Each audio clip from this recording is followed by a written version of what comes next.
Yo, yo, yo. Welcome to the NS9 Pregame Show. I'm your host, Anthony DiNardo. With me, we got Tyler. We got Jim. What's up, fellas? How's it going? This is pretty cool. I'm not going to lie. Spring training home opener.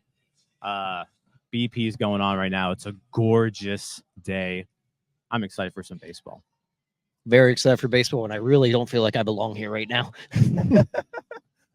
Who let us in? Yeah, I'm great. I mean, I know you guys can't see, but the field's right there. It's a beautiful day. There's not one cloud, and it's what, like 70 degrees?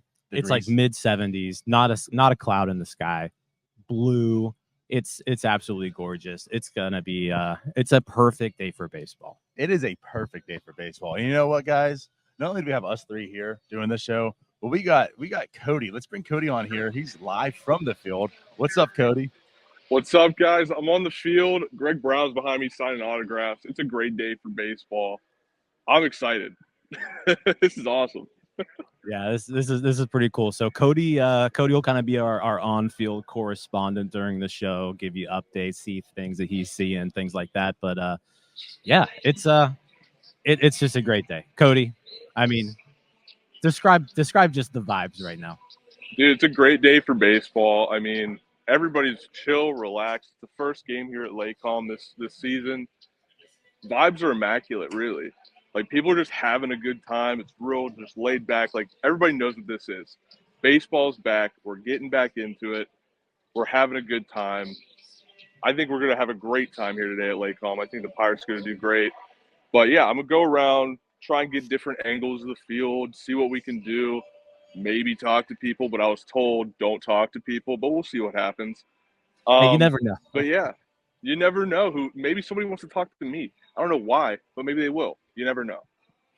Yeah, if you're here, go find Cody. We should make that a contest. Find Cody. Instead of find Robbie or find Hannah, find Cody. Let's do that. Yeah. All right. Well, hey, appreciate you, Cody. We'll be back to here shortly. All right. Yep. I'll see you guys later. Yeah. So I guess what if you find Cody, we should have had him have a baseball. Like, everyone should like autograph the baseball for Cody. You know what? That's something we can do maybe on our next one. Yeah, on Wednesday. That's a good idea. There we go. But yeah, I mean, thanks for everything, Cody. But I'm excited. So let's talk a little bit about the game. I mean, this is the pregame show. So things to highlight for one, starting pitcher, the $77 million man, Mitch Keller. Yeah. I mean, first outing of spring training. You probably expect 2 innings from Mitch Keller today. Keep in mind it's spring training, so like don't really take much out of it, but really you just want to make sure he's looking good. Yeah, just make sure the velocity's there. It might not even be all the way there, but just be mid-90s and make sure you locate. That's about it. Doesn't matter what the results are, really. Yeah, you heard it from the pitching ninja. Just the pitching yinza. Sorry. Just be mid-90s and locate it, Mitch. That's all we need you to do. Yeah, that's it. Just throw mid-90s. That's all we're asking. Yeah, from what we're seeing, so Keller's going to be pitched today. Dowery Moretta's going to pitch today. I just saw Anthony Solometto just walk by in full uniform, so maybe we see Solometto today. But yeah, that would be kind of cool. That would be a nice little treat. But yeah, really looking forward to seeing Keller, Moretta, some other non-roster guys on the mound today. But those are the 2 main ones. Yeah, really just excited to watch baseball, man. Baseball's back. The mitts are popping next to us right now. That's the exciting part, honestly. I mean, we've been talking about this trip for how long? Like, I'm just so excited to be here now. I mean, I know they played yesterday. We didn't get to watch any of it because we were traveling. But, like, this is our first taste, the first game in Lakecom. So this is like the spring opener here. Home opener, yep. This is great stuff. It's, again, like a beautiful day. We have baseball. You're seeing the Pirates back, right? You see Alex Stumpf just meandering around here. Like, baseball Literally. is back. He is just meandering. Yeah. And when Jim and I left yesterday and got on the airplanes, it was snowing where both of us were. That's true. Like when my plane took off yesterday, there was snow coming from the sky. So yeah, this is refreshing. And for those wondering, it's a sunny day. So I know you're like, Jim, you got to put your sunscreen on. I've already applied 1 layer. And we've got 2 full cans of sunscreen spray that I will be utilizing throughout the day. So we're not going to have a repeat of last year. Just gonna say I replaced the suntan lotion with other things, just gyms. So I'm making sure it happens. I don't have any sunscreen on. Actually, I don't either.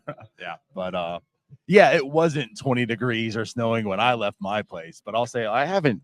Unlike last year, I don't have much of a tan going on, so I'm a little bit nervous this time because it's not been.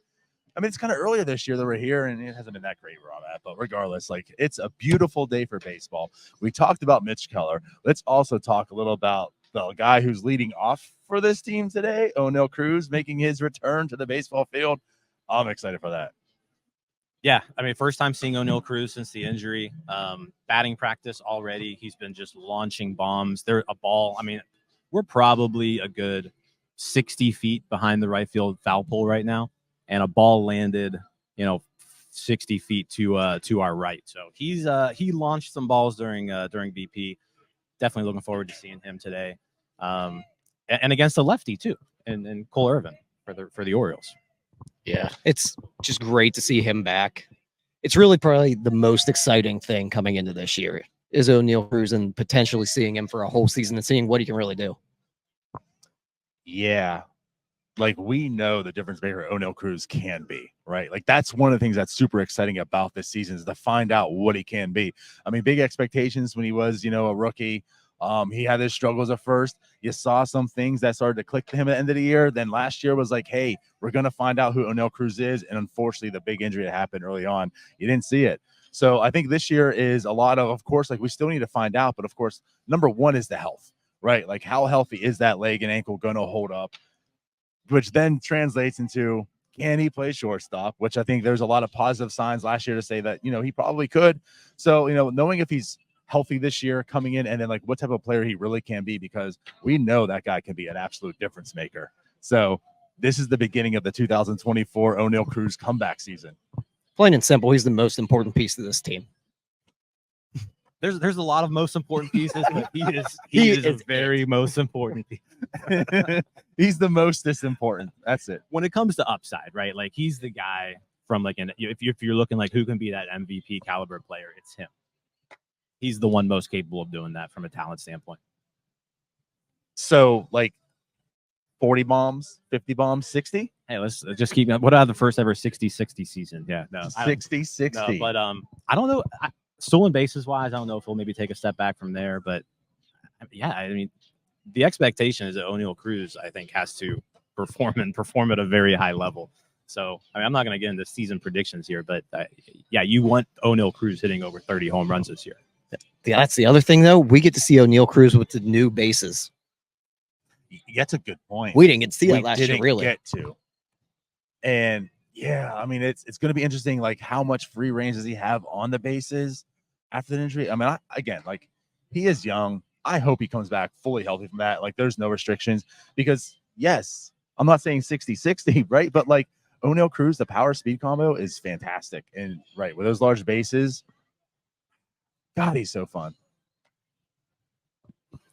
Yeah. So, I mean, the whole lineup in general today, though, I mean, so talking a little bit about Cruz, but the lineup 1 through 9 really is, I mean, these guys are all starters. So, but we've got a guest on. Cody looks like he's found somebody to talk to him. So let's kick it over to Cody. Cody, what's happening? What's up, guys? Yeah, someone actually wanted to talk to me. I got Hannah Mears here, the new sideline reporter for the Pirates on Sportsnet Pittsburgh. Hannah, what are you excited? Like, this is your first time doing this for the Pirates. What are you excited for this season? I'm excited for everything. Like you said, it's my first time, so everything's very new, and that's extremely exciting for me. It's been great to get to know all of the staff and the players, and everyone's been so welcoming.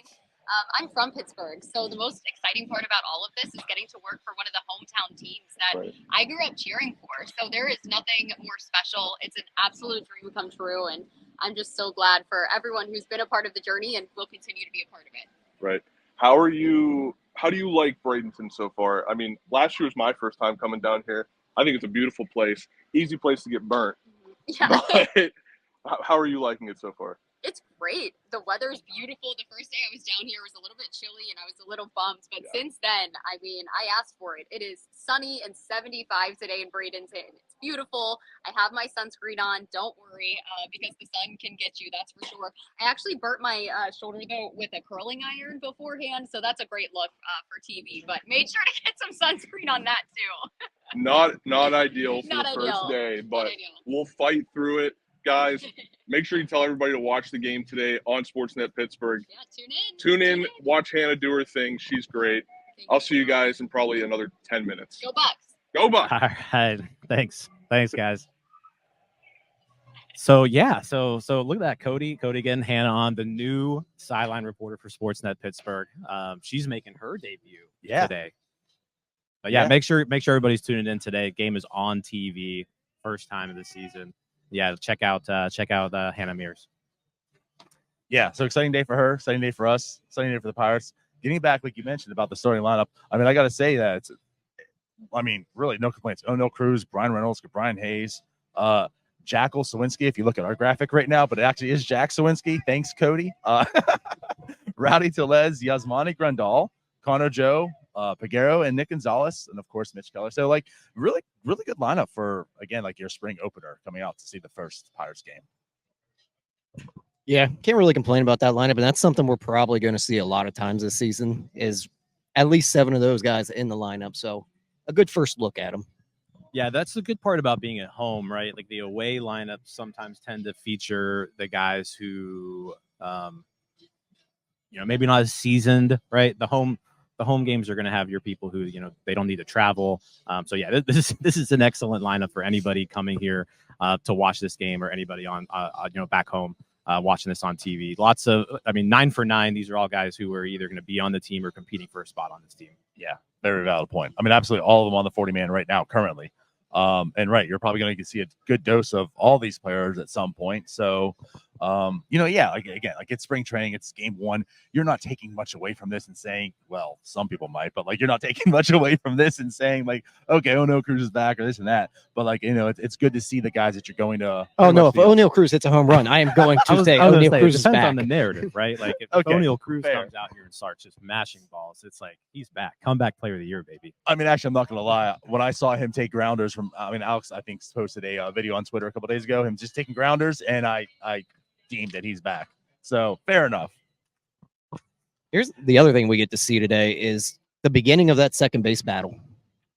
Nick Gonzalez, Piguero, both in the lineup today. Those are 2 guys fighting for that starting spot. That's a good point. So yesterday we saw both Triolo and Bay. And then today we get Gonzalez and Piguero back to back. Piguero is actually getting the start at second base. Gonzalez, the designated hitter. But yeah, absolutely correct. This that second base battle is one of the key position battles throughout this spring. Yeah, absolutely. So like you said, you probably want to see a good dose of all those guys too, because I mean they need to find out who's going to, and of course I would like to see some so I can make my decision on who I want to see. But I mean, I think the biggest thing about Piguero and Gonzalez is the bat, right? I mean, does it translate? Nick Gonzalez, we talked about, is he going to translate to like an MLB type of player, right? With his struggles he's had, and Piguero, not so much struggles, but he did get called up last year, did struggle, of course. And I think he has the upper hand, right, on the position and such. But again, like we talk about Cruz, not to that level, but like Piguero does have that power speed combo that is pretty damn sexy. So, if he can improve this year and see what he has, like that could be a big step for him. I can tell you that I'm going to make my decision probably today on who should start. And I'm going to stick with that the entire year, and that's going to be my narrative. Well, very good. So Tyler's got. So what else do we want to see today, fellas? Yeah, I mean, Brian Hayes, we get to see him again. He ended last season just looking so good. I mean, the last 2 months of the year was basically an MVP caliber player. So, does he keep hitting the ball hard? He's typically hit well here in the past, down here in spring training. Right. So, but yeah, it's like I said, I think the thing, you just want everybody to get through healthy, right? You want everybody to look good. The results right now don't matter all that much, but it's. I'm just so excited for baseball to be back. Like the pop of the mitt. You've got pitchers over here throwing, warming up. The BP. It's great. I'm just so happy baseball's back. Yeah, you talk about Cabryan. Let's talk a little bit about him as well.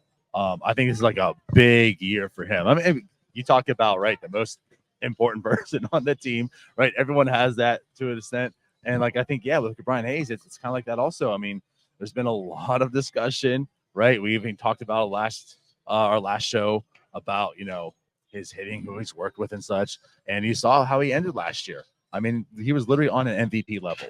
We talk about he is like a 3-WAR as far as a floor goes, like a 3-WAR player, just because of the defense and just whatever you get from the bat. It's not like he just got a bit of a bat last year at the end. It wasn't like he hit fine. He was hitting like an MVP. We're talking about, he was on a 7-WAR pace with that type of production. So are you going to get that, Cabryan? Like you said, it's a little bit skewed because he has hit well in Bradenton in the past, right? So I don't want to take too much away of thinking that's going to be. Oh shit! Oh, we got a problem with the camera. Uh-oh. Cody, we may have to get Cody over Where's here to Cody? look at this. Cody to the rescue. But we can still talk. Cody's got to fix the camera right now. Yeah, so we're gonna get Cody to help with this. But yeah, let's keep talking about Cabryan Hayes though, right? He could be a big difference maker. You already have Brian Reynolds, right, who's leading the way, but Cabryan Hayes could be that number 2 guy, even at least, or 3 to Cruz or something. This lineup does have the ability to do some damage. I mean, we talk about Sawinski. I'm super high on Jack Sawinski this year. So another lefty bat going up against the lefty starter today. How does he look against lefties? Is he going to be more of that everyday player that we want him to be, or is he going to be more of a platoon guy like he has been in years past? Oh, all right, we're back. Here we go. We're back. But thank you, Cody. Cody's the MVP here. He's the behind the scenes guy. He's behind the scees. He's on the field. He's everywhere. We can't getting do that interviews. Cody. God, he's awesome. But speaking of Jackal, yeah, he messed up the graphic earlier. No, but I mean, Jack Sawinski, another guy I expect to just kind of keep progressing. He took a really big step forward last year. Really, just what you want to see out of him this season is just more consistency. The talent obviously there, the power obviously there, but can he do it on a consistent basis? Because he's been so frustrating, over the past couple of seasons. Yeah, for sure. I know he's a very polarizing player, and I think all you're asking for is just more consistency. But again, we're talking about guys who finished last year. Jack's September was much different from before. So, is there some legitimacy to that? Can he be a better hitter? Again, you're hoping for the best with Jack. He can be that difference maker. I mean, we know he has 30 home run power. That's just there. But can he simply be that guy who's going to consistently day in and day out give you that, opposed to a really, really strong week and then disappear? Yeah, I mean, you look at the complete body of work last year. The numbers are good from Jack Sawinski last year. We can criticize him about his stretches of not great baseball. But if you really look at it, if Jack Sawinski can put together another year like he did last year, and you have Cabryan Hayes who hits like he did at the end of the year last year with O'Neal Cruz coming back, there's some building blocks there. Brian Reynolds with it, Kutch here. The lineup can be exciting. Yes. Yeah, for sure. And I think we're ready to bring Cody back on after he fixed our camera. So Cody, you're out there at the practice field behind the right field wall. What are we seeing? So, yeah, I'm out here. I was able to catch up with Jordan Comedina, the catching coach, and so we're earlier. I was talking to Hannah Mears, right? We're we're relaxed. It's a good time. We're in Florida. Jordan's going a mile a minute, man. He could only talk to me for 2 seconds. He was like, we're going. I'm like, wow, that's awesome. I'm watching these guys. You got the young guys. Bubba Chandler just walked by me. They're all getting warmed up over here practicing. Paul Skenes is at the other end. He was getting warmed up. It's just awesome to see these guys. They're throwing plyo balls. They're getting all this crazy equipment out to warm up. I don't know what any of it's called, but it's awesome to watch these guys perform. Yeah, so that is quite. I mean, I saw Bubba Chandler just walk by you there. So Bubba Chandler just walked in full by me. uniform, Salametto in full uniform. Maybe we see them today. That would be really neat. And guys, I gotta say, controversial take here. I was talking to Jordan. I felt the jersey. The jerseys, they're not that bad. So I'll say this: looking at the jerseys in person, they like that the yellow on black. it pops. It actually looks a lot Right. better in person than it does like on the photos. I will say that. Right, like the quality of it is actually pretty nice. This is super controversial at the moment, I know, but it seems like the players maybe they got an upgrade. Nobody said anything, but I'm still not going to buy a jersey for $175. That's just ridiculous. Fanatics, figure it out. All right. Hey, thanks for the update, Cody. All right, guys, I'll Appreciate see you. you later. All right. I know that the audience can't see us, but there is a line of people out there. They're definitely here to watch us podcast, right? Not the pitchers and catchers right behind That's us. true. There are probably 50 people watching us right now, and What it's did you think? definitely about us and not the players walking in front of us just back and forth. Yeah, and again, like I know you can't see the camera is pointing at us, but Cody's right now signing autographs already. Like, and I think he's already signed like 10. He's a man of the people. Just to touch base on those uniforms again, I do like these hats.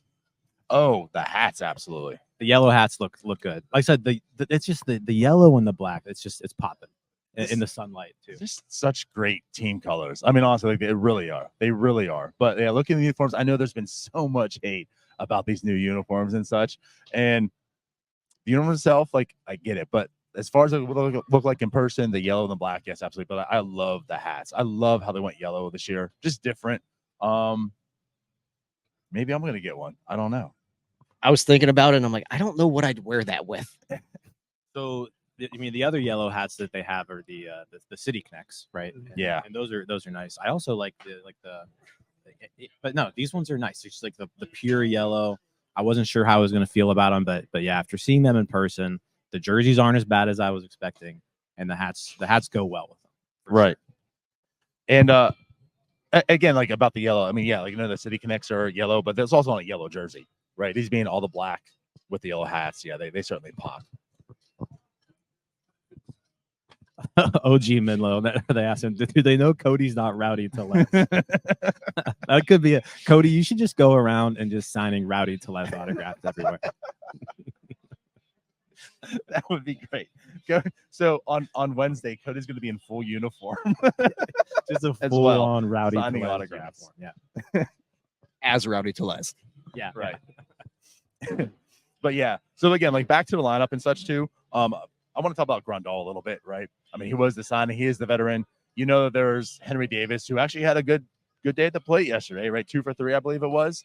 And we know Jason DeLay's here. Grandal brings that veteran presence. We know it's been pretty bad. Let's just be honest, right? Pretty bad the past 2 years for Yasmani Grandal as far as performance. Again, I know he's been Chicago. That was a nightmare of a situation, I feel like, for a lot of players. So like there's hopeful potential that, you know, him coming over to Pittsburgh, knowing his roles, you know, a little bit down here, being more of a leader and such. But I'm not gonna say excited, but like I'm interested to see like what Yasmani Grandal is. You know, like can he replicate somewhat of his previous performance? Yeah, I mean, I mentioned it, I think, when we when he was originally signed, but I think there's still something there. Like he's obviously not the player he was in the past. I think he can play at least okay defense, but it's really that walk rate, right? Like that's what made him kind of a different type of hitter in his prime.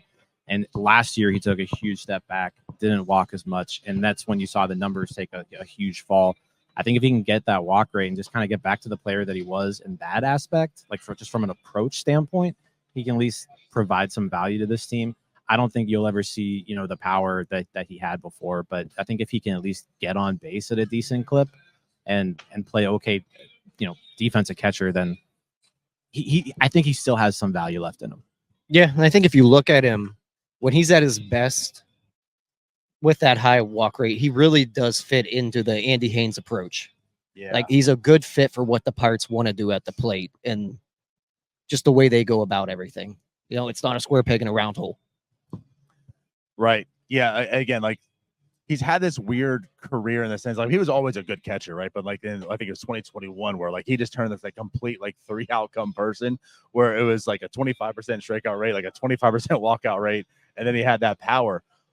Again, not expecting him to come back there, but again, like there has been power, right? And like with that, obviously right field, like maybe he can get some out there. And again, he draws some more walks. Like there is that potential he can at least become maybe somewhat close to an average hitting catcher, right? Which doesn't take a whole lot.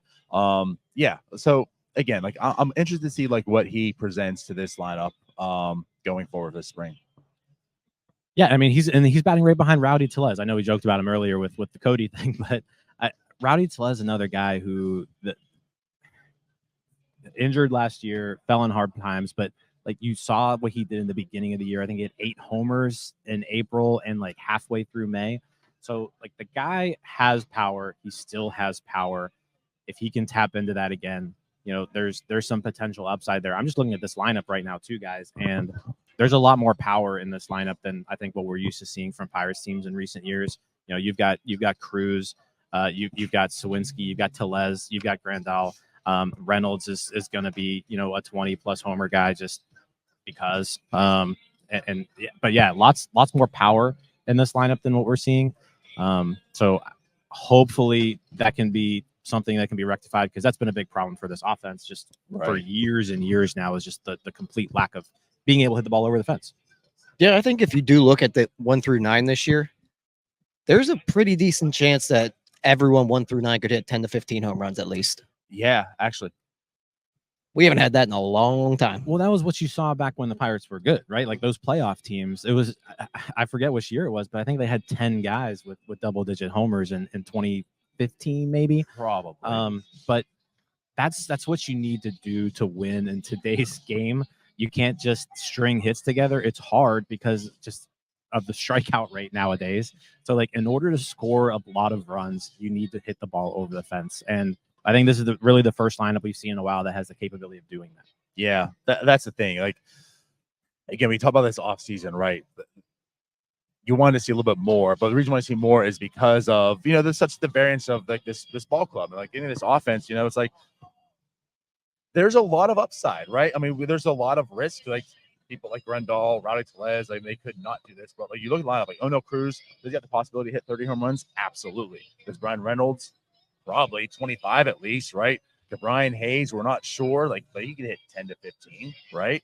You go down here, I mean, Jack Sawinski could hit 30 home runs. Like, you have the potential to have like 3 guys in this team that could hit 30 home runs. And we're talking about a Pittsburgh Pirates team. I mean, when's the last time that has happened? 30 home runs with 3 people, like that's a realistic possibility. Then you add, you know, Rowdy Tellez, like there's a lot of potential pop on this team. Potential keyword. And I think the other thing is, we talked a lot in the past that they need Brian Hayes to turn into that 10 to 15 home run guy. It'd still be great, but they're not as reliant on it at this point. You just want him to be a good hitter. No, you're right. I mean, if Brian Hayes is the hitter that he was the last 2 months of last season, then it's like, okay, this is pretty cool. But they don't even really need that. They just need him to hit the ball hard, the occasional home run. Like, yeah, if Brian Hayes can be a 15 home run hitter and hit 280, right? Like, We're cooking. Then we're like, he's going to be an all-star. So yeah, like I said, a lot of potential in this lineup. Obviously the real question mark is the pitching staff. But again, Keller on the mound today, so you know he's got the opening day start lined up, so he gets that first start. But yeah, this team is really going to be as good as that pitching staff allows it to be. Yes. So let's go to Cody once again here. Cody is What's with up, Neil. guys? Look who I found. Hey, what's going on, guys? Straggling around here.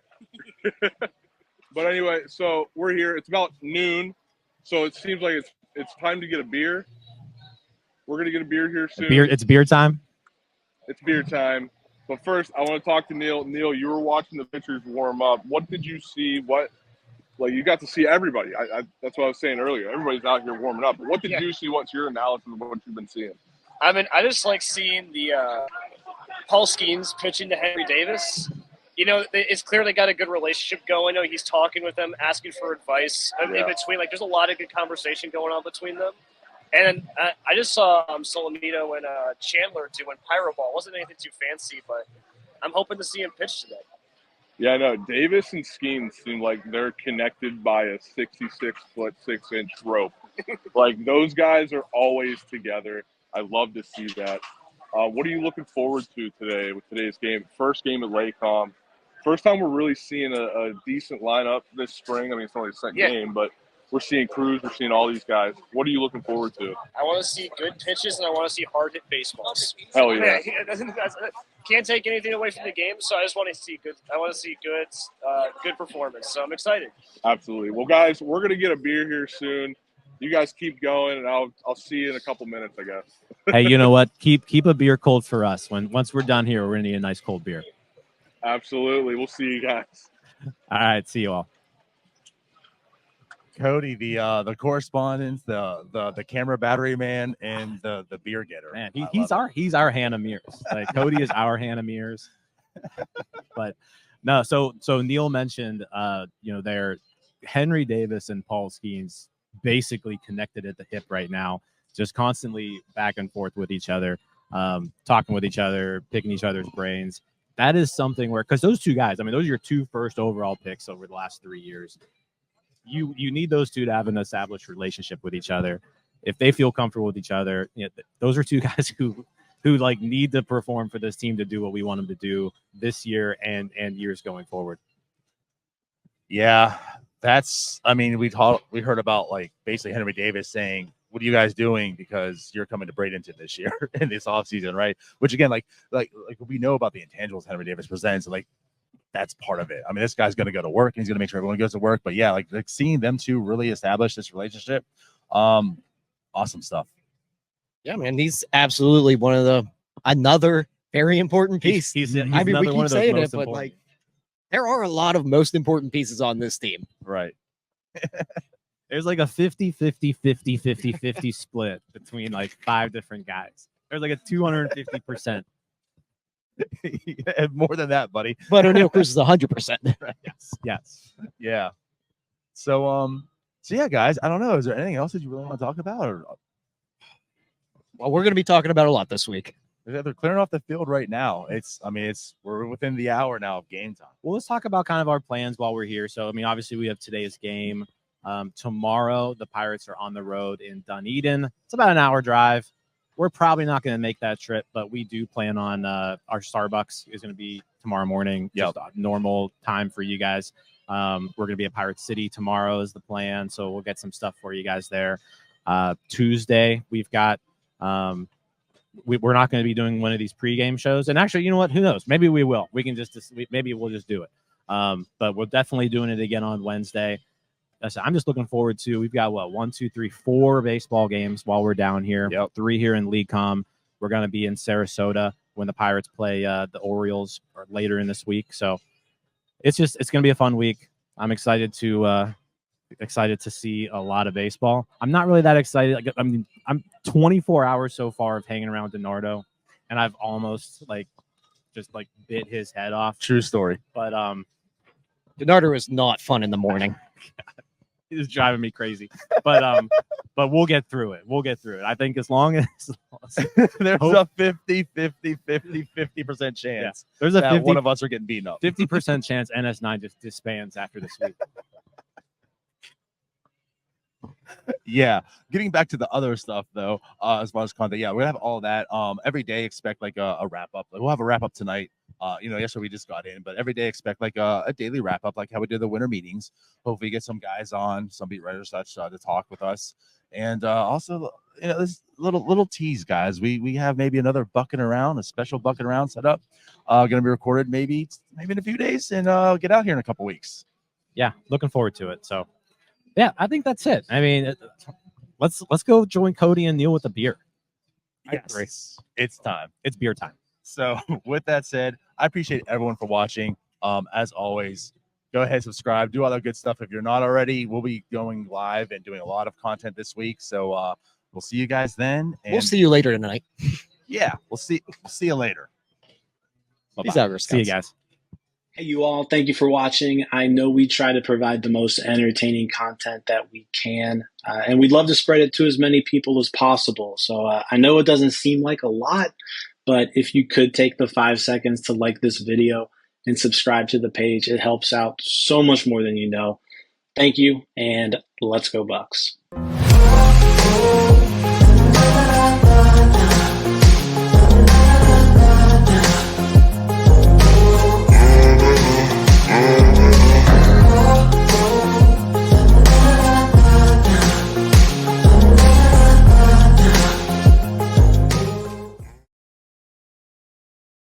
Major League Baseball this year are unveiling some new jerseys. They're new partners at Fanatics. These are made by Nike, and they are receiving quite a bit of criticism. You know those jerseys that you buy like off those shady internet websites from China that you know are just not good. They're $17 a piece. That's what these new jerseys look like.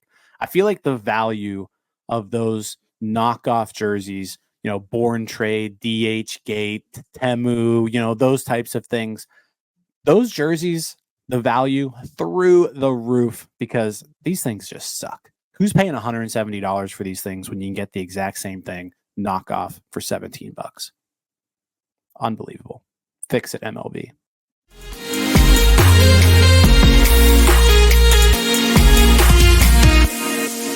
All right, it's the Sunday daily recap from Bradenton here. I'm Tyler. With me is Neil. We just got back to the Airbnb from the Pirates Orioles spring training game. A lot of stuff happened today, Neil. Yeah, it was a really busy day. Very busy day. Very jam-packed from like 8 a.m. on. We were at 100% go time. Yeah. Before we even get into the game, we did do a pregame show from Lecom Park. That was a lot of fun and really cool. Yeah, no, and like seeing you guys just set up near where all the Pirates I feel were like I'm warming just up. rubbing it in here to Neil that he wasn't along for the ride, but I showed up for about like 10 seconds. I was with Cody, but you were by where all the Pirates were warming up, but Cody was running around the stadium, providing his own input. It was great. It was a great time. Cody was the MVP of today. Yeah. We had a little issue with the camera. He came through clutch. He talked to Hannah. He was our on-field correspondent. Like Cody did it all today. Yeah. I mean, he's always like doing all the great stuff behind the scenes, but now he's able to do everything in front of the camera too. It was great today. He got the air condition he deserved. He got to live out his dream of being Robbie today. He even got to give out autographs like Robbie today. Do we just want to talk about that real quick? Yeah, let's talk about that real quick. All I know is that I went to get 2 hot dogs and a beer. I came back and you guys were just signing autographs. Yeah, we had a fan come up and ask for autographs. We all signed this brand new City Connect hat. It was pretty awesome. Yeah. That happened today. This is the first time I've ever been asked for an autograph. Yeah. I don't think I've ever been asked for an autograph. I'm sure I've signed them before, but it was probably like mandatory or something. And no one really wanted autographs from Division III cross country runners, so it was nice. I appreciate that. Hey, you were a D1 athlete at one point. I was D1 baby, but yeah, I'd get the autograph from the Ohio baseball assistant coach of the year. Yeah, it's a long acronym. I can't even remember it off the top of my head. But yeah, we got to sign an autograph on a City Connect hat. Did a pregame show. And then we watched a baseball game. And we watched a baseball game that Mitch Keller started and O'Neill Cruz played in. Played it, yeah.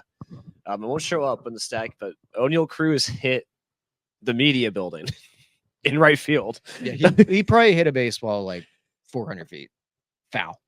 Oh, like 440 at least. Like it went flying. Like I lost track of it, and I thought it was about to like hit someone in the head. Oh, but it flew over us. Like we were on the outfield boardwalk, and it flew over the boardwalk. Oh yeah, it was a nuke. So O'Neill Cruz is back. We did get to see him play short a little bit today. Turned a nice double play. Basically, right off the bat, balls that gets hit to him. Yeah, no, he was good. Yeah, I mean, I think you would expect him to look pretty normal right now. The real test is going to be as the season goes on. Is there going to be wear and tear on it? But right now, he looks like he's all the way back. But again, the speed didn't seem like it was gone either. Like he still had that range where he could go get baseballs, and that other people can't get because of how freakishly tall and large he is. It's gonna be fun. Yeah, very excited to see him. And Mitch Keller, big money, Mitch. Money, Mitch. I tried to ask him for $20. He didn't answer me.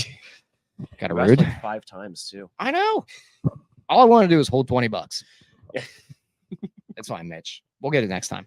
Yeah, I mean, he has right now. He has some money to spare. Like he $20 ain't gonna hurt him. But he does go 2 innings a day, walked 2, struck out 2. What did you think about Mitch? We didn't really get to see the velocity from where we were. I mean, he looked good. I don't think there was a whole lot of hard contact. No, I don't think so either. Like, there wasn't a whole lot of, like, oh, man, they just killed that baseball. Right. And, first start, I'm okay with a little control issues. He's feeling it out. I was happy. It was nice to see him pitch again. It's been a while. Yeah, and that's kind of the thing with Mitch Keller and was last year. When he struggled early. Mm-hmm. And we did see that with the first batter. Yeah. He walked him. I believe that's when O'Neal Cruz turned to double play immediately after. But yeah, it was it's nice to it wasn't a hard hit ball, right? Like, and I think he did he has some strikeouts too, right? Yeah, he had 2 strikeouts today. So again, it's hard to take too many results from spring training, but it was nice to see him pitch. The stuff looked like he was there. Yeah, I'm sure if I looked at Savant, he was still throwing 97, 98 like he normally does. Yeah, we got to see him up close and personal too, because we were right above the bullpen while he was warming up. He was zipping stuff in from the bullpen. That was great. That's the stuff I miss. I got to see Paul Skenes throw to Henry Davis. Got to see Mitch Keller. Got to see Solometo and Bubba Chandler do their own throwing. That was probably the coolest part of the day. Yeah. Is seeing them up and close and personal doing their stuff. Yeah. You really just don't understand how large these guys are until you're next to them. Yeah.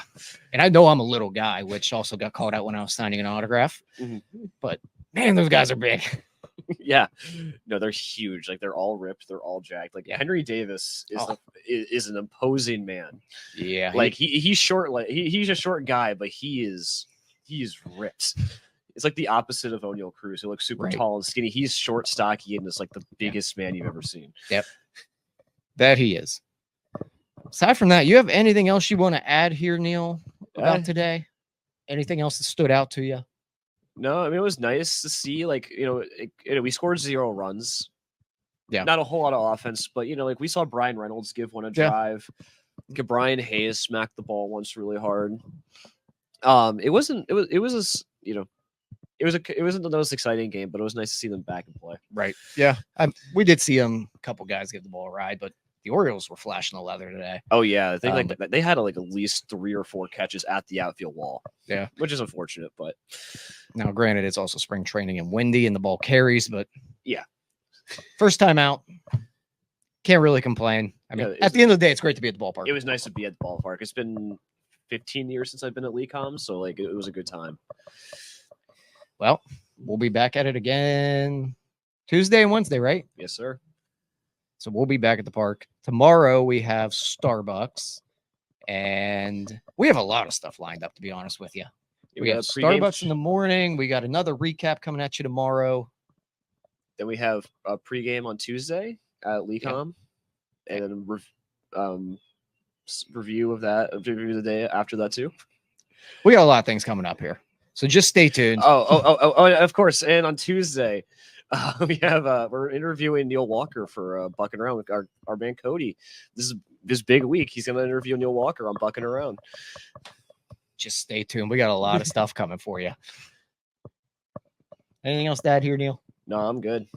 All right. Well, this is the Sunday recap. We'll be back at you here tomorrow. Peace out, Girl Scouts. I'm Frank, and I'm here to help you have a great day tomorrow.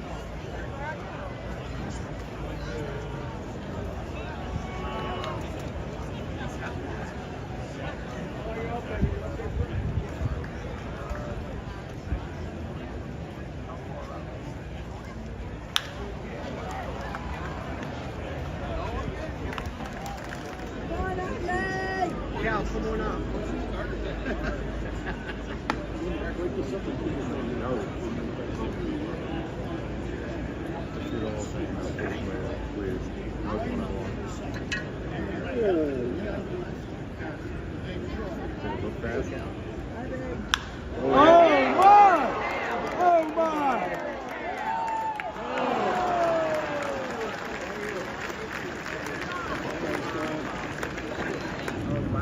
Let's go, Kirsten!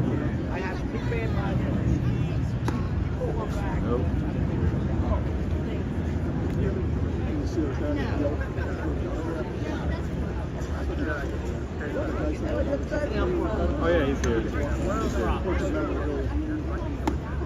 Yeah, right? Yeah. There you go.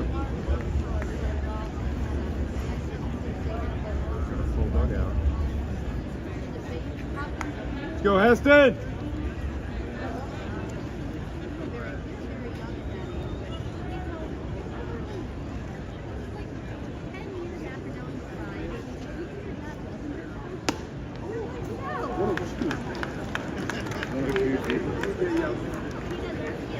That is kind of fast.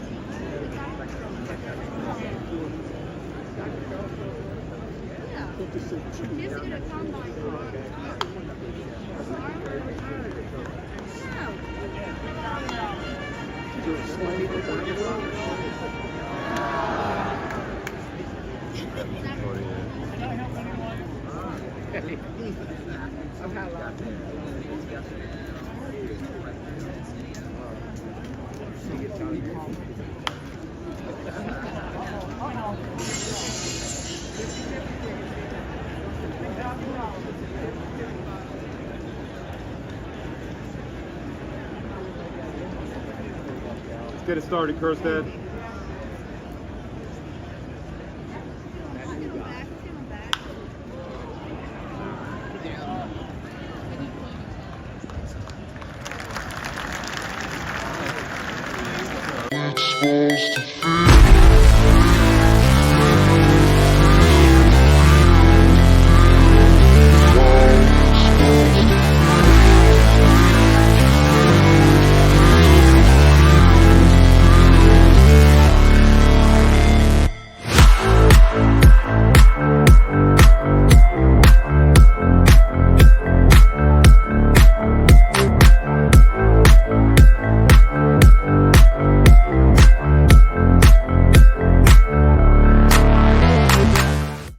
Yo, yo, yo. Welcome to Starbucks. I'm your host, Anthony DiNardo. With me, we have Jim Rosati. What up, Jim? Good morning. Good morning. Happy Monday. We are live on location here from our Airbnb. Yeah. In Bradenton, Florida. And it's chilly. It's you know what, my I think this morning when I woke I don't up, have a watch on. I think when I woke up this morning, it was 49 degrees, but it's getting a little warm. It is 53 degrees. But we're here for you. It's supposed to be an excellent day. It's going to warm up. There's no clouds in the sky right now. So, yeah, it's going to be another gorgeous day today. The Pirates are on the road today in Dunedin. We are not making that trip, but we are going to be in Pirate City today. So, yeah, we'll get to see some minor league camp.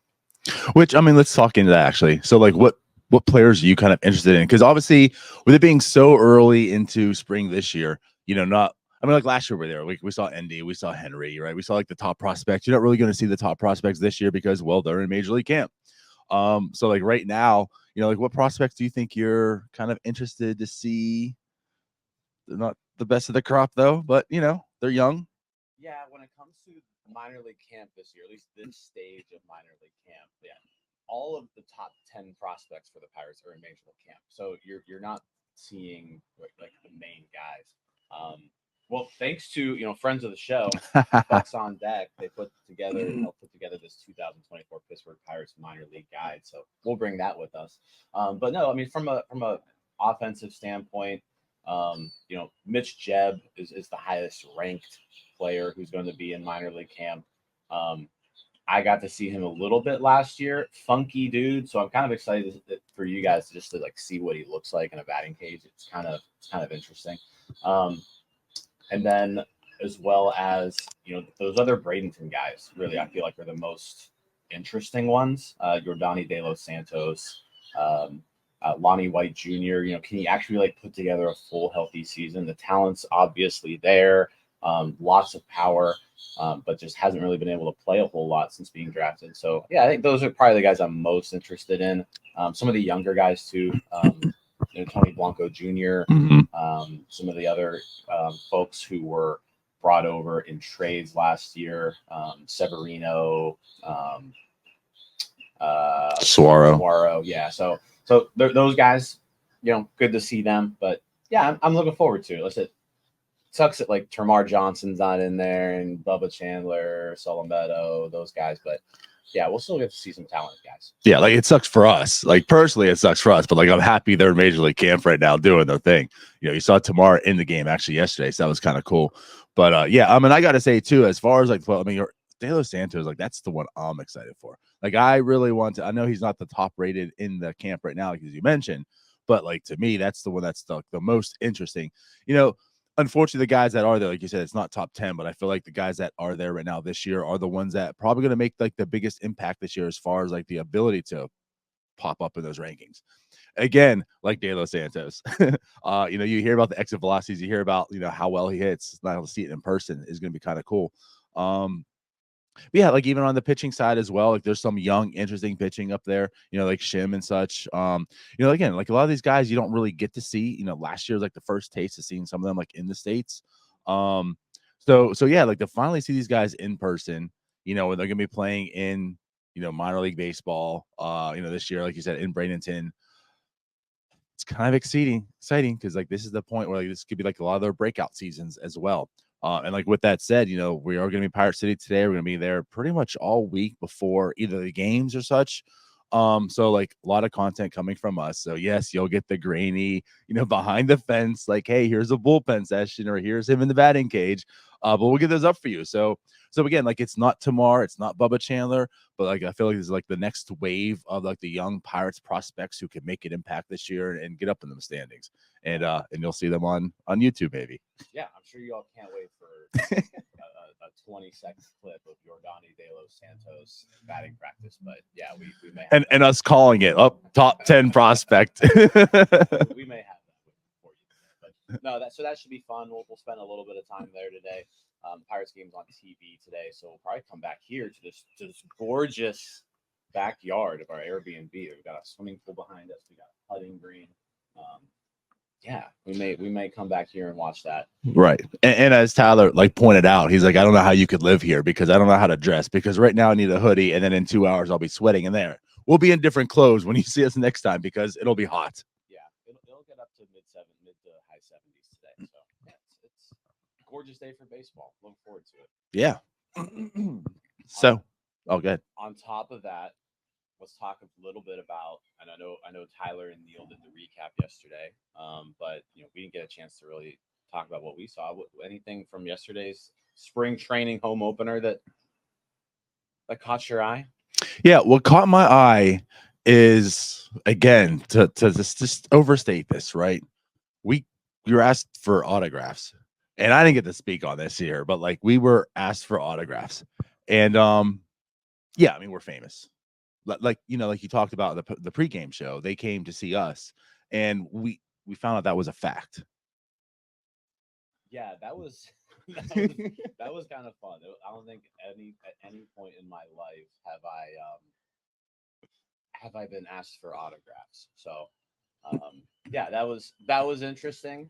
So shout out DJ AY was the one who came up to right us, and asked for those. So you know, we better not see that hat on eBay. And again, that, I mean, that was in like the second, the third inning, you know, and the hat was completely blank. It's not as if he got O'Neill Cruz's autograph. It's not like he was there waiting to get, you know, the $77 million man Mitch's autograph. Like it was strictly for us. Right.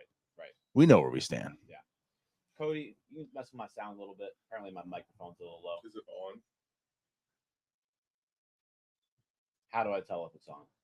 You press it up. It is now on. There we Wow. go. How we doing, everybody? Now we're cooking. Now we are cooking.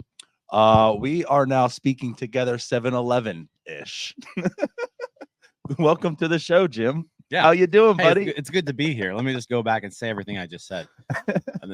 No, I think you could hear me. It was My just mic probably really, picked you up it was enough. just really, really low. So yeah, sorry about that, guys. All right. You know So- what? We're blaming Cody was the MVP yesterday. We're blaming Cody for this one. We're blaming Cody for This is his jackal moment. This just means you're gonna have a very successful rest of your day now. These are things you can't count on me to know these things. He's just the talent. He's made that very clear from day one. Give me a mic.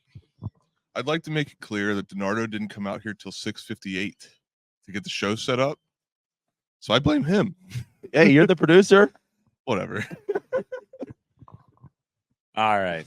All right. Well, we worked through the kinks, like Brett said. You know, it's the effort that counts. Like he said, it's the effort that counts. We tried. Yeah. All right. Where were we? I don't remember. We were talking about yesterday. Yeah. And what we saw. Yeah. I think for me, I don't know if since no one's heard me at all this whole show apparently, but Mitch Keller looking good. He walked the leadoff batter. Started off 0-2 on the leadoff batter, walked him, but then he didn't throw another ball for like 4 or 5 more batters. So he was locked in. Command looked good. Stuff probably not what you want to see, but I mean it was first spring training start, so like he's just getting loosened up. Derek Shelton said, you know, he liked what he saw out of him. Thought he looked great. So that's really the main takeaway. If Derek Shelton says he looked great, then you know we should just go ahead and say he looked great. Yeah, I mean that works for me. But like you said, you know, I mean, what more do you expect for the first start of the spring training? Like Tyler mentioned, right, the pitching yins yesterday on the pregame, just basically throw mid-90s and low K, and that's what he did, right? So like sitting 93, hitting 95, it's February still, right? I mean, you assume and expect the velocity to start creeping up. There was nothing like to take away from Mitch Keller, any, you know, in negative in any way. But as far as like a negative impact to take away, and again, like it's not the biggest thing in the world, but like we typed up that lineup. We said like how this is like a lineup you'll probably see in like the major league games and such, and you know, there's some power there, isn't that? And well, they didn't do anything. Connor Joe got a hit. Yeah, I was excited about the lineup because like it was 1 through 9. It was pretty much everybody who's going to be on the major league roster. Nick Gonzalez probably like the one question mark there. And yeah, they did nothing. So I mean, Brian Reynolds did have a nice fly ball to the track. I went on, you know, StatCast afterwards. Would have been a homer in 11 major league parks. Right. PNC Park was not one of them.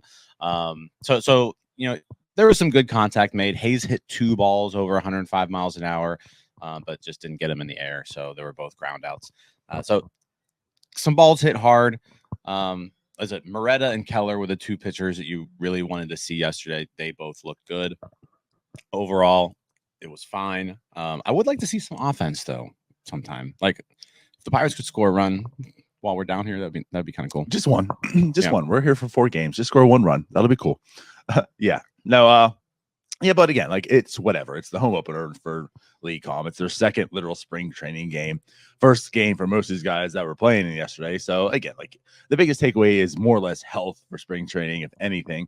But yeah, I guess nothing other than that is notable. I mean, obviously, like you mentioned, like the 2 hits or the 2 contacts made, I should say, by Brian Hayes.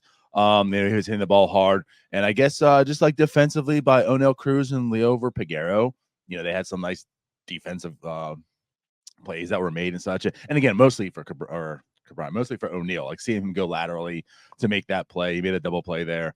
Cruz is a shortstop. Like he's good. Yeah, he's good to go. I mean, and you couldn't have scripted it better. Derek Shelton said, you know, it wasn't in the script, but like the first ball being put in play, going right to O'Neill Cruz, making a play to his left, stepping on second, turning the double play. That's a good way to welcome him back into this lineup. Yes, for sure. So yeah, so that's what we saw yesterday. It was a fun, good overall day yesterday as well. And now, like you said, like now it's day 2. We're going to be doing Pirate City. We're not going to be actually at the spring training game, but we'll watch it. I don't think lineups or anything out yet, so we can't like really preview it. But I guess in a sense, we do know who's pitching, right?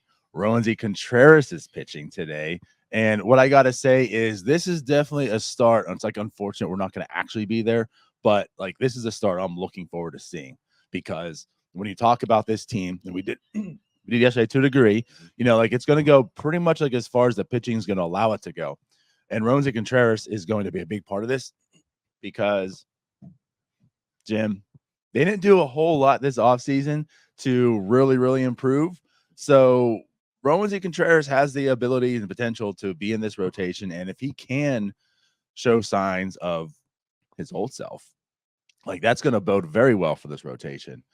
So again, like I'm not here saying it's going to happen. I'm not here saying it's not. What I'm saying is like I'm very interested to see this first outing to see like what maybe 2024 Roansy Contreras is.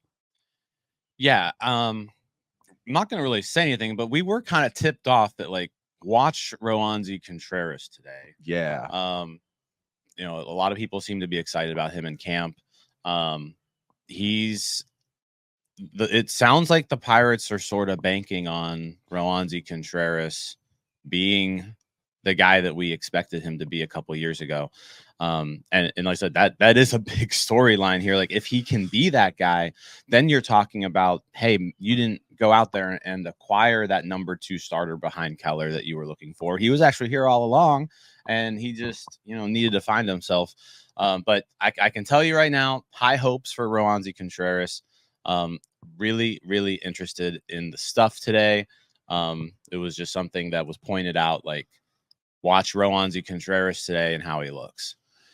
Yeah, I gotta say, you know, I was pretty excited when I heard this. And again, you know, we got to see it. We got to see what's out there, and that's why it starts going to be interesting. But again, like if there's any slim chance that like Roansy Day's back, and again, this is the guy we were talking about. Like honestly, like a year ago, he had a whole day to himself.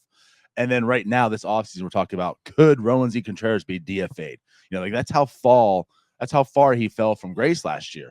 And again, like our thing is like you can't have the expectations that he is back. You know, like you have to make this rotation better. If he is back, then that's icing on the cake, and that's why your rotation's even that much better. You know, but like all the question marks in the rotation coming this year was such a big issue.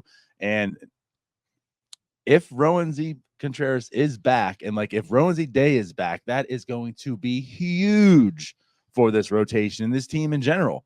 So yeah, I'm very excited to see what he's going to bring on the mound tonight or today.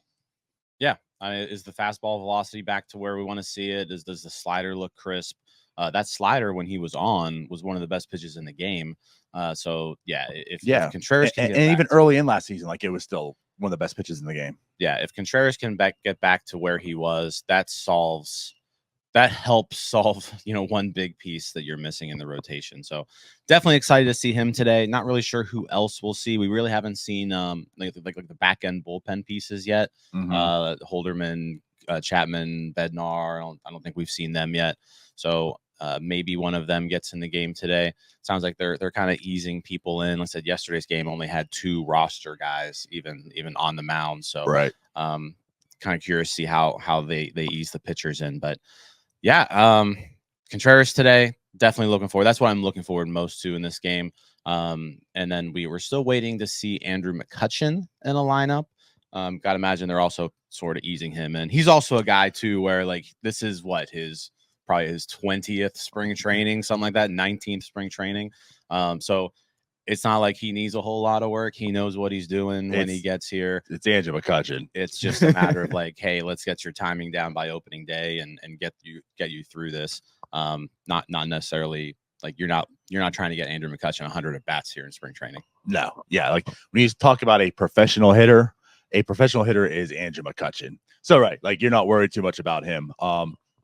When you see him, we see him. But yeah, I guess what I say too is like you talk about the pitching and who's going to be there. You know, some of the young guys, like is Bubba Chandler going to get his time? Solomedo, like that'd be kind of cool to see them.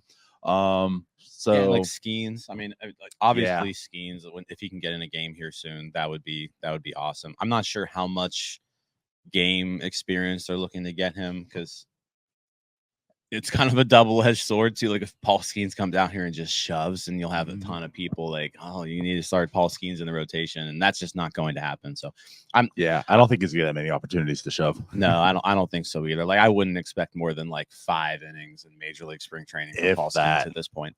Yeah, I almost feel like he's gonna make like his debut and like, okay, and you're back in minor league camp. Right. And then he'll probably be in that like the prospects game. That'll actually be pretty fun. That would be cool to be down here for that prospects game against the I'm gonna be Orioles. 100% off. I forgot about that. Yeah, that would be fun.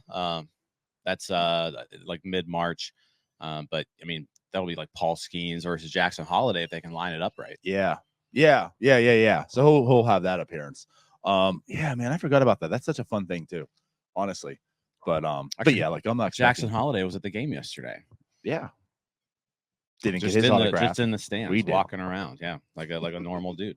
Not like he's about to sign an extension worth like $200 million in the next year or so. Right. But at any rate, yeah, so that's kind of cool. Outside of that, again, like I don't know if there's too much I can really talk about for this game upcoming because without the lineups and such. Yeah, I guess anything else that you want to dabble into right now?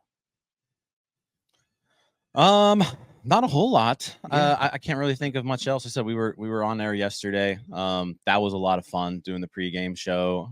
Shout out to Cody. He got Hannah Mears on as a guest. We had some stuff around about the jerseys. He found Neil just wandering around like a lost puppy dog. So that was good. Yesterday was fun.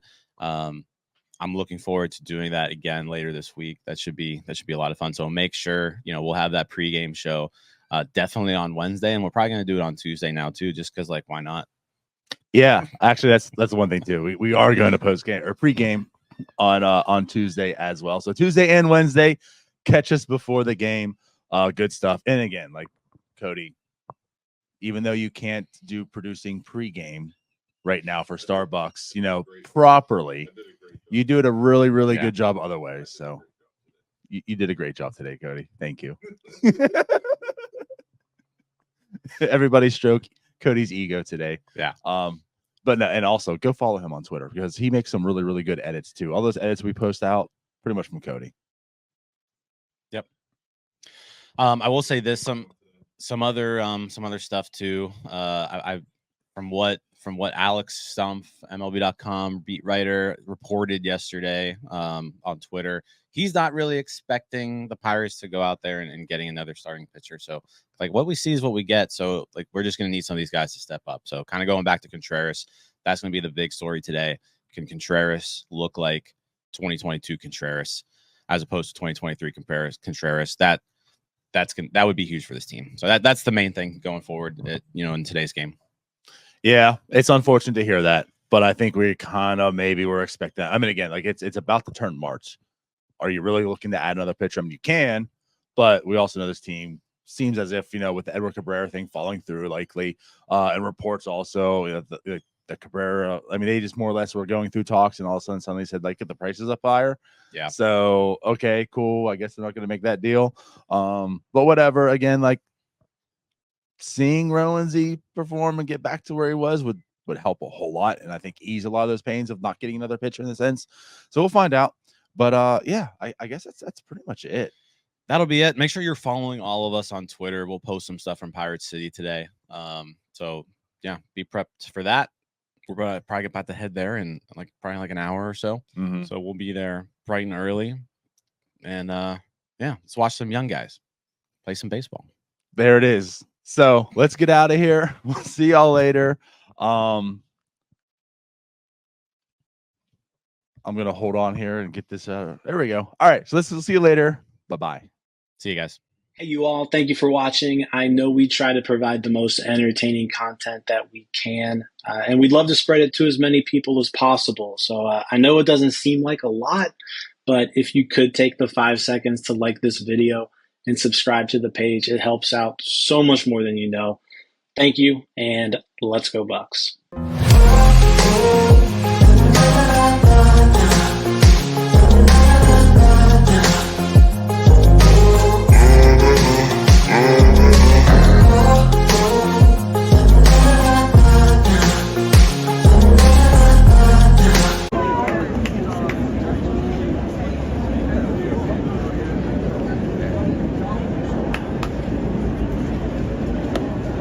What position does he profile as? Like, what does he play more? Infield? He plays some catcher. He's your feature. He plays catcher, shortstop, and second.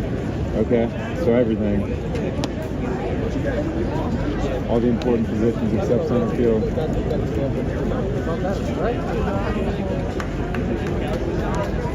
Let's go, Burns! Shot!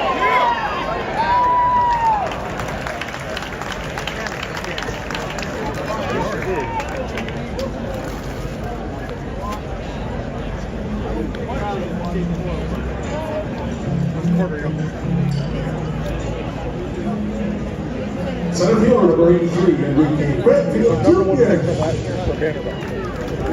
For Vanderbilt, number one pick.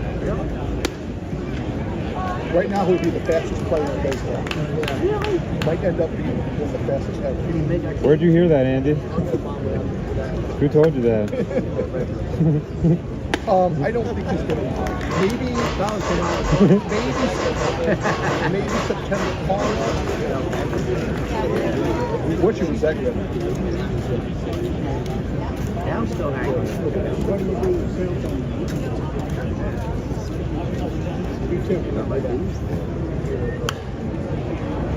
The camera doesn't have internet, so if I want to post something as soon as they do it, I can't do it from here. I have to do it from here.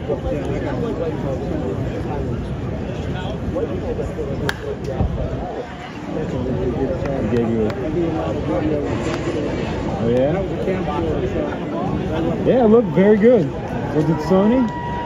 It looked like a Sony. Okay.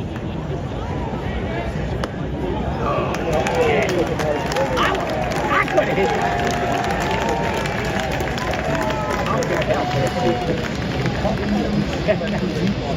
There's not a lot of open swing. Yeah. Killer 80. Yo!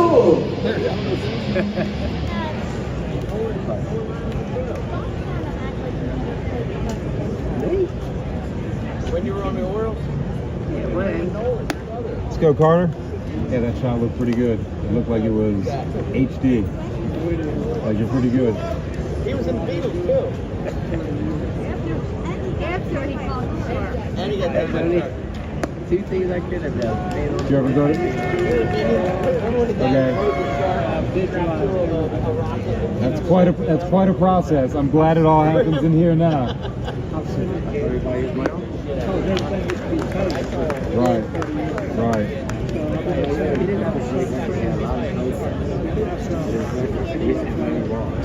His friends all over the country.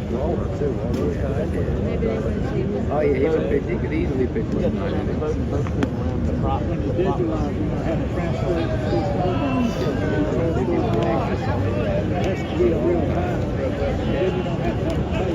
Right.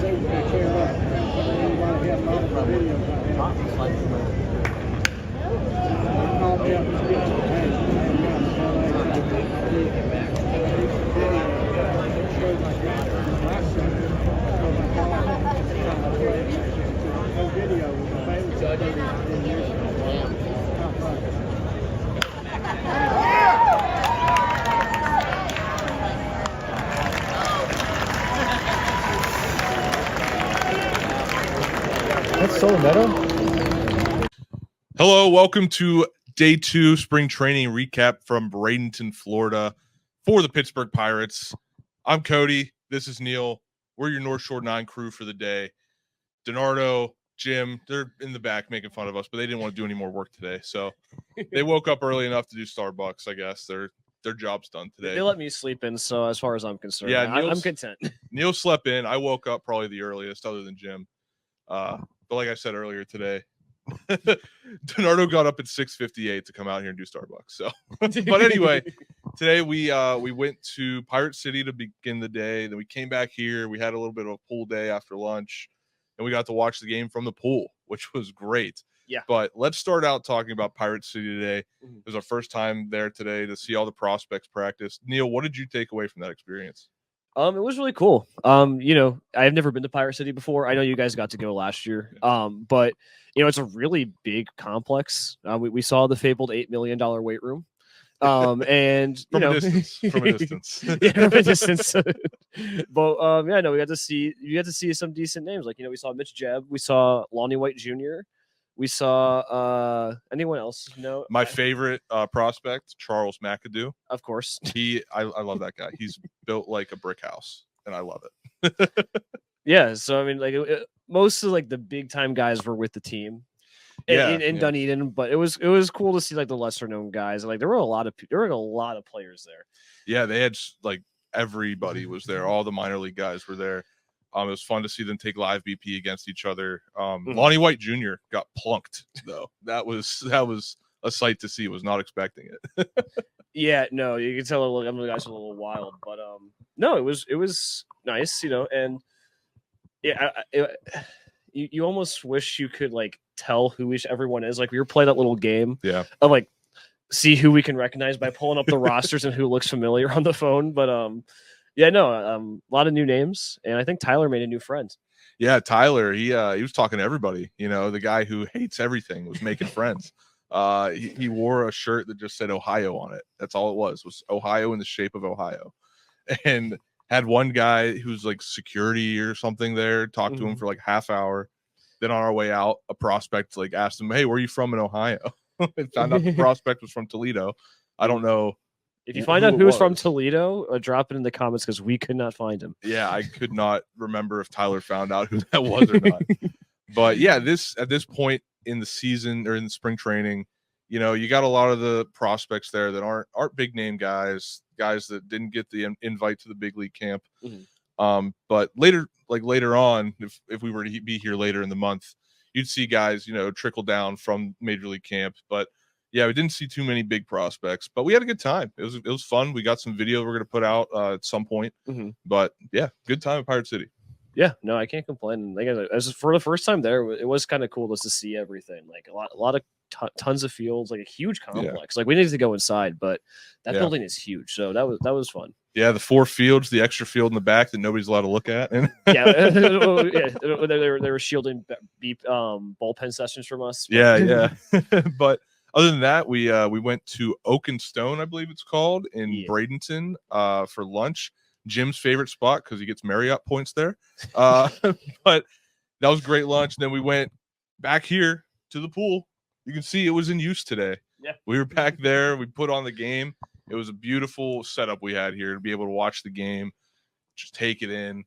Wasn't a beautiful game though. No, it got a little bit more interesting at the end, but the first 5 innings were brutal. It was awesome. It was yesterday, like we were kind of running around, like you had to get to the park early. Yeah. You had to make sure everything was set up for a show. Everything had to be right. And today we were just able to kind of just take it easy and relax, and that was the best part. Yeah, it was relaxing and watching baseball. Today was super relaxing day to watch baseball, but the game was a little too lax at the beginning there. But I did at the beginning of the game. I was telling you, like if Jared Triolo can figure out how to hit, he's going to be on this team for a long time. And you're like, he's never going to hit. He's so bad. All this, that, the other. Guess what? He went 2 for 2 today. He did go 2 for 2. Yeah, no, he might just be the BABIP king, and if he is, I'm okay with that. But 400 BABIPs are really, really hard to run. Right. So you would know, not me.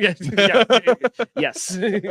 I couldn't run it on my freshman high school baseball team. So, but another big highlight from the game before we get to the huge one was Rowanzi Contreras made his debut in spring today. He pitched very well. Yeah, he did. We got some little hints from like Alex Stumpf on Twitter last night, talking about how like we have 97 reasons to be excited about Rowanzi again today. And it was fun. Like his velocity was back up. He was sitting 95. He was averaging 95. The biggest thing for me is that he got hit so hard last year. Yeah. He got, but especially on the fastball. And today, one hard hit, and it was the first batter of the game, and it was all-star Bo Bichette. Yeah, I mean, Bo Bichette's going to hit hard. So. Yeah, like, and everyone, like, he gave up hits. Yes, he did. But it was all really dinky and weak contact. And that's the encouraging thing for me, where his fastball that got pounded, like, I think had like a negative 16 run value on Baseball Savant last year, that he can get that soft contact. That's a big step forward. Now the next step is to get the swings and misses, but you like what you see there from a first start, and obviously it's spring training, right? But it was encouraging. But that's the thing is the first start in spring training. You expect a guy to throw maybe 93, 94, try and get into his rhythm. Yeah, he was throwing like you're saying 95. He touched 96 at one point. Yeah, for him to do that his first time out in spring training we weren't expecting that. We were expecting the normal like get into the groove type of thing, but. I think he's out there to prove like I'm going to be here to stay. Yeah, no, it was real. As we like to say here, it was really intriguing. Yes, very intriguing. Yeah.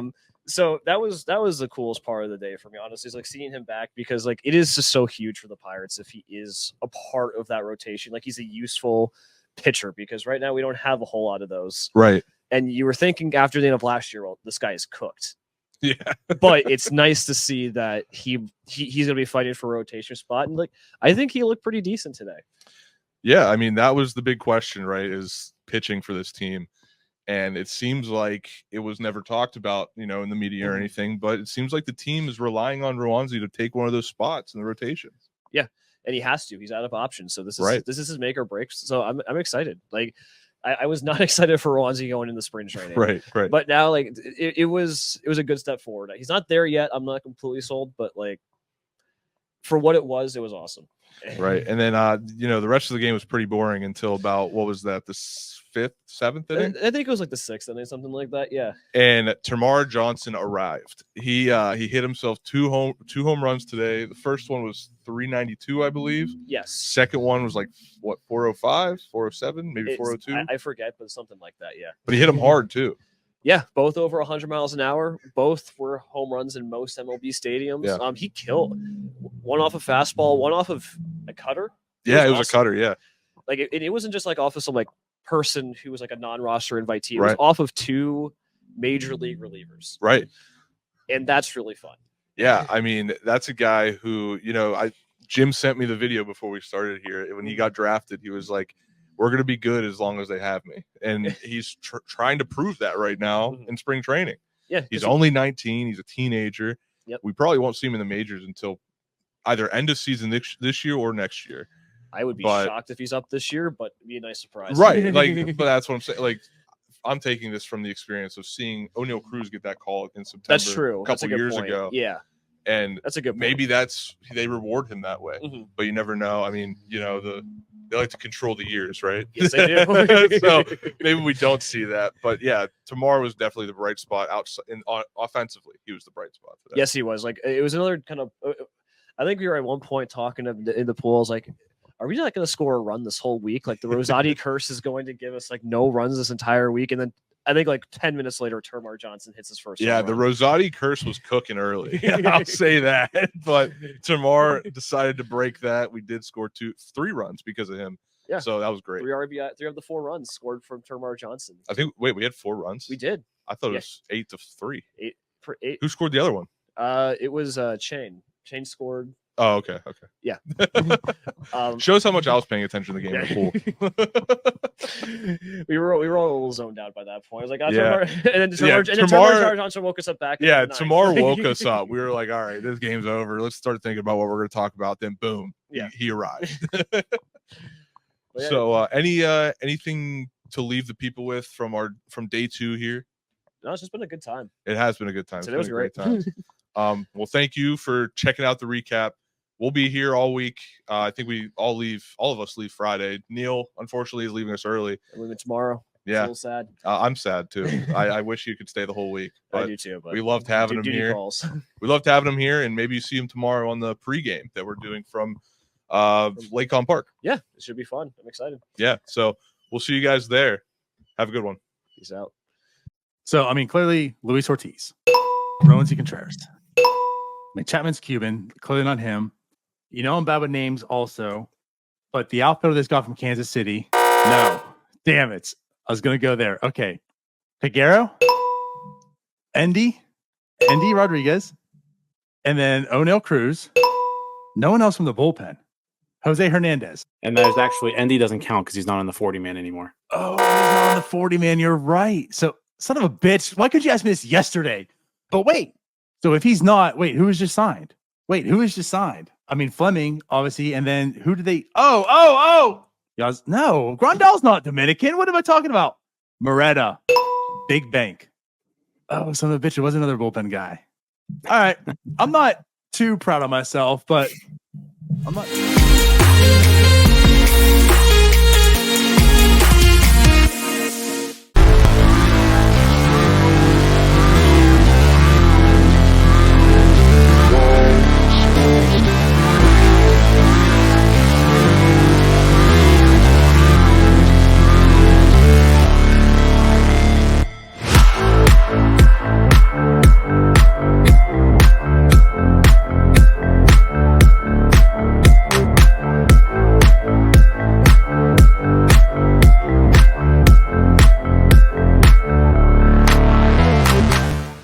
Yo, yo, yo. Welcome to this NS9 Emergency Podcast. I'm your host, Anthony DiNardo. With me, we got Neil. Neil, how you doing, man?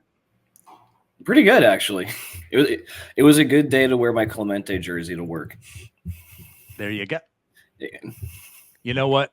The rumor around Twitter was it was for good PR moves, as we're going to talk about this Mitch Keller extension. But are you trying to say that is because you were the Clemente, you were the sole reason this happened? I think so. Because it was a spirit day today at school. We had sports jersey day. I pulled out the Clemente, then I get to work and we have Mitch Keller signed. So I think. Did he know? I mean, do you think? Do we just have like the most coincidental signings of all time, or do you actually think this is just PR? No, it's not. Like it is. I mean, it's a funny coincidence. Like I put out today on Twitter, I love bits, and playing the bits is funny, and bits are funny, and like I do like this bit because you joke about the weekend that Nutting talked to Mackey about there's funds out there for Ben. He signs Chapman. Right now, this piece yesterday hits from Nesbitt. Today they signed Keller. Right, so yeah, like the coincidence I think is pretty funny, but like in no means did this. Listen, people, if you read the article, it states in there that they delayed a move over $30,000. Like if we make this move tomorrow, it'll save us 30 grand. Do you really think that same person was like, oh my God, an article was written about me. Here's $77 million to make it better. Yeah, Stop no. And like, I think even like Mitch's brother was on Twitter, it's like, no, like these talks have been going on for a long time. Like this is not coming out of nowhere.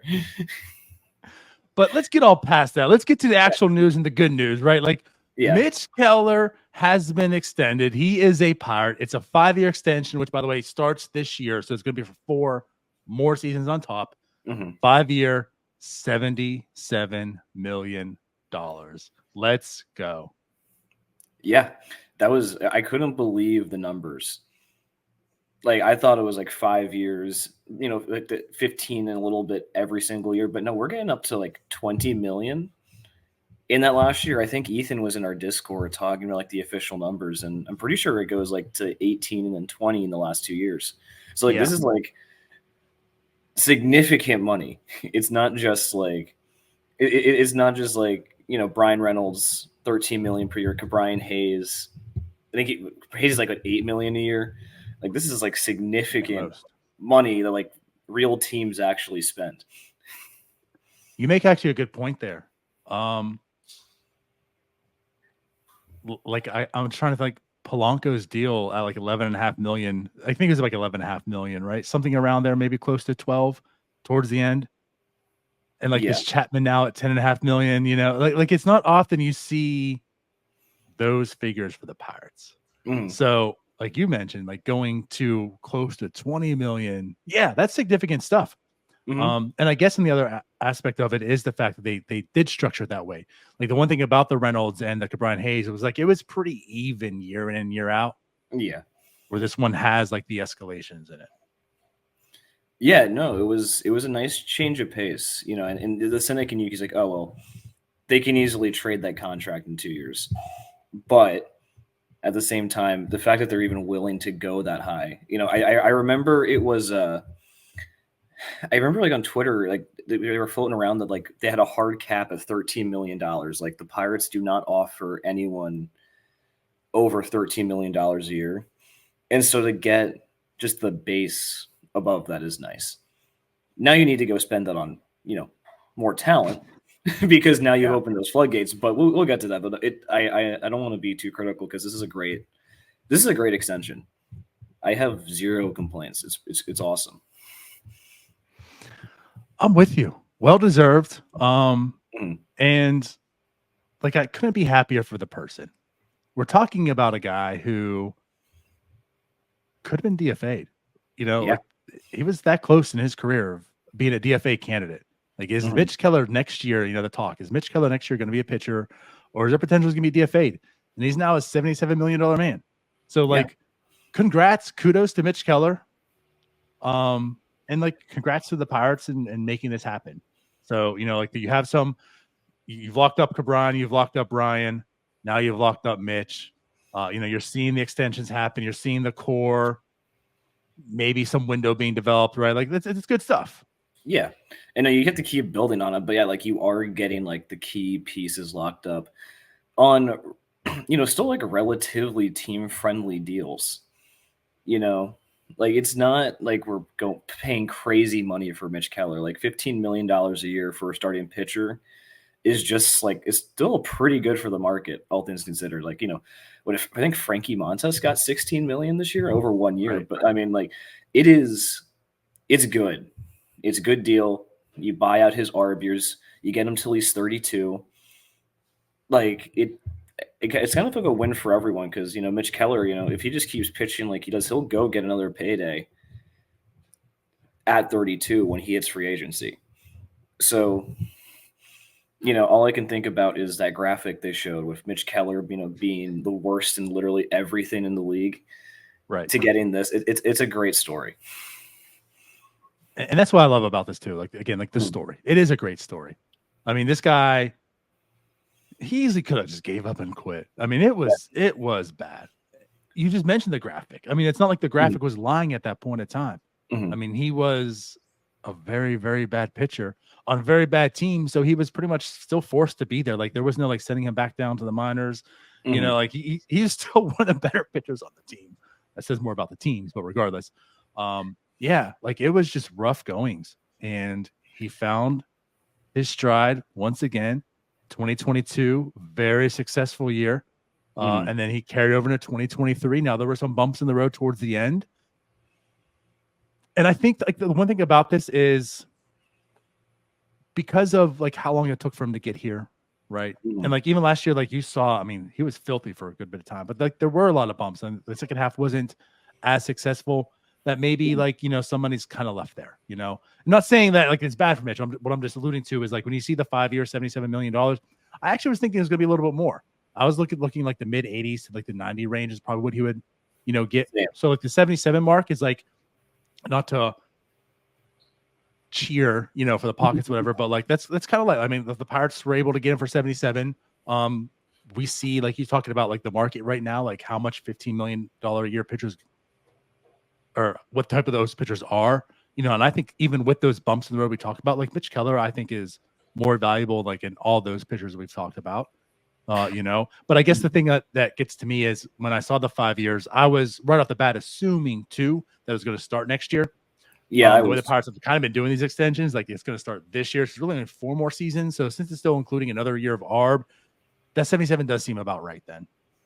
Yeah, no, it feels about right. And I imagine the Pirates aren't really thrilled about giving pitchers term into like their mid 30s. And so it'd be hard to see them like really wanting Mitch Keller around for the 33-year-old season. I'm surprised they didn't like throw like a team option in there. That just kind of seemed like a no-brainer. Actually. Like, I mean, maybe Keller's camp didn't want it. Like, but no, I mean, it's a good deal for the Pirates. You're not breaking the bank. He's still like the highest paid player on the team now, isn't he?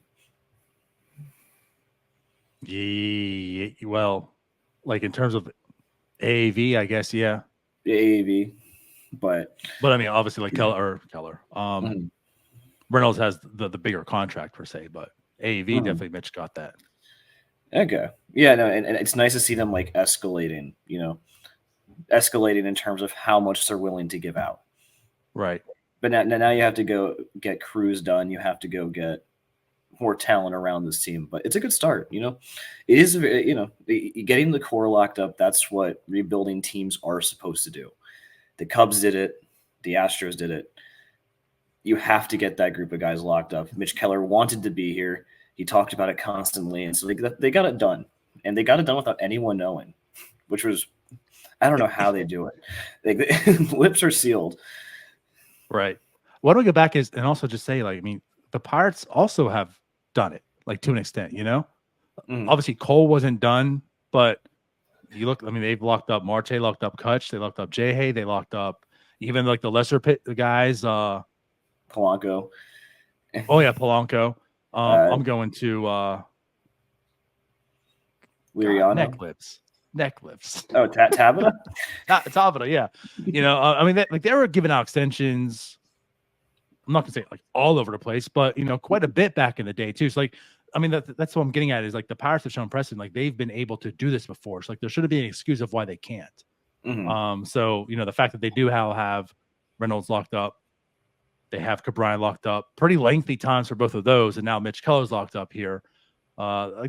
That's good. I mean, the next 5 years, you have 3 of your pretty core veteran type guys that are under contract. No, and that's important. And I then you want more guys that you can lock up too. Like you want to have guys like hopefully Davis has a good year. You want Sawinski to get to a point where you want to extend him.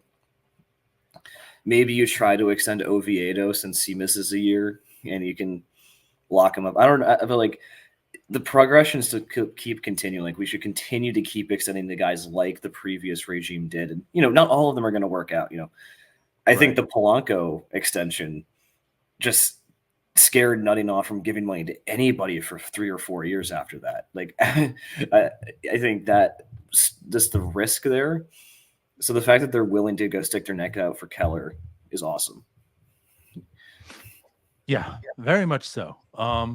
So again, I guess talking to them about Mitch Keller, last year a 4.21 ERA again. Like you're looking at the ERA wise, it's probably not like what you want to see. Like you want to see better, but like I think he can do better. Like the year before 3.91, but in the past 2 years, he's pretty much produced like 5.5 WAR. And you're talking about 15 million a year for like a 2.5 WAR player on average. Like I think Jim put here in the chat, like if he is just what he is right now, what he's done in the past 2 years, like he's still getting you better value on that deal, than what it's being paid for. But I think there's still a lot left. And like what you saw in 2022, and then you saw in 2023. Like I'm just a firm believer in Mitch Keller. I don't think he's out here like being an ace, and I think the hope obviously as well, but like I think the hope and rational thinking is once Paul Skenes gets here and gets his groove, like that guy's the dude, he's the ace, and Mitch Keller can line up as a fine number 2.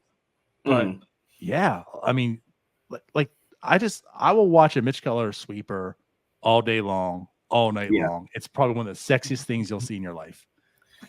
No, and the nice thing about it too is like yeah, he had like that terrible month. Was it June? It was either like May or June. He had this horrible month. I think June, because I think it May was still pretty solid. And they were hyping up like how he had like 9 different pitches. He was throwing this giant pitch mix, and he's just stopped kind of throwing his fastball, which is his money pitch. Like that is the best pitch. And then he started throwing his fastball again way more, and things started to get better. So I think a lot of last year was just tinkering, seeing what exactly he had.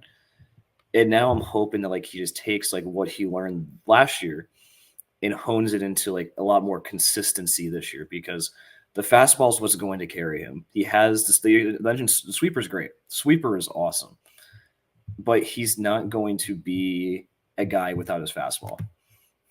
And so I'm hoping he learns from that this year. And, and even if he doesn't, 200 innings of 4 ERA baseball is still really good stuff for the Pirates. Like you still have a really valuable pitcher there. That's part of it. Like he's also now shown he's a workhorse, and that's something the Pirates need desperately this year for sure. But yeah, like you're absolutely correct. I mean, a lot of pitchers take time to develop, right? I mean, this is what it is. Pitchers usually take more time to develop. A lot of hitters can come up in, for not being an actual pun, but yes, can hit right away, right? I mean, there's gonna be like some development, but maybe after like Julio Rodriguez, like a really good example. Like that guy came up, it took about 200, 300 at bats to really find his groove, but then like he's just smashing, right? Where like a lot of pitchers can take like a few years. Now Mitch Keller is like the extreme. It took him a long time to get here, but like once he found his stride, like he's still developing and finding it. So like, yeah, I'm looking forward to this year being like he's putting everything finally together. He's also going to go out there and get you like close to 200 innings while doing it. And again, like what this team has going forward from this year with like the question marks and the injury risk and everything about, the rotation and such, you're going to need that. So, I mean, again, like if he even is this 4.2 type pitcher ERA wise, but he goes out there and gets you 190, 200 innings. That is extreme value. Yeah. No, it is. And like but also if you just look at the stats, like even from 22 to 23, like the stuff is moving in the right direction. Like there has been improvement. The strikeouts are going up. The walks are going down. The hard hit rates are going down. Like you can see like there has been sizable improvement over the past like 2 years. So even though the ERA is a little higher, like he was overall a better pitcher last year. And, you know, Yeah. I think Jim said in the chat, like 2022 started so bad. He got moved to the bullpen, but that's what I like about him. He is one mentally resilient guy. And he works hard, and I think you've been able to see like he's just been progressively getting better ever since 2021. 100%. 100%. You saw things finally click in 2022. And then, yes, in 2023, like you mentioned, he came with like 13 other pitches in his back pocket he's never seen before. It's just like, wow, he really worked to even get better upon that. And yes, like April and May, you saw how filthy this guy can be. So like seeing those 2 months, and again, like towards the end, like you mentioned a little bit here, you see what he can do. And there's some nastiness to him. Now, is it going to be consistent? That's what's going to really determine, like, you know, you want to go by numbers, slot him as like the top of the rotation or mid-rotation guy. But like I'm fully confident, like at worst, he's a number 3-4 starter. At very worst. And again, we're talking at $15 million a year. I mean, that's what are those guys that are signing? Like they're pretty much number 4 or 5 stars and such. I mean, Lance Lynn, Kyle Gibson, right? I mean, Mitch Keller has way more upside than them, and they went for like $11 to $13 million. You know, because they're workhorses, right? Well, Mitch Keller shows to be those type of guys too, as far as innings pitched. But this guy's got the potential to be a frontline starter too. So Lucas Giolito went for $19 million a year for being a workhorse, you know, and he had a fight. I think he was closer to Lance Lynn than he was to Mitch Keller last year. So, you know, yeah, it is really good value. But like it's also like, you know, when Brian Reynolds signed, it kind of felt like he took a huge pay cut. Same with Brian Hayes. You're like, wow, I can't believe he signed something so low. It doesn't feel like that this time. Like this feels like a relatively fair deal for both sides. Yeah, and that's nice. I like to see guys get paid what they're worth, and I think Mitch Keller earned this money for sure. And I agree 100%. And that's why I kind of stated what I stated earlier in that sense. There's still some uncertainty to a degree. Like you could say, I mean, if I'm in the Pirates camp, right, I can sit here and say, yeah, you're really, really good for those 2 months. Then this, you know, kind of didn't look too good. You know, and in 2023, you're really, really bad the first month. And then you can't, you know, like there's still a lot of question marks. Like you didn't really put together an entire season to say, oh, you're that dude. And that's why I said like maybe some money was left off the table because of that. And I can understand. But all in all, $77 million, like I'm not passing that up in my lifetime. You know, like $77 million is still a nice little chunk of change somebody's getting here. So again, like good for Mitch Keller, and you know, good for the Pirates to get done. Like I think it's a mutually good contract. You said Brian Reynolds. I look even more towards like the Brian Hayes one where I saw that. I was like, are you sure, Hayes? Like, are you sure that's all you wanted? This one, I see both sides of it. This seems like it's just a very reasonable contract for both parties. Good deal. Yeah. And I don't know. I think Mitch Keller just has to be like the Tread HQ poster boy. You know, going from DFA candidate to now you're signing deals worth $80 million. Like you just maybe they're kicking in the difference, right? Like the sponsorship. They're going to get him to the $90 million he deserves. Yeah. You know, it's cool to see because especially we don't get this very often. Like for most teams, it's kind of like a no-brainer. You know, they extend their young talent, but for us, it's not a no-brainer all the time. You know, I think in that article, mentioned like yesterday, you know, how there was like an urgency to get Cole out the door to save $6.5 million. It's nice when we get guys to stay here. And it's nice that Keller wanted to stay. You know, everything that Keller said made it seem like he wanted to extend. Same thing with Reynolds. Like you hear good things, even like from people who have left the organization. So at the very least, like they're building something where people want to be here. They just don't necessarily pay people to be here for the right price. Right. And that's good. I agree. Now, one thing I just want to say here also that I find just like a little bit interesting, and I guess I'll say that what I am doing is speculating. You talk about the contract and the way it's structured, because more or less the Reynolds deal and the Hayes deal has shown it's pretty much the same every year, very small differences year by year. And this one is more escalated towards the end than today. And we know the state of the Pirates right now. We know the payroll is quite low today. And the fact that they're allowing it to get to 20 million at the end of it, like part of me says, well, why didn't you maybe flip it? Like, why weren't you maybe more creative and say gave them 10 million this year? Bump up payroll to like 85 million in doing so. And that way, at the end of the year, maybe you're still at 15 million. So like you have more flexibility. So I use that word, towards the end. But then made me think, like, is it possible they're doing that because they are still looking to add? Again, it's all speculation, but it's like maybe they are worried about payroll this year. They don't want to add to it because they want to give them some cushion to add to it. Again, it's all speculation, but that's how I kind of look at this. Like I felt like if they were pretty much done with payroll where that's at, maybe they would get creative and make this year a little bit more. So there's more of that flexibility later on. So maybe they left it the way it is because they felt like maybe get something more on this team. All I'm saying is maybe they're not done, and this is kind of showing that they're not. It's interesting because Hayes' contract is like that. Like they front loaded Hayes' contract. Right. Like he's going to be making like less money in the like latter years of the contract than he ever was. Like I think in the middle, like right. I think he's at 10 million right now, and it's going to go down to 8. But I hope so. And I'm assuming, because this is what every team is doing, is everyone's just kind of waiting for the market, the asking price to collapse. You look at the Blue Jays, who gave Isaiah Kiner for like $15 million. And then the Tigers, like 2 months ago, and the Tigers today gave Gio Urshela $1.5 million. Like guys are going to get desperate. They'll lower their ask. And I think that's what the Pirates are probably looking to hope for. I think they might miss out on some guys because they do that. But yes, you're right. They should be trying to add because his salary is basically the same, right? Like it's just what he was going to make in arbitration. Yeah. Okay. Yeah. So I hope so. Right. Again, that's where I'm at. Obviously, all speculation, but that's where my mind went. Maybe this leads us to be more hopeful that there's going to be, whether it's trade or sign, I don't know, right? But like maybe there is some intent to add to this team in doing that, because I felt like if they feel that they're completely done, maybe it would be smart to make it a little more front loaded because the payroll is so low this year, and let's throw the money this way since there's no one else that's coming in. But they didn't. So again, I'm just trying to be hopeful here. Yeah. That's all. Or it could be like, where Stump said 80 million's the benchmark, and they're just desperately trying to stay there.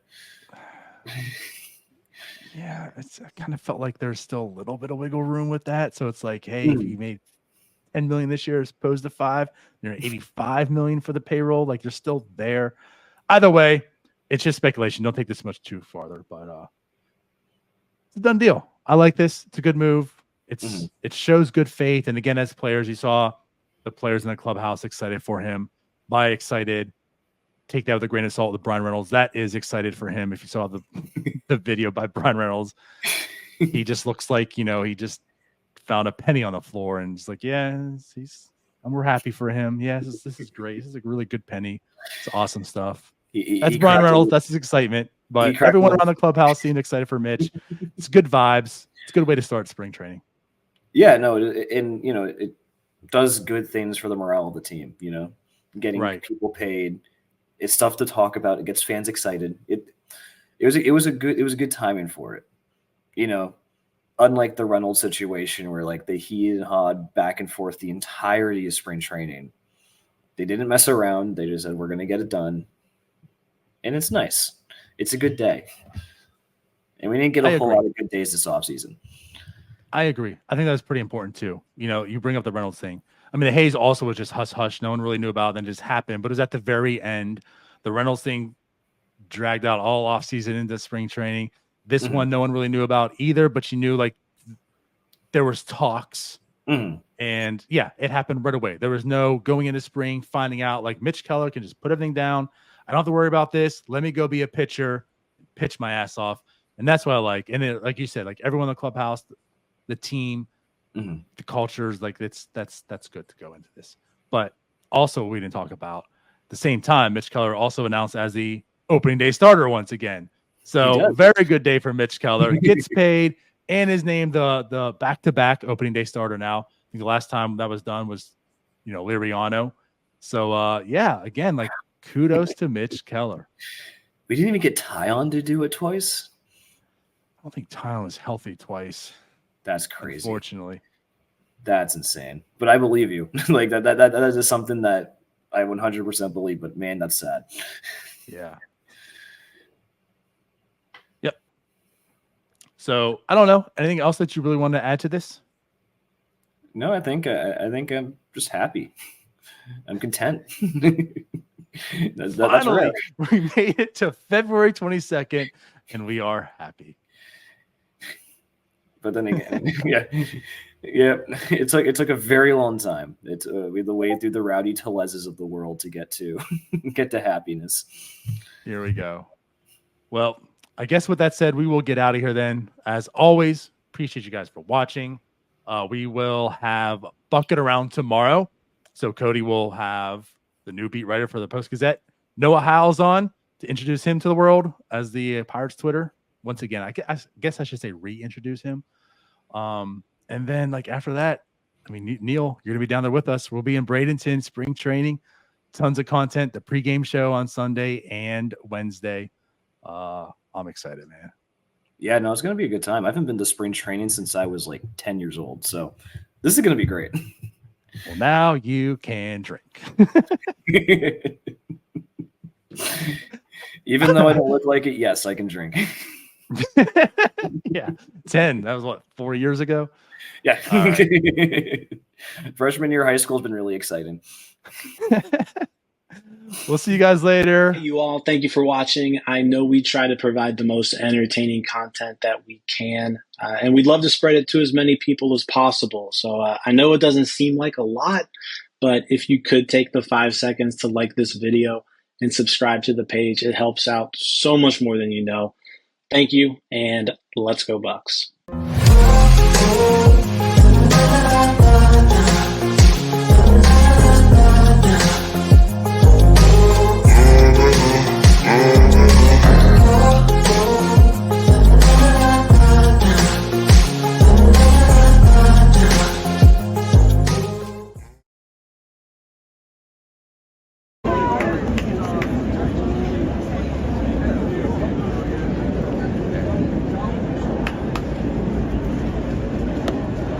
What position does he profile as? Like, what does he play more? Infield? He plays some catcher. He's your future. He plays catcher, shortstop, and second.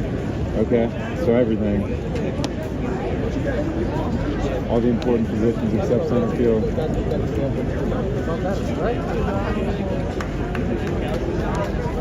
Let's go, Burns! Shot!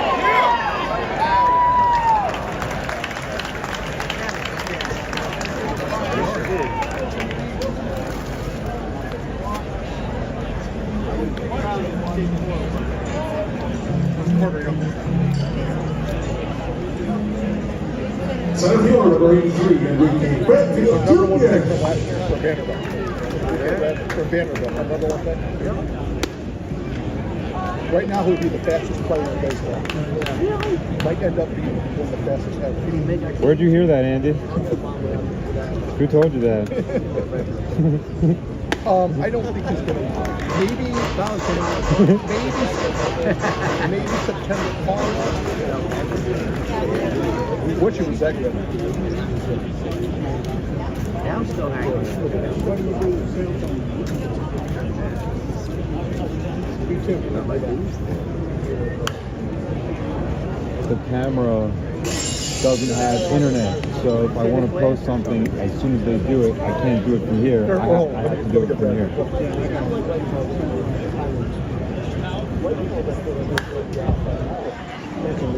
I gave you Oh, yeah? That was a camcorder, so Yeah, it looked very good. Was it Sony? It looked like a Sony. Okay.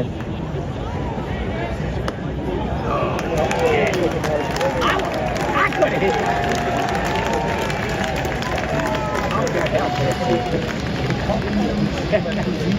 he's very, there's not a lot of open swing. Right fielder number 80, Keller. Yo!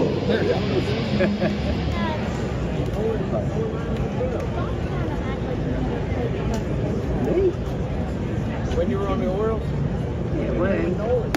Let's go, Carter. Yeah, that shot looked pretty good. It looked like it was HD. Like you're pretty good. He was in the Beatles too. After he called the short. And he got that money. Two things I could have done. Did you ever go to? Okay. That's quite a process. I'm glad it all happens in here now. Right. Right.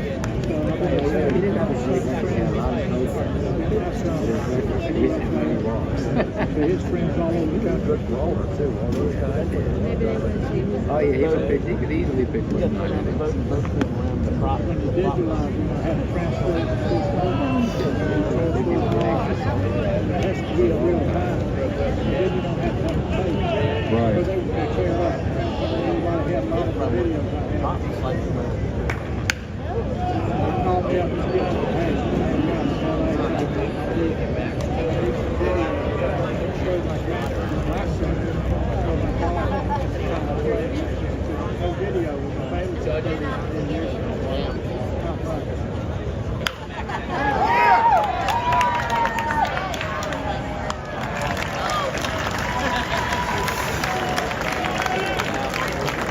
That's so metal.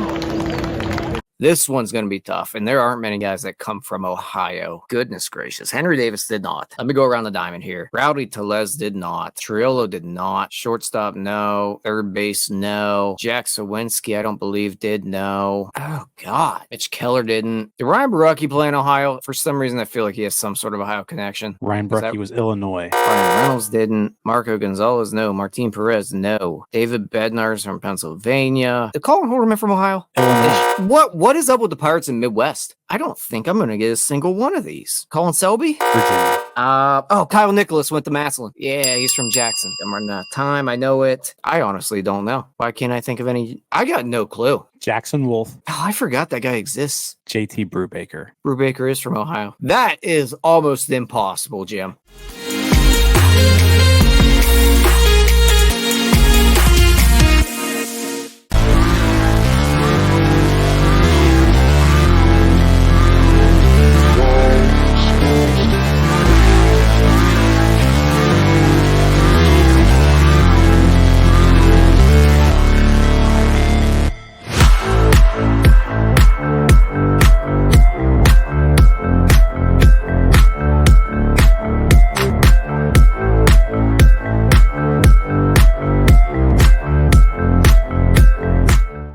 Yo, yo, yo. Welcome to the NS9 Pregame Show. I'm your host, Anthony DiNardo. With me, we got Jim, we got Tyler, and we got another beautiful day. What's up, fellas? How's it going? What is today? Tuesday? It's hard to keep track of days. It's Tuesday morning here at LeCom. Pirates, Braves today. Our second one of these pregame shows. And it's the second just beautiful day for baseball. You can't beat this weather, man. It has been outstanding since we got here. Yeah, it's like what again, mid-70s, and again, not confirmation, not one cloud in the sky. Yeah, not an iota of a cloud anywhere to be seen. Just another beautiful day for baseball. Yeah, we got here. I mean, we got here early, watched some batting practice. Yeah, you can't ask for a better day. So I'm excited to watch some more ball today. O'Neal Cruz back in the lineup. It's our first look at Marco Gonzalez on the mound. Luis Ortiz also making his first appearance of spring. David Bednar, too, supposed to pitch today. So, yeah, looking a lot of stuff to look forward to today. Right. No, you look a lot up. It's pretty much the same as, last time we were here discussing on Sunday. But, yeah, I'm very intrigued about the pitching lineup today. So a lot of guys that you want to see. Of course, a lot of guys are going to be making the team for sure. But yeah, it looks like a very good spring training day, and Chris Sale on the mound for them also. So Chris Sale's getting his first taste for the Braves here. Yeah, you miss out on a lot of the Braves like stars, right? No Acuna, no Olsen, guys like that. But you know, Sean Murphy in the lineup, I guess that's probably the best player, but also a couple ex-Buccos. We got maybe a potential revenge game today with Jordan Luplow and Phillip Evans starting today for the Braves. Thrill up. Yeah. No, it should be fun. Like I said, Pirates lineup is exactly what you want to see today. You've got 9 guys being trotted out there. And I mean, I'm looking at these 9 guys, and all 9 players in the Pirates lineup today should start on the opening day roster. Absolutely. And also we get to see another lefty on the mound. O'Neal Cruz gets a shot against the lefty. Excited to see Rowdy Tellez face a lefty today. Let's see what that looks like. Yeah. Another lefty starter, Rowdy in there, Sawinski against another lefty.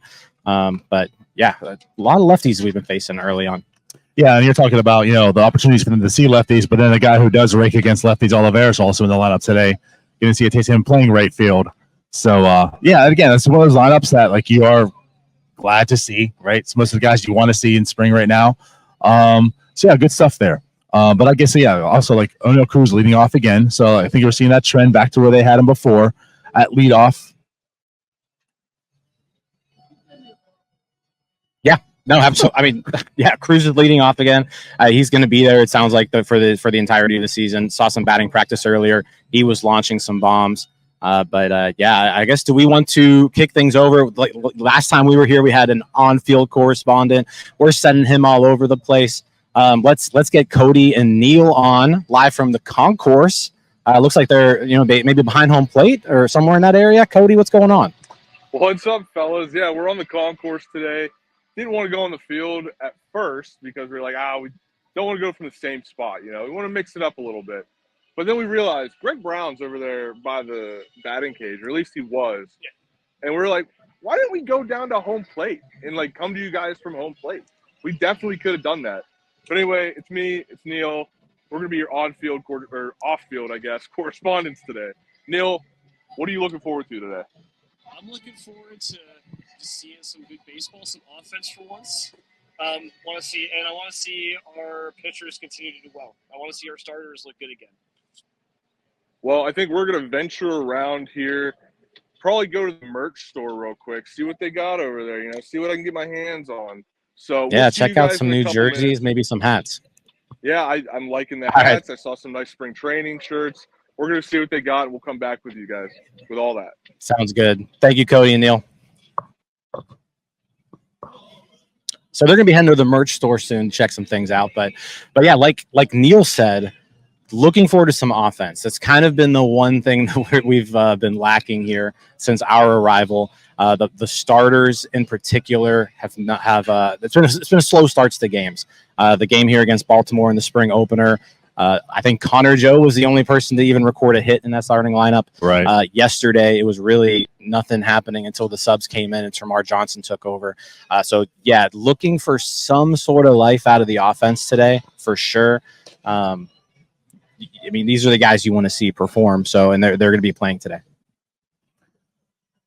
And I think it's safe to say, too, like, obviously, this time of the year, most of the time pitching is ahead of the hitting, right? And again, like, it's spring training, so you're not really diving too much into the stats, right, guys? I mean, it's more of a feel. It's more of getting timing and stuff. Like, that's going to come. So it's like, no one should be hitting the panic button right now that the offense hasn't done anything. However, right, like we've talked, like the first game and now this game is pretty much like the guys that are playing. So, like, it would be nice to see some offense today. Can I make a prediction? Sure. Go ahead. Cabrian Hayes is going deep today. The offense will be back. We watched BP from Cabrian Hayes pulling the baseball, pulling it hard. He was hitting nukes. Off a lefty today, I feel it in my bones. I'm telling you, Cabrian Hayes is going deep today. That's a good prediction. He did look really good in BP earlier. Like you said, hitting the ball hard, pulling it in the air. Yeah, I like that prediction a lot because we are really looking for that first home run, like by a starter. Termarr is basically it so far. So yeah, see some offense from these guys. Cruz, Reynolds batting from the right side today. Grandal batting from the right side today. Yeah, you want to see, you definitely want to see some runs scored early on today. Yeah, like I'm going to defer to you guys because I didn't get to watch any of the pregame stuff, unfortunately. But like you get to mention that like, those guys looking good today.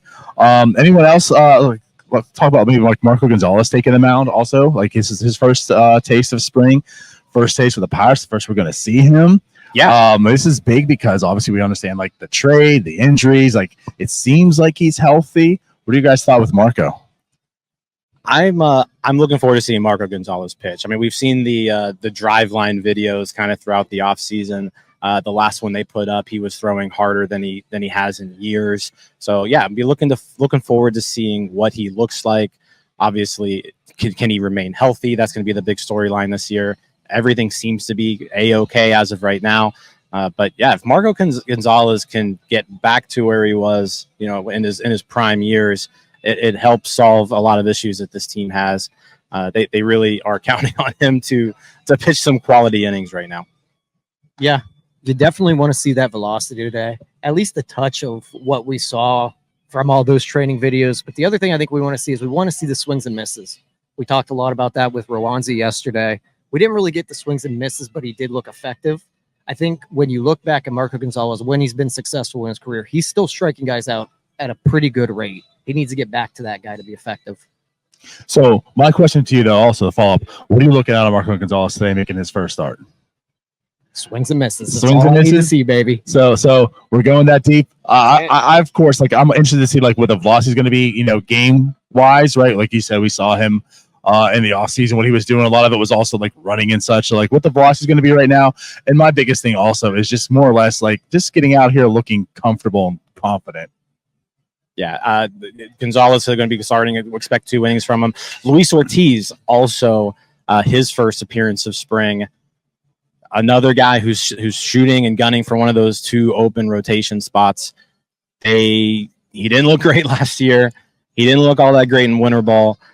This is the first time we get to see him since his few appearances down there in the Dominican Winter Leagues, which, let's say, he didn't look great. So hopefully he can get things going as well. But yeah, those 2 guys, like I said, you're expecting it from Gonzalez. He's been here before. He's a veteran.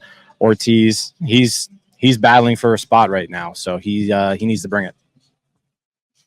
Yeah, and with Ortiz especially, I think again, it's a broken record, but you want to see the velocity. You want to see that again. You want to see the guy that came up at the end of 2022, where he was just a flamethrower. And at the very least, I think you want to see Luis Ortiz look like he could at least be an effective reliever and a guy that does look like he belongs on a major league roster.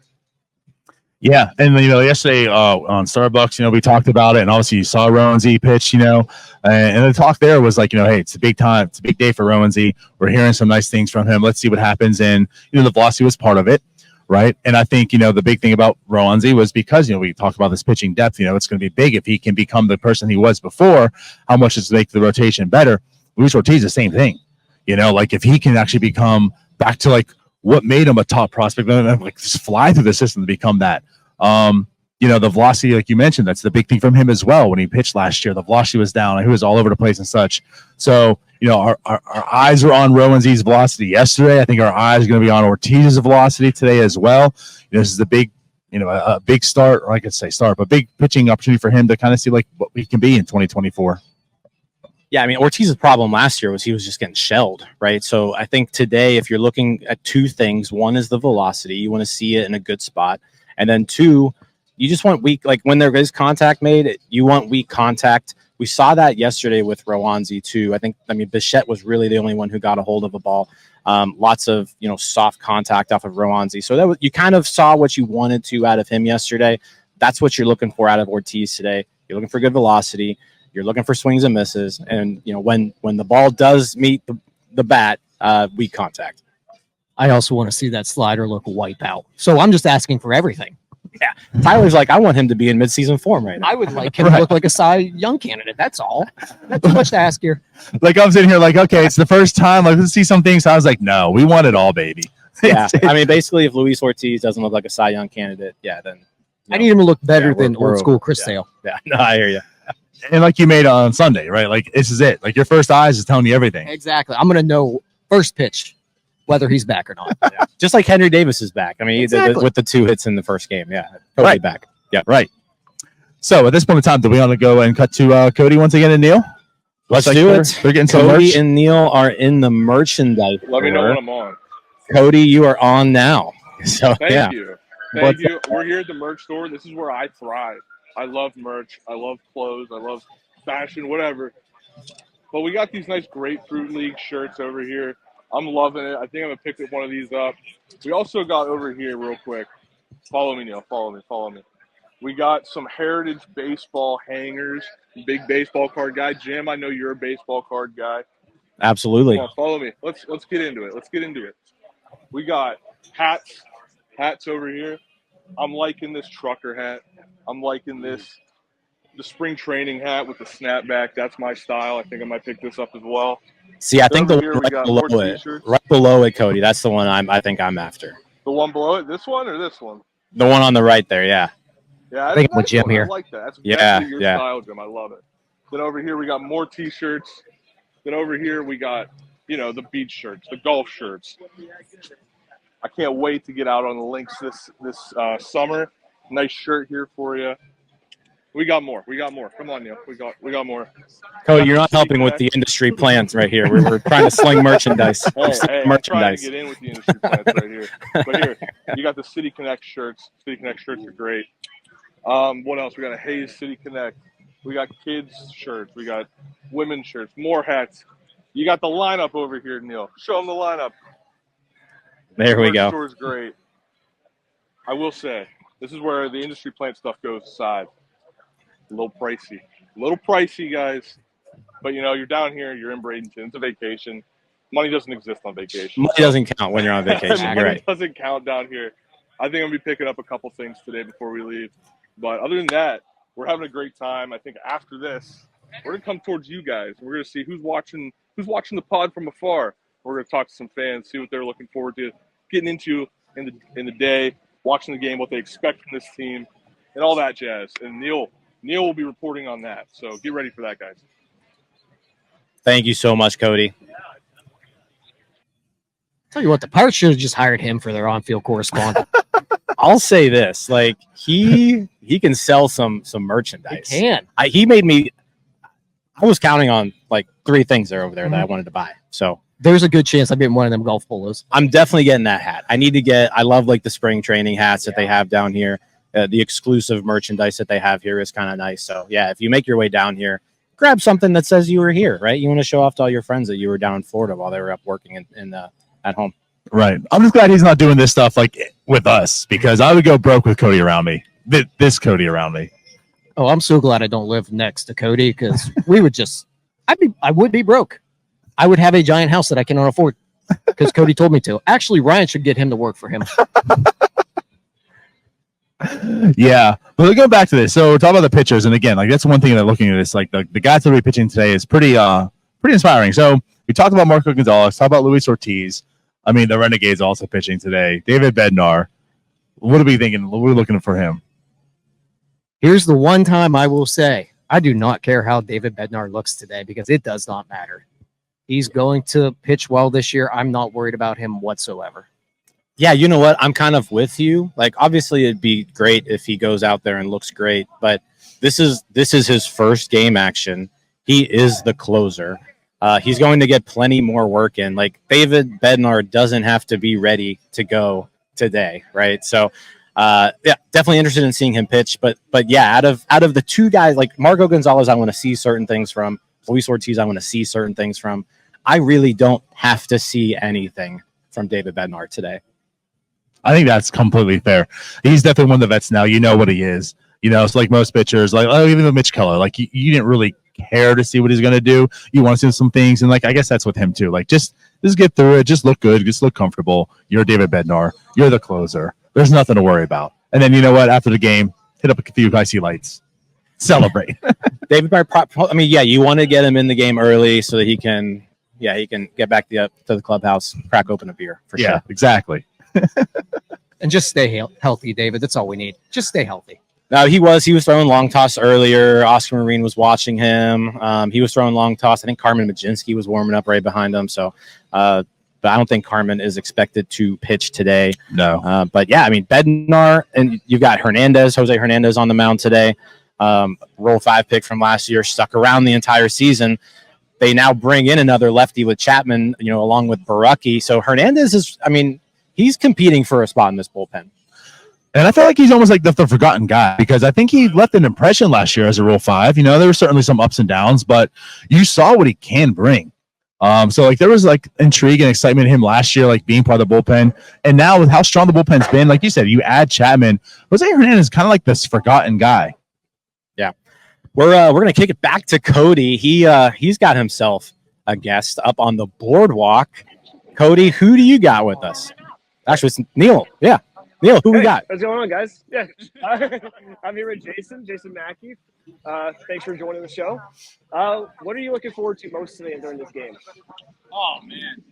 O'Neal Cruz, maybe hitting one where we stand. I feel like it's got to come at some point. I watch it day after day in batting practice, and anytime he's on the field, it's entertaining for me. I'm trying to think of anything groundbreaking that I want to see. Not Grandal, not Reynolds. Not Hayes. I mean, there's nothing against it, but you know what you're getting. I'm waiting for the O'Neal Cruz eruption. Yeah, I agree. O'Neal Cruz, like he hit one when we were here on Sunday. He hit one just near a foul ball. I think it hit that building.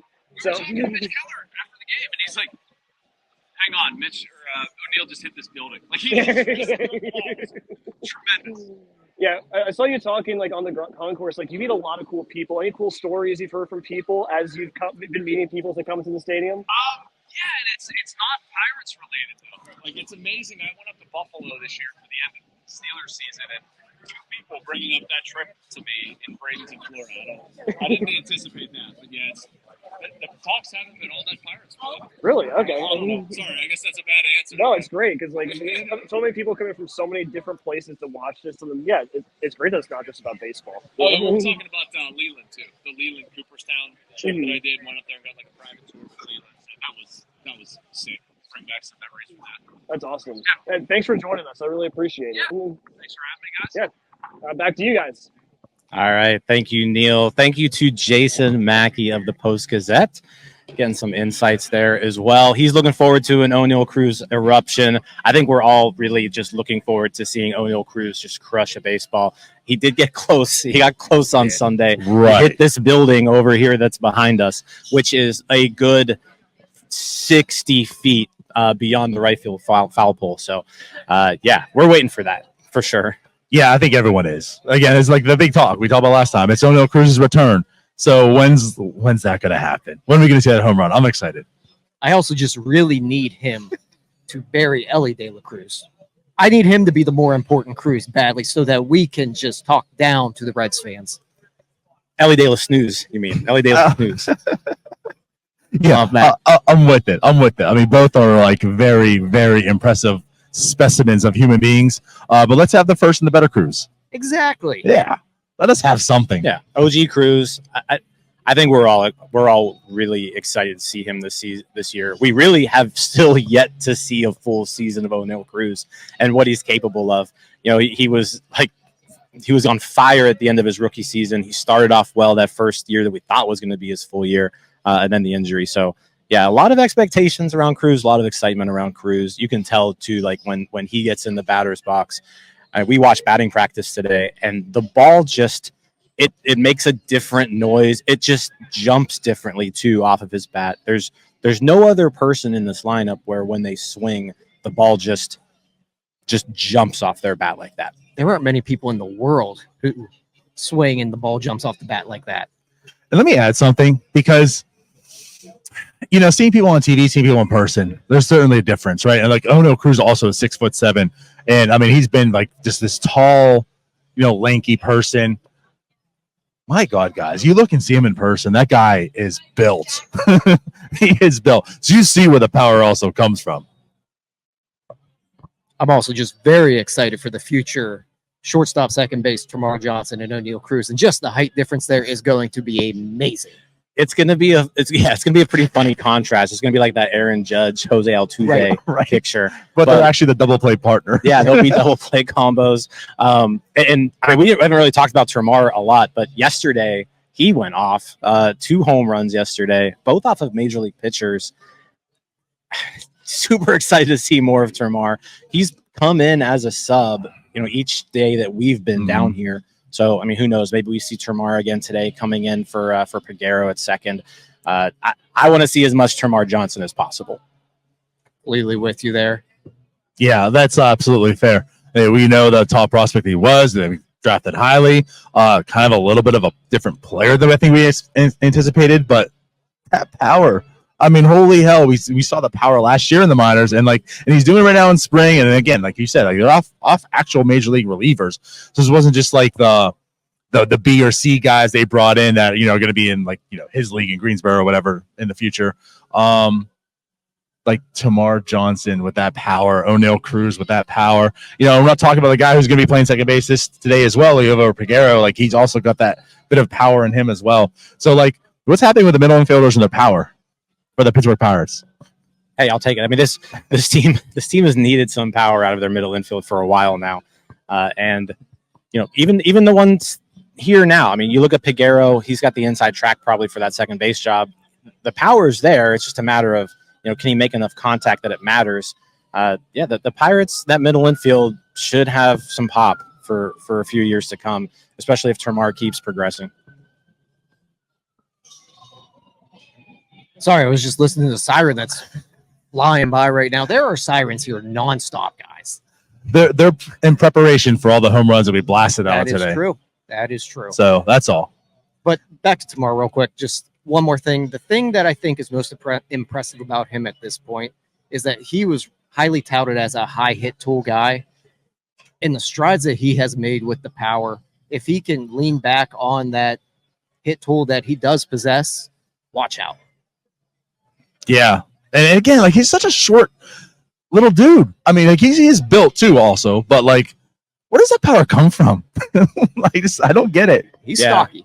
Yeah, he's short, compact, stocky. The swing is short, but at the same time, it's got a really big uppercut to it, and he swings hard. So, and it's not too many wall scrapers. I mean, this guy hits it, and it's out of here. He hits it hard. Yeah. I don't know if they're going to start him in Greensboro again. He didn't really get a full season there. He started, I think it was 2 months there, so he may start at Greensboro, but you want to get him probably out of Greensboro as quick as possible just to see what his numbers look like and how he does in a less hitter-friendly environment. So I think that's kind of the exciting part for me is how fast can Termarr get to Altoona? Do they start him there? Probably not, would be my guess. But you want to get him there as quick as possible. Yep. Like it. So rest of the lap. So we can talk about a lot of us guys, but O'Neal Cruz, Brian Reynolds, Brian Hayes, Yasmani Grandal, Connor Joe, Edward Olivares, Rowdy Tellez, Jack Swinsky, and Liover Pregame. Anything else in that lineup you're kind of looking into?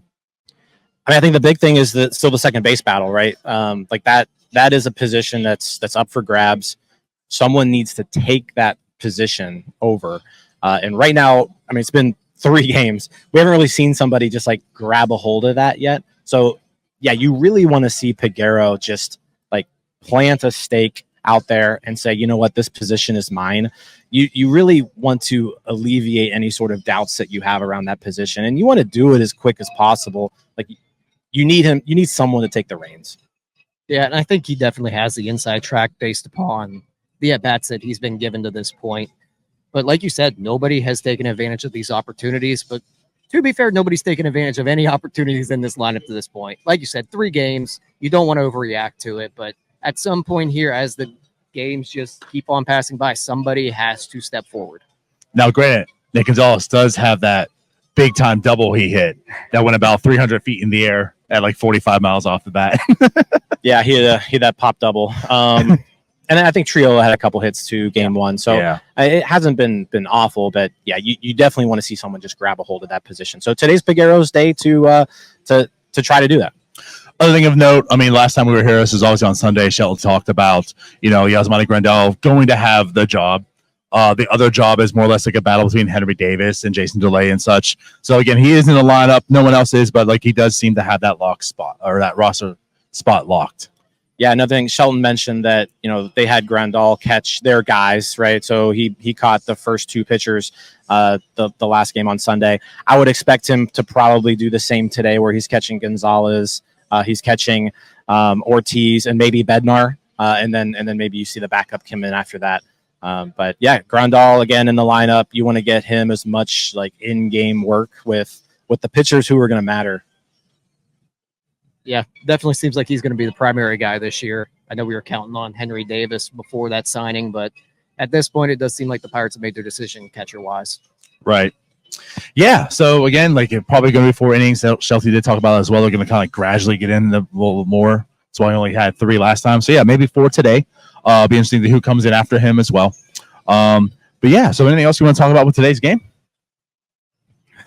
We still haven't gotten, I guess, the bullpen. There's still a few other arms there. We talked about Hernandez. Plasmeyer started, also supposed to pitch today. Hunter Stratton, who was my dark horse spring training breakout candidate. He's going to be on the mound today. Kyle Nicholas also on. Nicholas got the 3-run homer hit off of him in his first appearance. So you just want to see him bounce back. He's a guy who I'm not really expecting to make this bullpen. But he's going to be in the mix for the majority of spring. And so you do want to see him kind of bounce back from that first appearance and look pretty good today. Yeah, he definitely does have major league stuff. And also, the shirt says it, Ohio. Kyle Nicholas, Ohio kid. Maybe I'm rooting for him now. There you go. But yeah, that's one thing. Definitely going to be in the mix this year. Could provide some decent depth. Do we want to go back to Cody again? Is Cody ready for us? Does Cody have anybody? I don't think he does. I think Cody No. He can't hear just us, deep so. in a conversation Yeah, right he's now. Cody's having done. All right. conversations. Yeah. I don't know if he had someone ready. All right. Well then, yeah. So I think that pretty much wraps everything up then for us today. So Yeah. No, let's play ball. Like I said, let's get some offense today. That's what I'm looking forward to the most. let's get some offense. Let's get everyone healthy. Let's crack open some icy lights after David Bednar's relief. And let's look like a World Series contender right now. There it is. Right now. And maybe we'll sign some autographs again. Who knows? Maybe. Yeah, maybe. So as mentioned, right, so wrap up today. We're gonna have another recap, obviously. Probably some more videos, and we'll be back again tomorrow for another pregame show here in Lecom.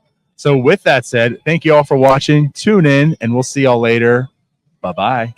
See you guys. Peace out, Girl Scouts. Hey, you all. Thank you for watching. I know we try to provide the most entertaining content that we can, and we'd love to spread it to as many people as possible. So I know it doesn't seem like a lot, but if you could take the 5 seconds to like this video and subscribe to the page, it helps out so much more than you know. Thank you, and let's go Bucks.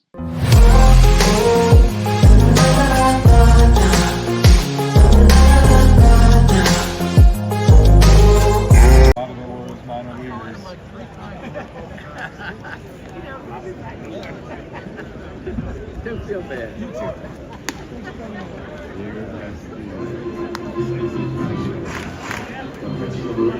Yeah, those guys are pitchers, and one of them has been hurt for a little while, so I don't want to ask about his health or his status,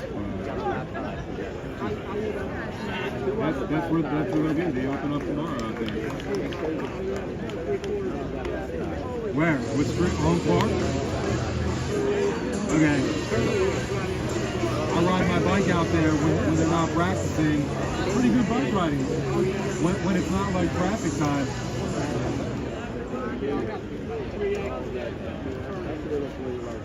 That's a little bit of room. You can make a practice area for yourself.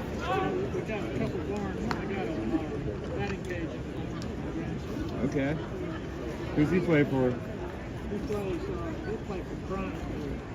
Okay. So some of those tournaments that he plays in, they're at Twin Lakes.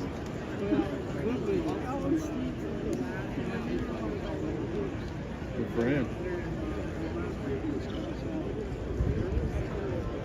We've had these 4 seats right here. They're all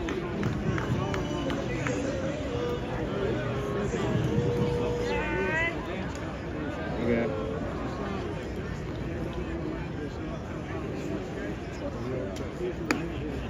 Is that your gentlemanly way of saying I'm in your seat?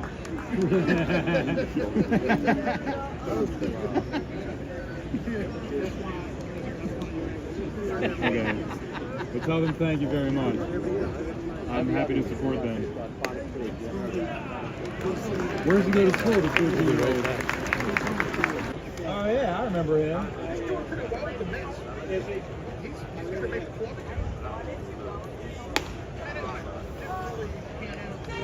How does anybody not? I don't want to sound like Seinfeld's mom, but how does anyone not like him? Really? That's the whole sport right there. His swing's unreal.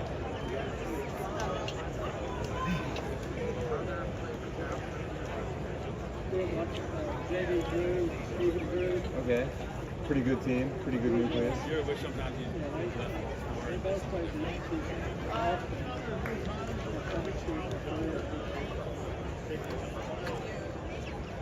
Oh.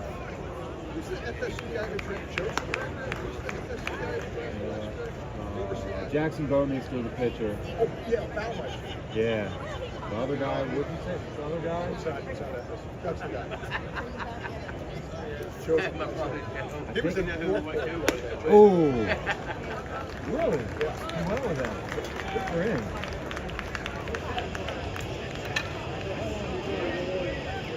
And not with the order. I guess. I've been supporting them for 45 years.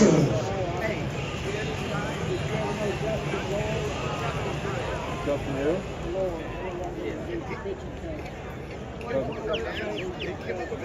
Doesn't ring a bell.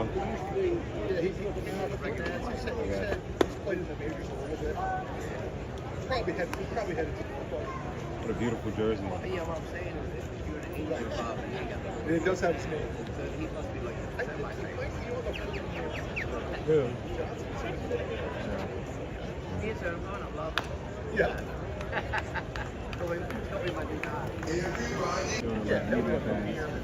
They had 30 home runs last year.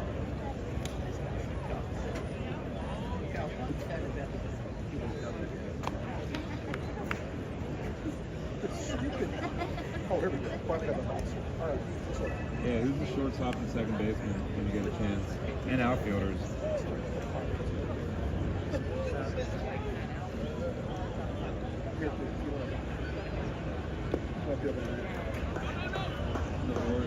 Oh, for the what? Okay, yeah, I thought you asked.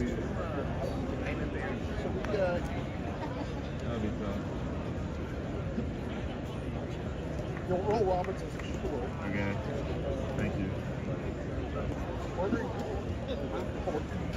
Well, those things are like okay.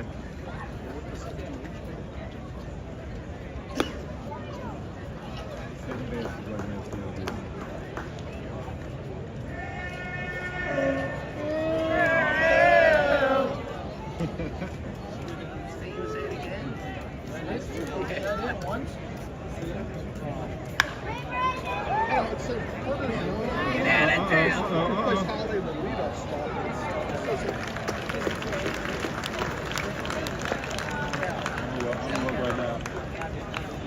What's going on, everybody? Welcome to the North Shore 9 Daily Recap. It is Tuesday, February 27th.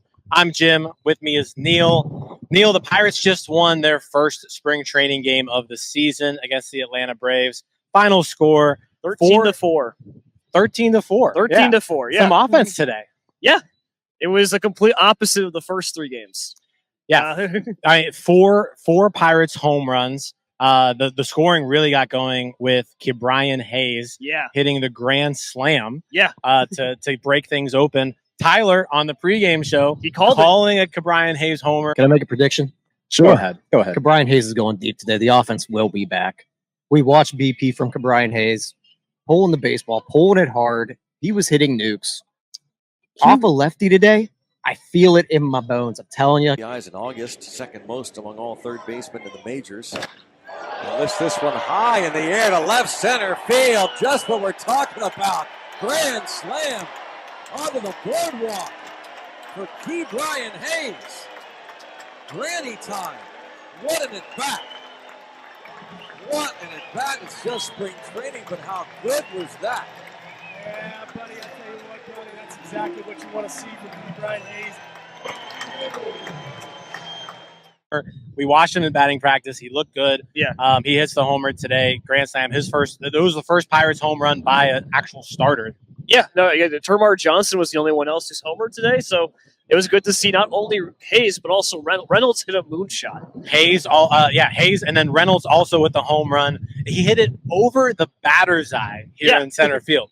Absolutely crushed it. It was incredible. Like it was something like as soon as you heard it off the bat, you knew that was gone. You knew that was no chance whatsoever. Yeah, that ball. You can tell with the wind behind us that the Bradenton wind certainly helped it a bit, but I think that would have been gone no matter what the day was. That's true. Like the wind is blowing out. The wind has been blowing out all day. Yeah. But again, the wind was blowing out for both teams, right? was, I mean, yeah. you could say that, and the Pirates took advantage of it. 4 home runs, and really a lot of the Pirates' home runs were gone. They were regardless. shots. Yeah, like one of them, I think I forget which one it did. Like he hit the top of this bar here.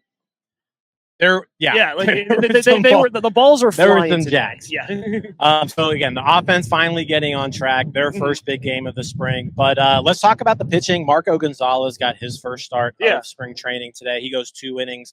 He gave up 2 runs. But what did you see from Marco Gonzalez today? Nothing out of the ordinary. I saw a guy. He's been hurt all of last year. He came off a pretty nasty nerve surgery. So it was clear he was trying to find some control. He had some control issues. Wasn't really hitting the plate all that often, but it was fine. Like he was hitting 89.5 on average, which is high for him. Yeah, on his fastball. he got to 90, averaging 89.5 today. He actually gives up 3 runs in an inning and 2/3. He fails to even get out of that second inning. He needed some help there. 6 hits, 1 walk, 2 strikeouts from Gonzalez. I kind of agree with you. Like it wasn't a disaster of a start. Yeah. The velocity looked good. A lot of the contact was somewhat weaker contact. You would like to see him at least get through those innings. Yeah, but I liked his changeup today. His changeup was getting some swings and misses. It looked like he was locating that well. It looked like it was like his fastball cutter that was getting hit. Yeah, the changeup did look good today. But that's always been his money pitch, so hopefully that continues. That's true. So Gonzalez, his first outing of the spring, again, not an ideal outing, but he'll get a whole month to kind of get better from there and tune up. On top of that, Luis Ortiz gets his first action of the spring. 2 innings, 1 hit, 1 unearned run. He strikes out 2, walks 1. The velocity, though, was there for Ortiz today. And I think the big thing, too, was like he was the weak contact. So like Contreras last year, Ortiz got hit hard. And I think a lot of the hits that he gave up weren't entirely his fault. Like he gave up like a dinky hit that went like 8 into center field. I think Cruz botched a throw on an infield grounder. He got some strikeouts. I thought he pitched pretty well today. No, I actually liked what I saw out of Ortiz. Again, the run was unearned. The stuff looked good. The fastball velocity was exactly where you want to see it. High 98s, touching 99 at times. If you're looking for something to like build off of for this spring, it was a good first outing for Luis Ortiz. But it's a big thing too. Where like these are talking about 2 guys who really struggled last year, who came up blazing in the majors when they first got here. A lot of hype around Contreras and Ortiz in 2023. Yeah. So and then they kind of faltered. Like they were really bad last year. So it's something that you can hope to see grow as the spring goes on. Yeah, on top of that, like I said, Gonzalez and Ortiz, the 2 guys who are gunning for a rotation spot, they pitched today. Jose Hernandez with a scoreless inning, Hunter Stratton with a scoreless inning, Kyle Nicholas rebounding from his outing the other day with a scoreless inning. So good job by the bullpen. Yeah, very good job. Really clean up the game. Now it was against like the Braves, like not the best Braves lineup you're ever going to see, but it was nice to see them still get those outs. Yeah, not the toughest Braves lineup today. Yeah. But yeah, you saw the bullpen do what you want to see them do. And yeah, like I said, Gonzalez, Ortiz, there was nothing there that like overly concerns me. Yeah, neither of them were getting shelled or like hit around the park, and that's been the nice thing about the pitch. Like you haven't really seen them get destroyed. Yep. And even though these games are meaningless, it's something that like even as fans, it's meaningless, but like it's something you can like hang your hat on and have some hope. Yeah. Outside of the homers on offense, I do want to touch on O'Neal Cruz. Yeah. 3 plate appearances today. 0 for 1, but with 2 walks. 2 walks. And he scored twice. So he, getting on base, good approach. And like I said, being driven in by I believe home runs both times. Yeah, it was nice to see the walk. He walked off a lefty too, so it wasn't off a righty first. I mean, he struck out against Chris Sale, but Chris Sale was disgusting today. Chris Sale looked pretty good. Chris today Sale looked like the ace Chris Sale that you want to see. So no, it was very nice to see Cruz walk twice. Peguero's glove again. So Peguero started off a little rough, with that pop up, right? You thought you thought he had a knee injury. Yeah, there was a pop up issue.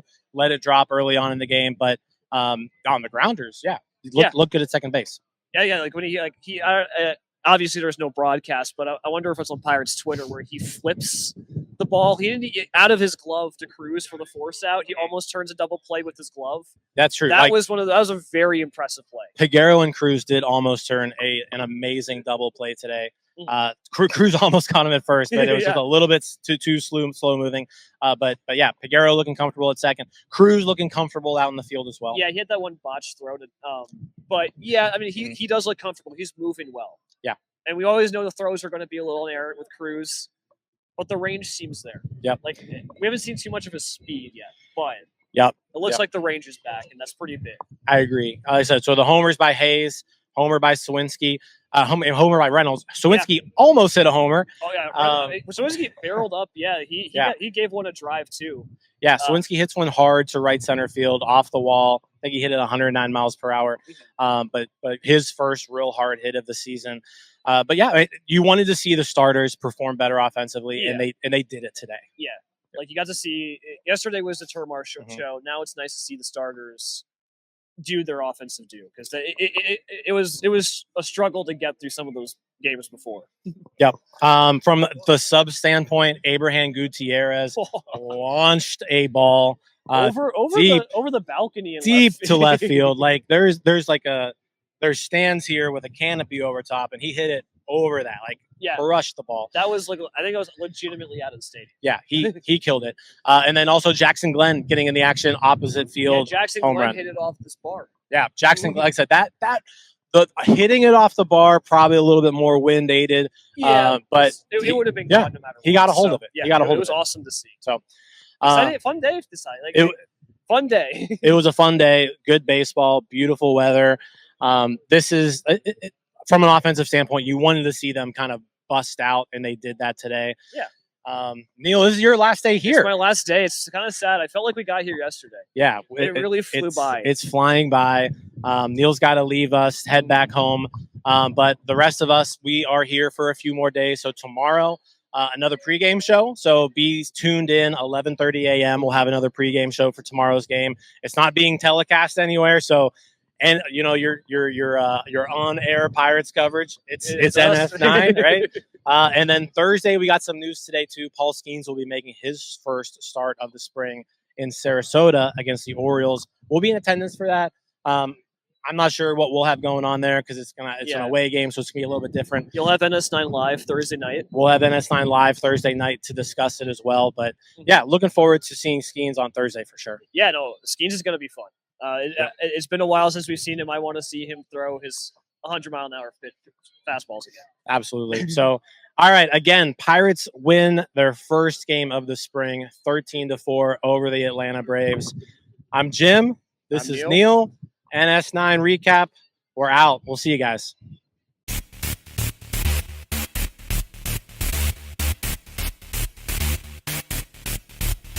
What's going on, everybody? Welcome to another episode of NS9 Cardboard.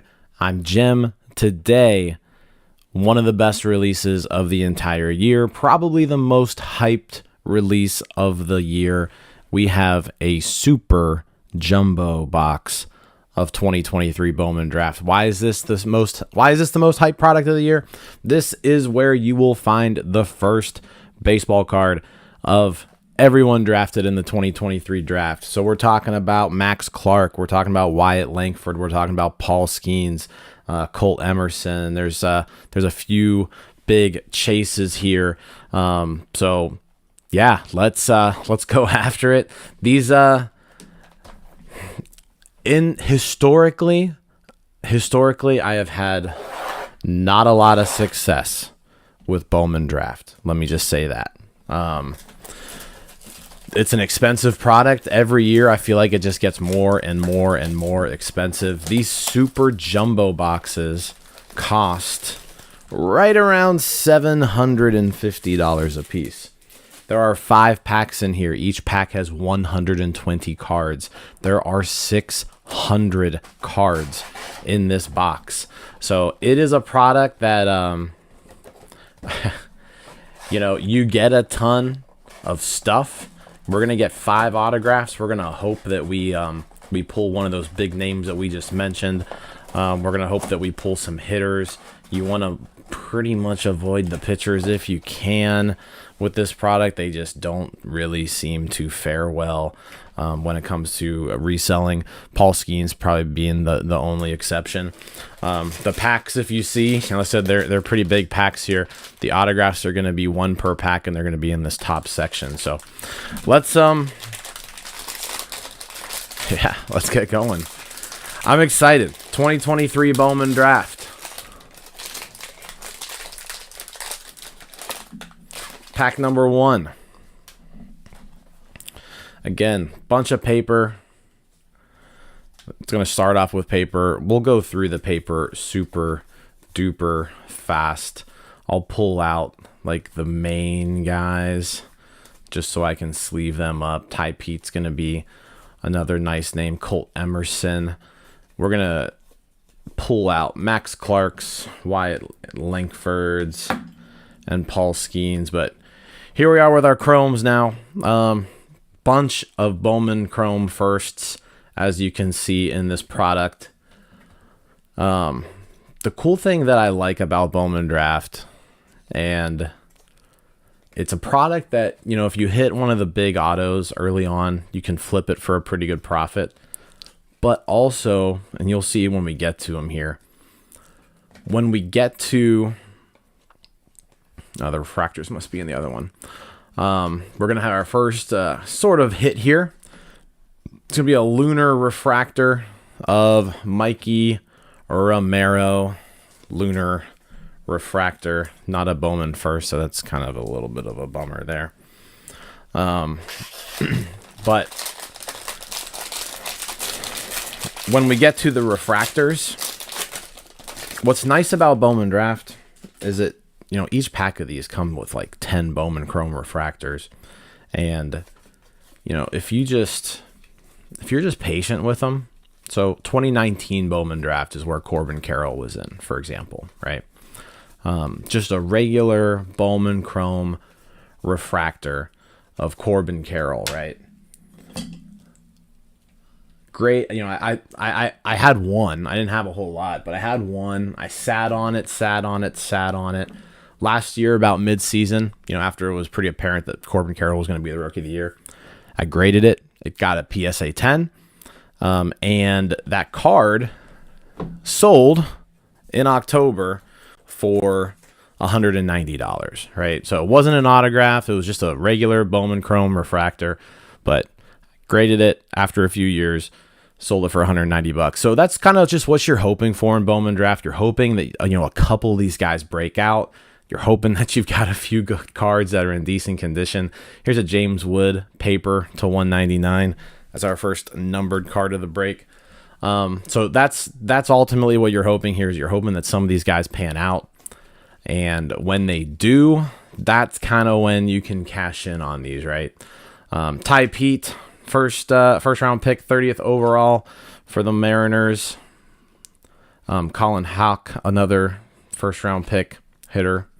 But these refractors here are what I'm talking about, right? So if you can get a good refractor here of like Max Clark, Wyatt Langford, one of those guys.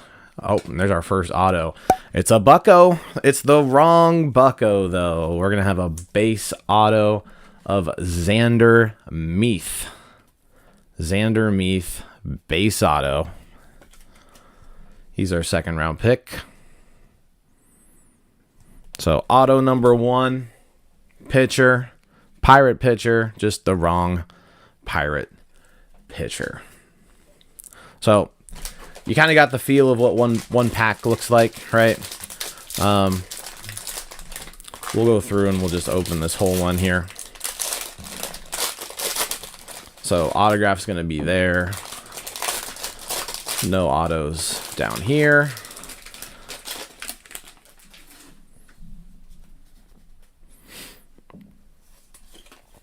Roll through the paper relatively quick here.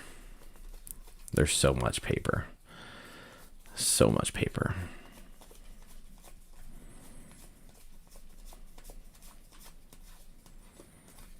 But even the paper stuff too. Like you get a first Bowman Chrome paper of a stud, and you sit on it for a bit. They end up being worth a lot. So like there's the value in Bowman Draft is just in like the sheer volume of stuff that you get.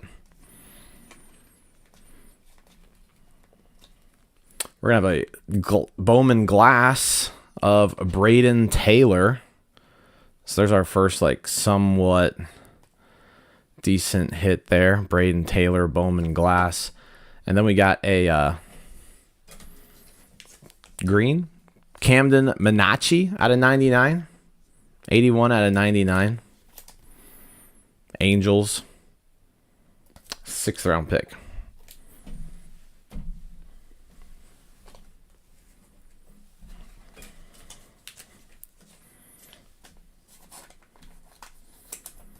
Braden Taylor, Bowman Glass. All right. Here's where our second auto should be in here. Roll through the paper.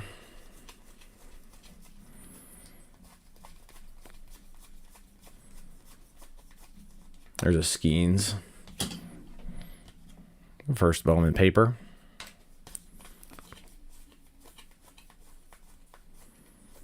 I'm just going to pull out the Clarks and the Skenes and the Langfords when it comes to the paper for now. All right. Ty Pete, first Bowman Chrome. Colin Hawk.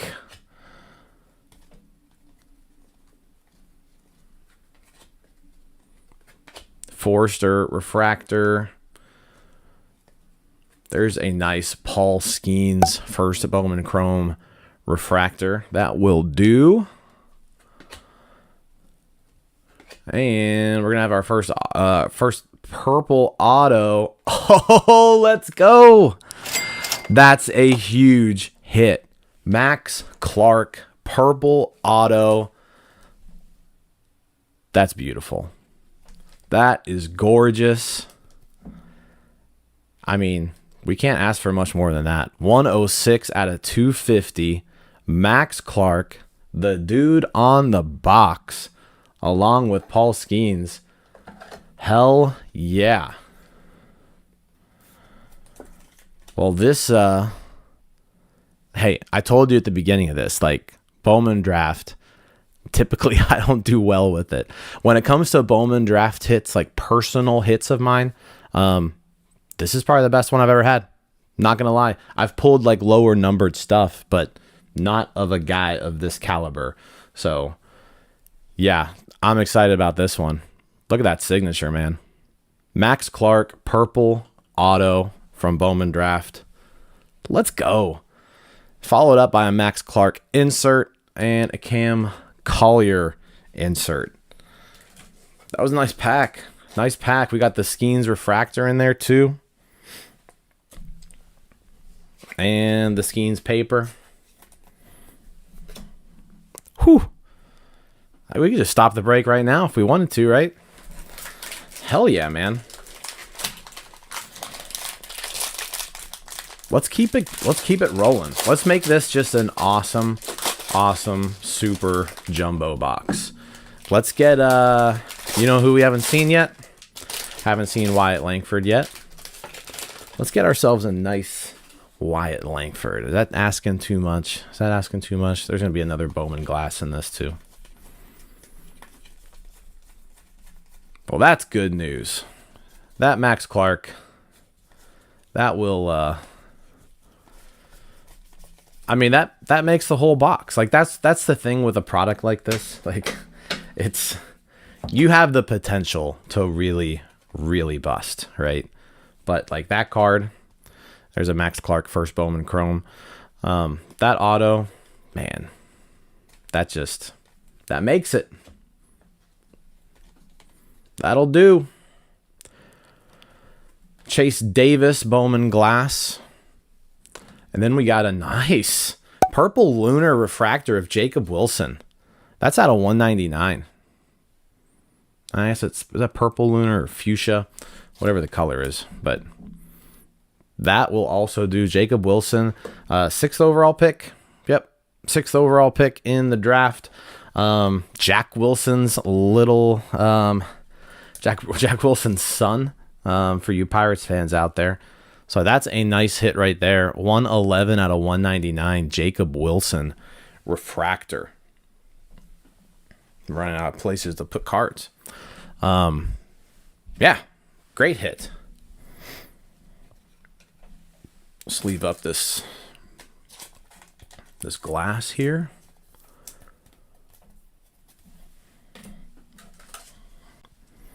And then the Max Clark. All right.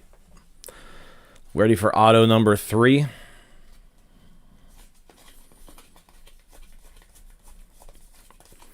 Roll through the paper, roll through the paper. There's a Max Clark. Still no, I mean, unless I missed a Wyatt Langford paper, that's possible. But still haven't seen Wyatt pop up yet. There's a nice Colt Emerson, first Bowman Chrome. Jackson Holiday.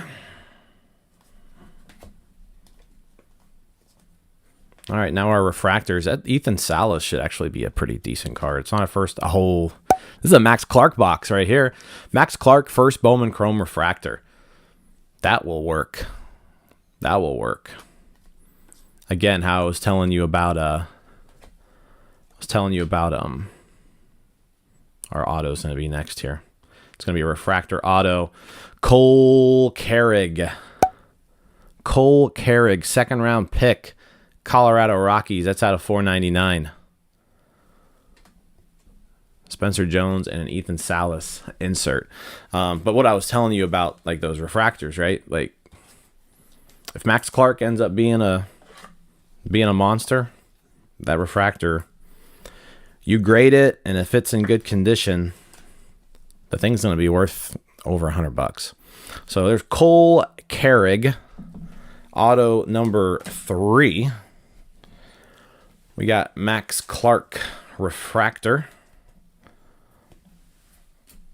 to go along with the Max Clark Bowman Chrome from the other side.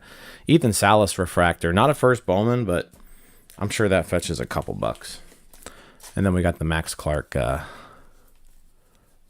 paper here, but there's some damage on that paper. There's a little, there's like half the paper is missing. That thing's not even, that's worthless. All right, we're down to 2 more packs.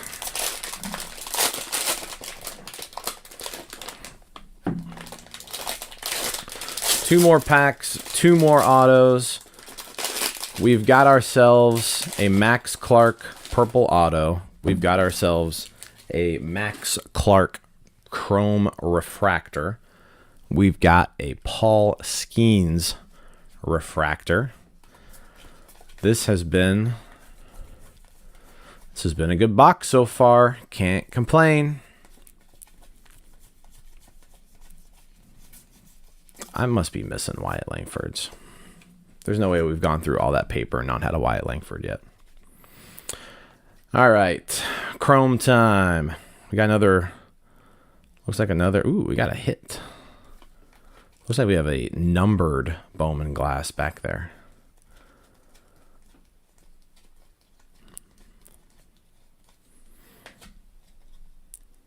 So we got a Noble Meyer, and then we've got, oh, that's a nice card. Bryce Eldridge for the Giants. That's like a sparkle stained glass. Numbered to 150. Eldridge was the 16th overall pick for the Giants this year. Probably a top, borderline top 5 guy in this product. Probably more like a top 6, if I had to guess. I need a top loader that's gonna fit these. It's a little bit, yeah, that'll do. Nice hit right there. Bryce Eldridge out of 150, Bowman glass. All right. But I would say he's a top 6 guy in this product. Matt Shaw probably in that same territory. Again, Wyatt Langford the guy we're still missing. There he is. There's a Wyatt Langford paper.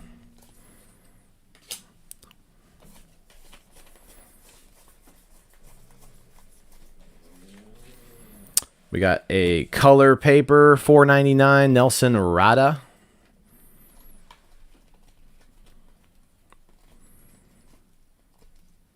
Oh, our auto's in this half too. So this is going to be auto number 4 coming up.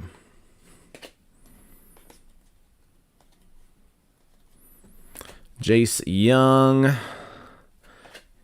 Yasser Mercedes, and auto number 4, Michael Carrico, catcher for the Cubs.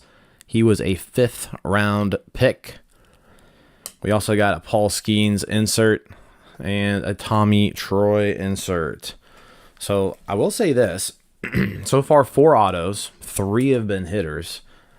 So we'll take those numbers any day. One of them obviously being a really, really good hitter. So yeah. So far, so good. Sleeve up this paper. Wyatt Langford. All right, we are in our last pack. Can we get a big Wyatt Langford? Can we get a big Paul Skenes? What is left out there?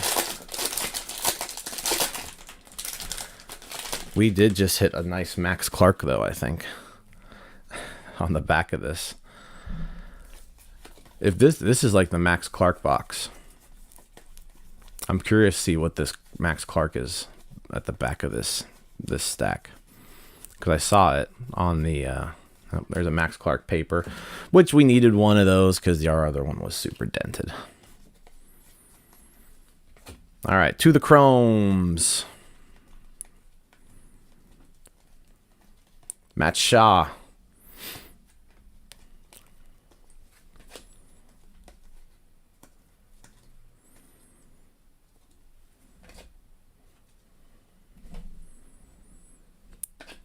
Max Clark.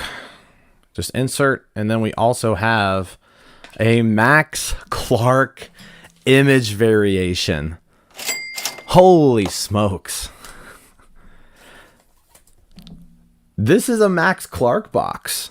And I ain't complaining, you guys. I am not gonna complain about a Max Clark box. That's gorgeous. I do wish the image variations still came with like the first Bowman logo, but this is awesome. Awesome hit. What a box so far.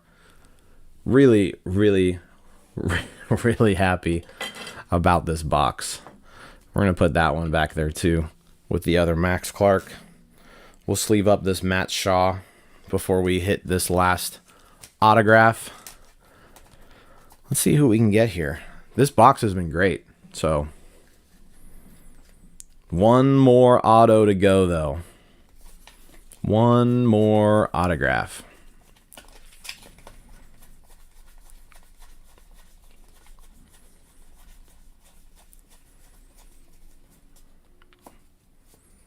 Elijah Green out of 199.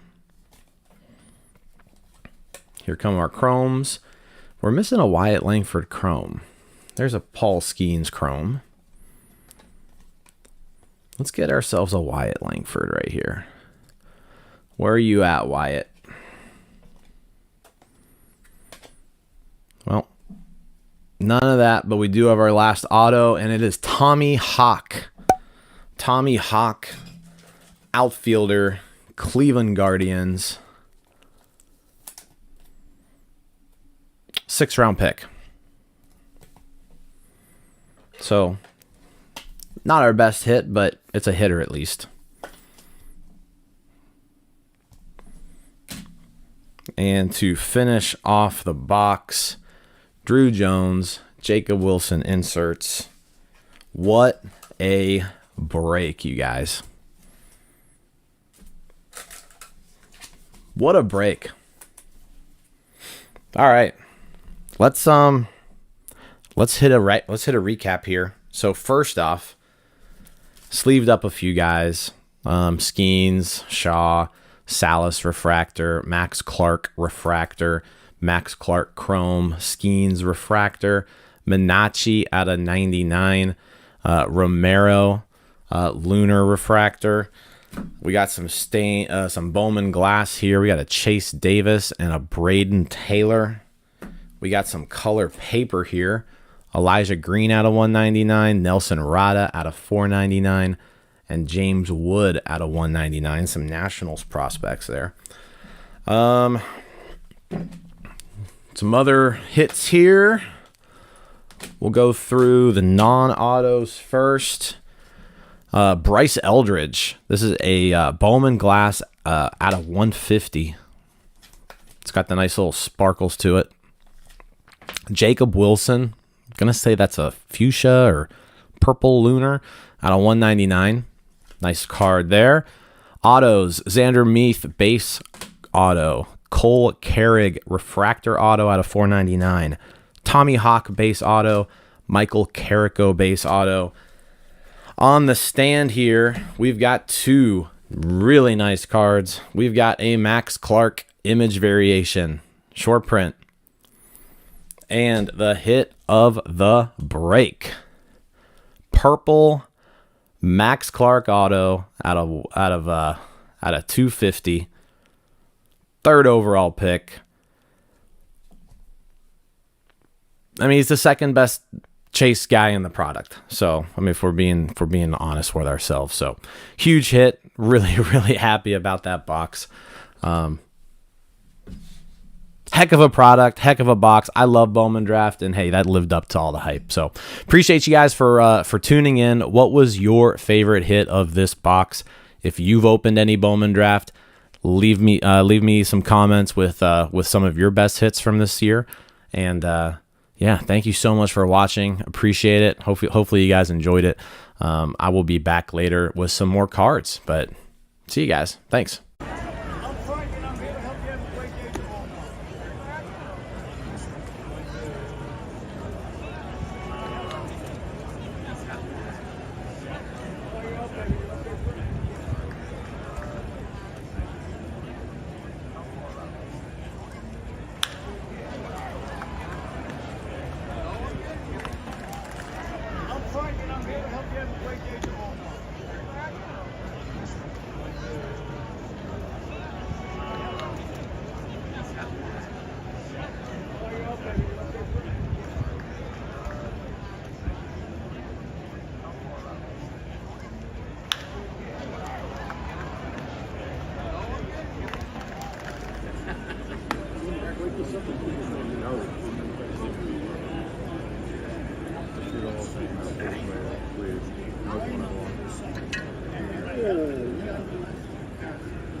Yo, yo, yo. Welcome to the NS9 Pregame Show. I'm your host, Anthony DiNardo. With me, we got Tim, we got Jim, we got Tyler. What's up, everyone? What's going on? It's noon. We're here at Lecom Park. Another just gorgeous day for baseball. It's our last day here, so I'm just going to try to just soak everything in. this last day here at the ballpark. But so far, it's been a great week. We've got a new pitcher that we get to see on the mound tonight. Yeah, looking forward to some more baseball today. There are clouds in the sky today, Jim, so you didn't get to say that, but it is just an absolutely gorgeous day. The vacation mode, I think, has gotten to DiNardo because he called you Tim. I just, why say why say more words when you can say less? Just say Tim, and that combines both of you. There you go. But yeah, no, like you said, another great day. Our last day here at Lee Con. We'll, of course, be there tomorrow in Sarasota to watch that game, which I think we'll have a little teaser to tell them. Not right now, but we'll tell them a little bit here. But yeah, like a great day today for baseball. We talked about the pitchers. So Quinn Priester is going to make his spring debut. We get to see Quinn Priester today. Also Jared Jones. And hey, happy birthday, Aroldis Chapman, also scheduled to pitch today. So yeah, it's a nice slate of pitching again. But as far as the lineup goes, we saw the starters both 2 days. Today we're going to see some more of the guys that are battling for spots and some prospects. It's not like they're opening day guys, but some guys we haven't seen yet. So that's kind of interesting. That's true. So, I mean, Nick Gonzalez getting the start at designated hitter. He's obviously in a battle for that second base spot with Liover Peguero. But Alika Williams also in the lineup. He's in the mix there. Jared Triolo, you got to kind of expect him to make the team, but we get to see him a little bit today.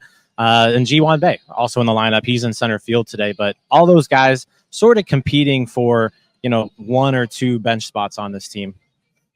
Yeah. I also think you would think that we're going to see some of those prospects come in after the starters are taken out of the game today. So just the lineup alone, it might not be as enticing as the last few days, but I think we're still going to see some guys that we want to see today.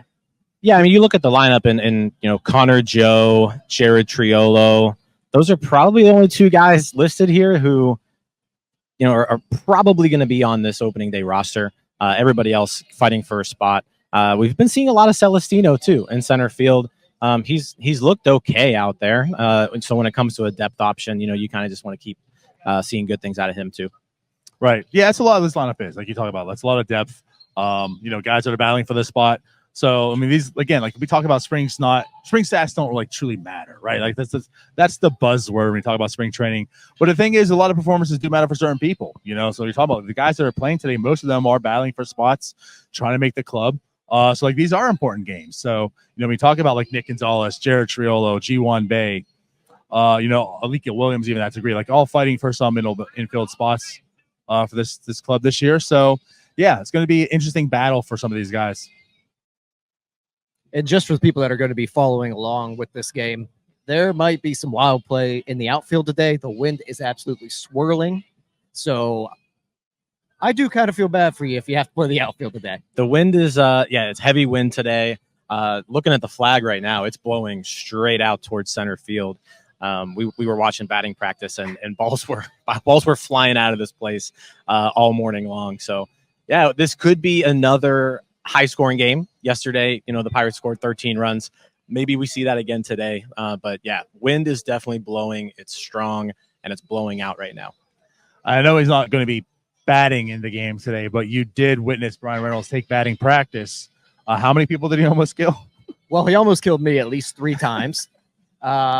He was hitting rockets all over the ballpark. That was not wind aided. That guy just has some grown man power. But man, he was just peppering it all over the place in center field, and it felt like war times for me. Right.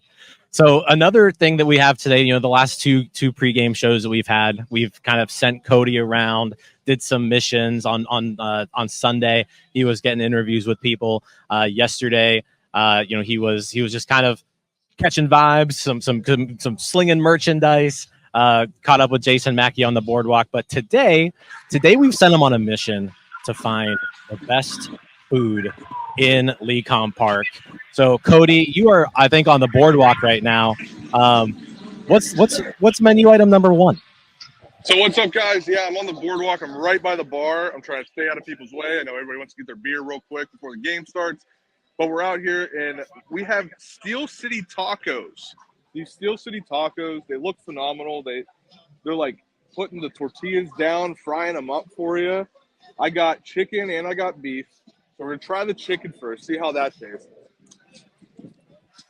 This is just excellent content. I love this. I'm starving. How was it? How was the chicken? The chicken's great. I think I made a mistake getting jalapenos. I'm not a big jalapeno guy, but the chicken, great. I love the chicken. Chicken's great. Let's go to the beef real quick. Okay. What about a rating, like 1 through 10 rating, or is that you're gonna do that at the end? We gotta wait for the rating. Okay. All right. You got to compare it to the beef. So yeah, now we got the beef. Same deal, fried up the tortilla. It's great. It's nice and stiff. Let's see, how do I want to do this? Like, I'm dead serious, guys. I haven't eaten much today, and now I'm starving. I might walk off this. I was gonna say, I'm like, we need some food when we're done here. Cody is just a vibe. Now you guys understand why I asked about dinner so much. The beef was so much better than the chicken. I gotta say that. Oh, okay. All right. So beef better than the chicken. All right. Let's get a rating here. So let's start with the chicken. The chicken tacos, they're good. You know, you're watching what you're eating. You need that lean meat of chicken. The chicken tacos are the way to go. A little dry though. A little dry on the chicken tacos. Oh, but then you go to the beef. You're looking for flavor. You're looking for something that's going to fill you up. Beef taco is the way to go. I give the chicken taco 6.5. 6.5 on the chicken taco. Beef taco, we're going 7.8. 7.8 on the beef taco. I'm going to be going and finding another place with some unique food here at Lakecom. I think you guys told me there's some brats. There's some brats somewhere around here. So I'm going to go get myself some Pittsburgh brats. I think they import them from the south side. So we'll see. Those jalapenos are killing me. All right. Go have something to drink on your way to get some brats. We'll be right back with you, Cody. Thank you. Man, God, Cody's just so influential. I mean, it's just a vibe right now. I feel like we got to pep up our little pregame show here. That was great. I will attest. I've had both the chicken tacos and the beef tacos up there. And yeah, the beef, I would agree with Cody. A little bit better. Future beef taco enjoyer right here. Yes. So all thanks to Cody. I'm looking forward to that brat though. Yeah, absolutely. Yeah. But let's get back to the game. Let's get back to the because game. if we keep talking about food, I am dropping this mic and I'm taking a beeline right for that stand. Right. So back to the game. So let's talk again. Talk about Quinn Priester making his debut in spring today. And I feel like this has been like the trend. Every game we've talked about Rowanzi, we talked about Luis Ortiz, right? Quinn Priester following the same track here. You know, this is a big spring for him, right? And we talk about the rotation. You know how important some of these guys are. Quinn Priester, right? Like he made his debut last year, wasn't the best results, right? But like, could he improve? What are some things you want to see from Quinn Priester today? Pitching, Yenza. We're sending it to me here. I know it's been a common theme that we want to see more velocity, and I do think that's something we would like to see out of Quinn Priester here. I don't know if he's the type of guy that's going to generate the swings and misses that a Rowanzi Contreras can do or Luis Ortiz can do. For Quinn Priester today, I think I just want to see some weak contact because last year we saw him get squared up way too often. Today, I just want to see some light contact off the bat, some grounders. Let's see him command well. Maybe some swings and misses mixed in, but it's the weak contact for me with him. No, I think that's a great point there. I was looking on his Baseball Savant page earlier today. The four-seam fastball was pretty much rocked last year, along with the slider and the curveball. His sinker was far and away his best pitch. So I'm looking for, is that sinker on today? Can he kind of continue to progress that pitch? But definitely, his calling card all the way through the minors was that breaking stuff. You kind of need that to perform at the major league level. You can't just count on a sinker to get the job done. So, there's a lot of things to watch for with Quinn Priester. The weak contact for sure, because he was hit pretty hard towards the end of last season, and he's one of those guys in the mix for a rotation spot. And so it's his chance today. This is his first outing of the spring. His chance today to kind of start the spring on a high note. Right. And we're talking about a guy who's coming off a season where, again, limited innings, but 7.74 ERA, averaged 92.7 on the fastball. Again, like I know you talk about like the weak contact, but obviously like I am kind of interested in the velocity, and that's been the trend. Like it's been the theme, right? We've so far have been somewhat impressed and seeing where the velocity is on these guys. So, like, is Quinn Priester going to continue this trend? Are we going to see some improved velocity today to make it a little more hopeful on the outcome? And I think the other thing, too, is also we talked about, like the amount of times to a lineup. But the first time, second time, third time, he just got rocked last year. So, like, the unfortunate thing is you're only going to see probably 2 innings out of him this time, right? So you're not going to see how well he does when the guys see him the second or third time through. But, right, like, to me, I think, like, 2 innings, make him kind of clean, some weak content, hopefully some swing and miss and set velocity up. And I'm really interested today. I want to see what Quinn Priester's pitch mix is. I want to see if they go more heavy slider. Is he more of a curveball guy, the sinker, four seam? What kind of guy is he going to be this year? I know we're not going to get it all from today, but we're going to get some sort of hint at where. Good point, because last year over half of the pitches he threw were his hard stuff. Over 50% four seam fastballs and sinkers.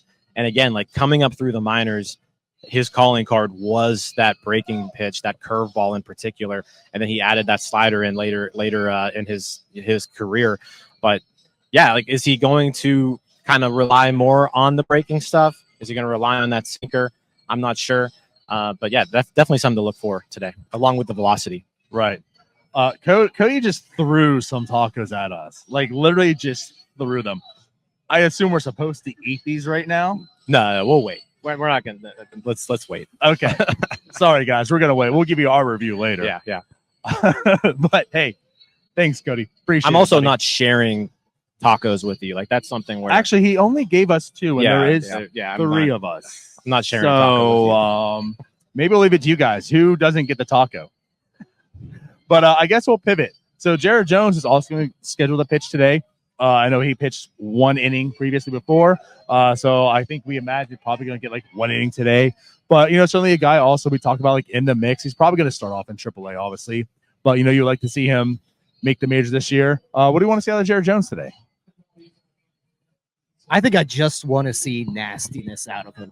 Honestly, we heard from Alex Stumpf about what Jared Jones has been able to do on the mound, the RPMs, the velocity. From all accounts, it sounds like he looks pretty nasty this spring. I just want to see him command and just keep showing the stuff. Yeah, I mean, when it comes to Jared Jones, the stuff is just so enticing. It's exciting. Like, you want to see the radar gun light up today, 98, 99. You want to see the breaking stuff, the nasty stuff. He's on 3 days rest too, which is kind of interesting to me. He pitched 1 inning on Saturday. I would assume just 1 inning today. But yeah, I was kind of surprised to see his name today. Figured they'd give him a little bit more rest. But yeah, I mean, I'm excited to see Jared Jones. Every time I've watched him pitch, it's been just electric stuff. So yeah, really looking forward to just seeing that radar gun light up. For sure. It almost seems like, and again, this is a speculation right now, but like last year they kind of had him in this role in spring, like he was in the bullpen, getting these one to 2 outings or innings, and so I don't know if they're going that way or like going to try to stretch him out eventually. But yeah, the 3 days of rest, pitching again is kind of interesting in this sense. But yeah, like I'm kind of with Tyler. Like this, I want to see electricity. I think his downfall was like how long he lasts in the games. You're not going to see that in spring, right? So like when you're out here for 1 inning, let's just see nastiness. Let's get us excited, Jared. I'm ready. Yeah, and then, I mean, looking at the other pitchers, too, you've got Jones, Aroldis Chapman also supposed to make an appearance today. Happy birthday. Happy birthday to him. I believe this is this Chapman's first appearance as well of the spring? Yeah. So, you get to see Chapman for the first time today. Again, electric stuff, obviously, with him. So, like, between Jones, Chapman, and then Colin Holderman, also expected to pitch today, you're going to see some velocity. Yeah, Tyler, we talk about Quinn Priester, Rowanzy, Luis Ortiz. I don't think these 3 guys talk about right now. You need to worry about velocity. Yeah, just pay attention to the radar gun. Pay attention to Baseball Savant today, because there's a good chance that it's going to get lit up today. It's going to be hot. Oh, yeah. I do need those clouds, though, to creep in a little bit. I'm not going to lie, I got a little sunburnt yesterday. So not in the previous ways. Jim, can I allow me? Yeah. I mean, so far you can take that out. Like, so far we're okay. Yeah, you can go. Yeah. No Jim memes in our plans this trip. Not yet. There is still time. We go to Sarasota tomorrow. My guess is I'm gonna heavily apply sunscreen throughout the course of today. I'm gonna be all right. I'm gonna get through this spring training with no tan line. We'll see about that. I'm sorry, everybody. We're trying though. We are trying. I have witnessed you've applied 3 times so far, and it's noon. Yeah, I've been extremely responsive. I've been like an adult, and we've been in the shade this entire time. Yeah, I've been an adult. Yeah, we've done a good bit in the sun, but for the most part, we've been in the shade to this point. That's why I really want to see what happens in Sarasota tomorrow, because there's going to be limited shade, and I want to see what happens with Jim. We're going to see what happens when the sun's out and he doesn't have protection. That's right. Speaking of, we've been talking about Sarasota. Should we give a little tease what we're doing tomorrow? Sure. So tomorrow, obviously today is the game's not going to be on Sportsnet. Tomorrow's not going to be on Sportsnet as well. But tomorrow, just to give you a little plug here, big day. We got Paul Skenes facing Corbin Burns, and that's a matchup I think a lot of people would like to see. Not going to see, right? You see Paul Skenes pitch. So Jim, what are we going to do tomorrow? What have you done for us, actually? Yeah, so we are going to. So if you're familiar with NS9 Game Day, where we broadcast live during the game, we talk about the game, all that good stuff. We are going to attempt to do that tomorrow from Ed Smith Stadium. It's going to all be contingent on kind of the cell signal and Wi-Fi availability there, but we are going to be spread out. We're going to have 4 different angles of the field for you. We've got 2 kind of positioned behind home plate, 2 by the bases, and we're going to give you a Paul Skenes quad box tomorrow. That is the goal. Take that NFL red zone. The goal is to bring you a Paul Skenes quad box from 4 different angles tomorrow. So more details will come out about that as the day progresses, but I'm kind of excited about it. Hopefully it works. Like I said, it's gonna depend on technology, but that is the goal, so we can at least show you, hey, what's this guy look like? Because we're not gonna have any live feed of the game. Yeah, we're going to find a way to bring some Paul Skenes content to the people, no matter what happens with the cell service. But also, just to note, this is a 2025 World Series preview. 2025. How about 2024? Well, 2024. Game 1. Yeah. We'll give them a year here, but next year, All Corbin right. Burns and Paul Skenes in the World Series. The preview is tomorrow. A Burns Skenes Game 1 World Series matchup would be electric. Yeah, actually, it would. Yeah. Yeah. And we're previewing it here. So hopefully that works out. Like I said, it's gonna be all reliant on technology, but that is our plan for tomorrow, to at least provide something for you all to watch during Paul Skenes' start. So now that we got that out of the way, you guys hungry? Yeah. Let's kick it back over to Cody. I think he may have found those brats. Hey guys, Cody. it's super windy out here on the concourse, so if you can't hear me, I apologize. You're like one of those weathermen, like during a hurricane. I'm bracing the elements right now. It's super windy today. We're probably going to see more home runs today than we saw yesterday. That's hard to beat. But anyway, I went down here to the concourse, over towards the entrance of the stadium. They had the bucco brats and Italian sausage. So we're going to dig into those right now. First, Did you get both? Brat. I got both. You get both. I got both. Okay. We're going to dig All into right. this bucco brat real quick. All right, bucco brat.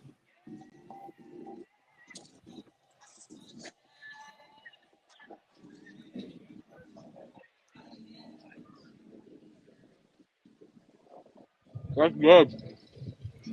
That's enjoyable. There you go. Okay. That's Now, did very you enjoyable. put condiments on the brat, or did you just eat the So brat? for both of these, I put peppers and onions. Green peppers, white onion on both of these. Figure keep it as basic as possible, but give it a little more flavor, you know? Gotcha. So now let's dig into the sausage. I'm excited for the sausage.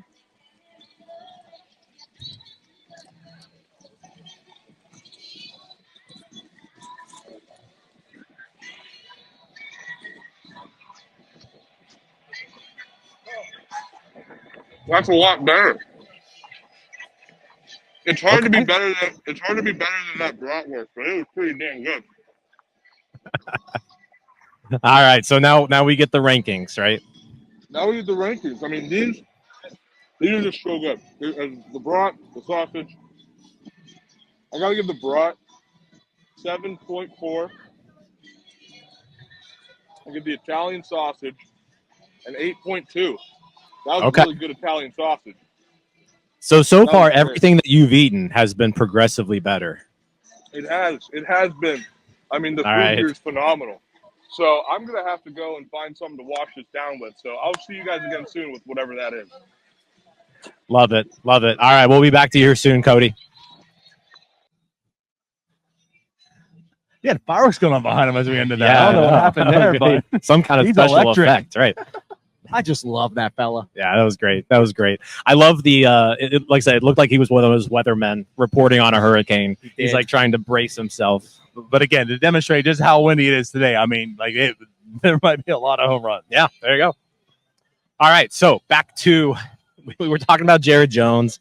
We were talking about we really didn't get into a whole lot around Chapman and Holderman, two really anchors of the back end of the bullpen today. Two guys who, again, they're Holderman, almost like a veteran at this point. Really, he's been in the majors for at least one full season now. You kind of are expecting what you get from Holderman, maybe take a step forward, but yeah, Chapman and Holderman. Is there anything in particular we're looking forward for them today? Pitching, Enza. I guess we're going to go to me. I think with Aroldis Chapman, it's pretty similar to the David Bednar thing we discussed. I'm not too worried about how the outing looks. As long as the velocity is there and I expect it to be, I'm not too concerned. I do think you did mention taking a step forward for Colin Holderman. We won't find this out today, but the thing that you need to see out of him through this year, I think, is just the consistency. He's a good pitcher, but in order to take it to that next level, he's just got to get a little more consistent in order to really lock down that eighth inning role. And that's going to be a battle as well, is who's going to take on that eighth inning role? Is it going to be Aroldis Chapman? Is it going to be Colin Holderman? Yeah, I mean, I have a feeling they're going to play matchups a lot when it comes to that. If there's two lefties or if there's two righties, that'll probably depend on who's there. But yeah, I mean, those two guys are that's your 7-8. That's your 7-8 inning guys. So we talked about shortening the game a lot this offseason, and if you can kind of bridge the gap with the middle relief to get to these guys who you can expect to get hitters out, Pirates could. That's going to be their recipe for winning ball games this year. Right. Yeah, and that's absolutely like you talked about with Bednar yesterday. Unfortunately, we didn't get to see him. He was scheduled to pitch, but Chapman, same thing. Like, he's a veteran in this game. Like, he doesn't need spring training to get ready. Like, they're just going to perform and be ready. But what you're interested in seeing is how he does look in the Pirates uniform and such. But like him and Holderman, like that's the one thing like you are kind of excited about this year is this bullpen. I mean, it is an absolute strength, and adding Chapman to this bullpen really solidified that. Like you talk about matchups. I mean, the one thing about Chapman also is, I mean, it doesn't really matter who he's facing. He can be a righty or lefty, it doesn't matter. But he adds another lefty to this. Is it really going to matter who's the seventh or eighth? I don't think it does, because I think you're pretty comfortable with. I mean, Bednar is your closer. Chapman's in there. If Holderman does find that consistency, we know his stuff is absolutely filthy. And yeah, I mean, you're looking at like a 7, 8, 9, just complete shutdown bullpen. And that's what's kind of exciting today. You're going to see the first glimpse of, those other two outside of Bednar. Yeah, absolutely. So looking forward to seeing them for the first time. Like I said, maybe we see some more minor leaguers come into the game, but on top of that, Fleming, he's scheduled to pitch today again on 3 days rest. I don't know. I think he's definitely on the outside looking in for one of those spots, but again, pitching depth there.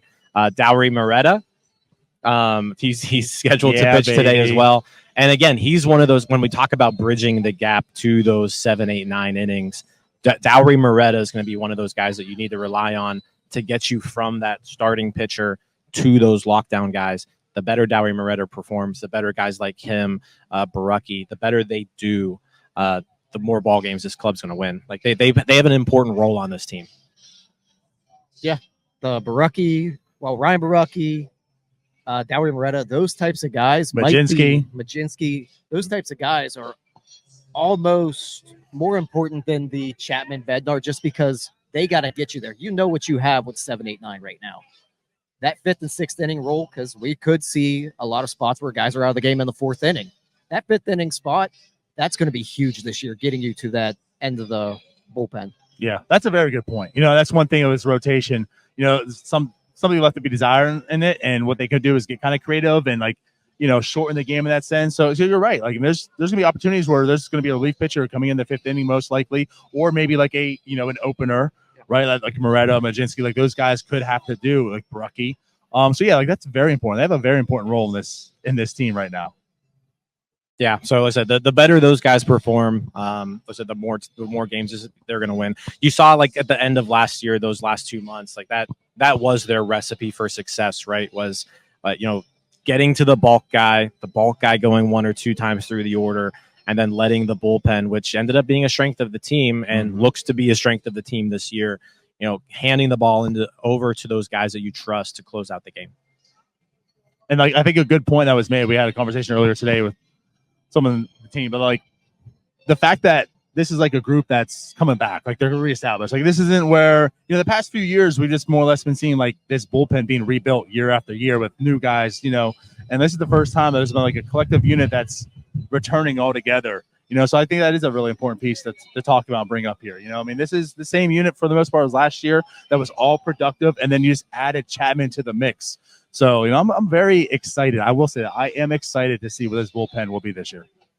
Yeah, it's definitely the strength of this team, and it's what they're going to have to lean on a lot this year. And you should whenever it is as good as it potentially could be here. Yep. So, I think we're still is Cody ready, or are we still waiting on Cody right now? I think we're still waiting on Cody. All right. For the lemonade. So what I want to say then is let's just over 24 hours, Tyler. You made a prediction that took the internet by storm. You predicted Brian Hayes hit a home run, and boy, did he ever hit a home run. So, do you have any predictions up that sleeve today? Oh, you know what? Watching batting practice today, I'm not going back to a home run, but I think Alika Williams doubles today. Now that's a bold prediction. That is bold. That is. I can't go all the way to a home run because I did not see him hit one in batting practice, but I saw a lot of gap shots. Maybe he throws his hat in the ring for that second base competition. He is getting the start there today. I know he's probably on the outside looking in, but an Alika Williams double today. I'll say this. It would be impressive. Tariq Skubal on the mound for the Tigers. A lot of people kind of talking him up as a dark horse AL Cy Young candidate. So it'll be cool to see. They've got really good competition to face today, like they did yesterday with Chris Sale. So yeah, this lineup, they're all out there to prove something, and they've got to do it off of a difficult pitcher today. Let me add. I'm gonna make a little prediction here as well. You know what? The people who hate the BABIP, Jared Trill is going to silence his haters because he's not going to have Bandy BABIP today. He's going to hit a home run as well. Okay. He's going to hit one out the park, so you don't have to complain about the BABIP gods. So, and let's keep it at third base there.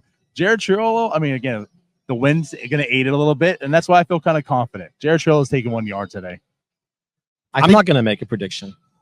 But I think the daughter does have a good shot at that prediction because this wind is wild, and I think we might see a handful of homers today. Yeah, I think balls are going to fly. So there it is. All right. So I think we have Cody ready right now, is he? Yep. So let's go ahead and bring on Cody. Hey guys, can you hear me? We can hear you, Cody. All right, yeah. So I told you I had to get something to refresh myself from the brats, the tacos, the sausage, all of it. I went and got myself a Tito's lemonade. Let's see how good it is. I have high hopes for this. I think it's going to be great. It was freshly squeezed.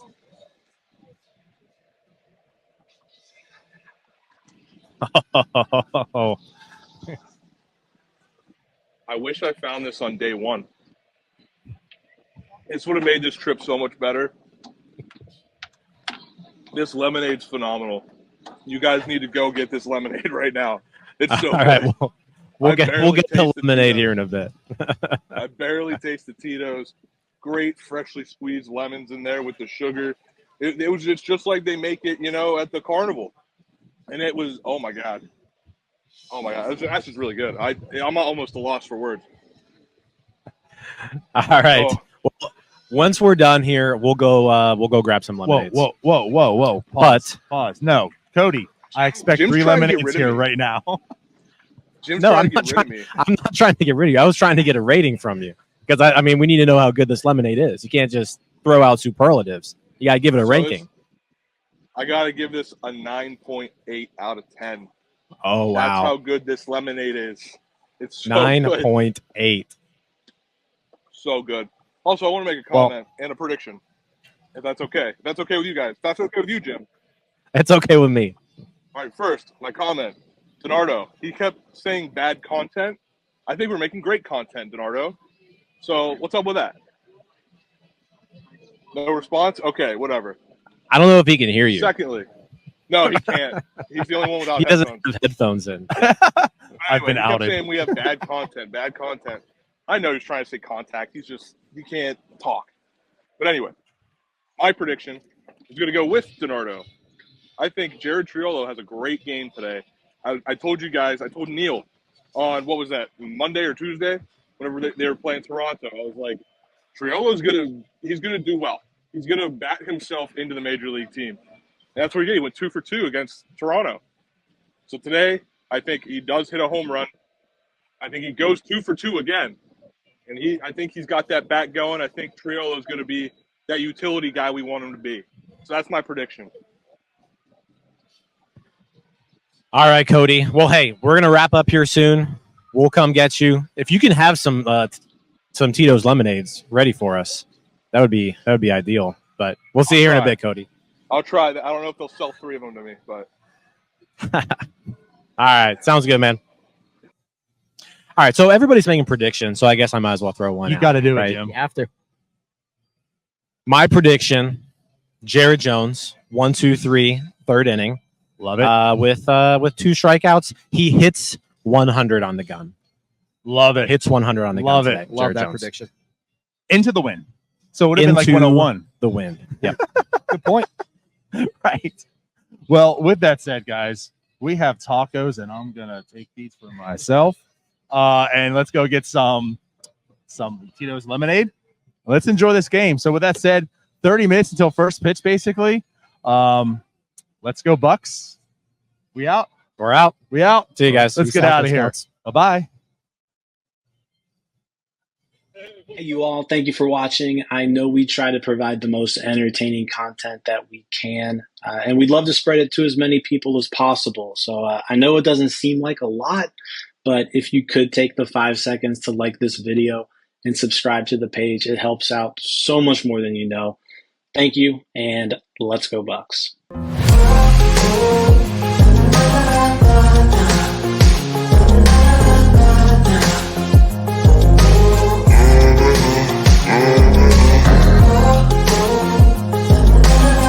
We got John Morant. We've got Taylor Swift. We have a tree. We've got the first half of Ole Miss, and then we got the Ohio State player saying an O. I have absolutely no idea. So this is the cover of Red. So Jared Triolo. All right, let's go. Jared Triolo. Looks like maybe like a marble rye. Ryan Barucki.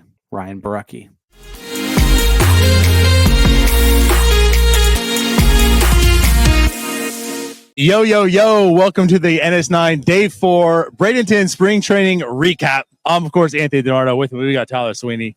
Tyler, what a wonderful baseball day. It was a wonderful baseball day here. I feel like I'm Tamar Johnson right now, and I'm standing next to O'Neal Cruz. What's up, buddy? Maybe the meanest thing that's ever happened to me. But yeah, honestly though, so we'll talk about today. I mean, we had our pregame show, pretty sweet. I made a prediction, you made a prediction. They didn't come true. We won't really talk about that. We don't Let's talk about that. Sweep that under the rug. But other than that, I mean, there was a baseball game played. It wasn't really a bad game. There's stuff that we wanted to see. I think we saw a lot of. We also saw some of our predictions come true today with the home runs because we mentioned the wind swirling, and you might be able to hear this on our microphones right now, but the ball was traveling out of the park today. Yeah, no, it really was. I mean, I think that's most evident with the Connor Joe home run. Oh, yeah. What was it, 92 miles an hour and 39-degree launch angle? Like, it was going out in maybe one ballpark? I don't even know if that's the case. It had a .030 expected batting average. There you go. Yeah. So, yeah, that's not the most evident point of that. But, no, honestly, like, we saw Connor Joe hit a home run. We saw who else hit a home run today? I don't know. Pronounce his name. Oh yeah, Sung Shae Chen hit a home run today. My catcher Jason DeLay was close. Sure. But yeah, I mean, we saw the balls flying out. But I think let's most importantly get to the pitching, because that was the thing we were most worried about, most focused on. Quinn Priester started the game scoreless. You know, you talked about everything you said in the pregame. What did you think about Quinn Priester today? I thought he did exactly what I wanted to see him do today. He kept away from hard contact. He did get some swings and misses today.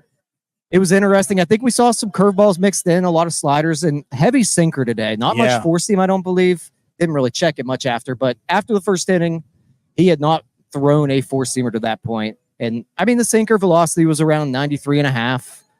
It's adequate. It's fine. And that's like right now, like you will take that. Right. I don't think we're hyping up the velocity, but that's fine. Like that's fine today in February. I think I'd want to see it increase a little more as spring progresses, but like we're not sitting here talking about Quinn Priester sitting at 91 in February. Yeah, and velocity wise, he was around where he was last year, which I think is actually encouraging because you would expect him to get a little bit of a bump here, as spring goes on.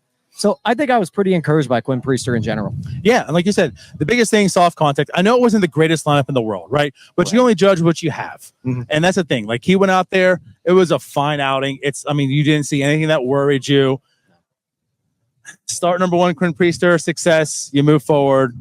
It's what you kind of want to see. Yeah, he did exactly what we had hoped to see today. It wasn't anything outrageous, but he was effective. Yeah, right. All you really asked for. Then in comes Jared Jones. Now let's talk about Jared Jones a little bit. I mean, he was doing what he was doing like the first start. He was touching almost triple digits. Now but it wasn't triple digits. If the radar gun was there, it would say 100. 99.8 is not 100. Whatever, Tyler. But at any rate, we're close to, we're talking about what we said with Quinn Priester. Right now, Jared Jones in February almost hitting 100. Yeah. Granted, he also went 2 innings today. Almost. So, we saw Jared Jones now. It was kind of electric, but it's somewhat of the Jared Jones issues he had. I think it was 15 strikes, 14 balls he threw today. Yeah, he's a little bit too wild.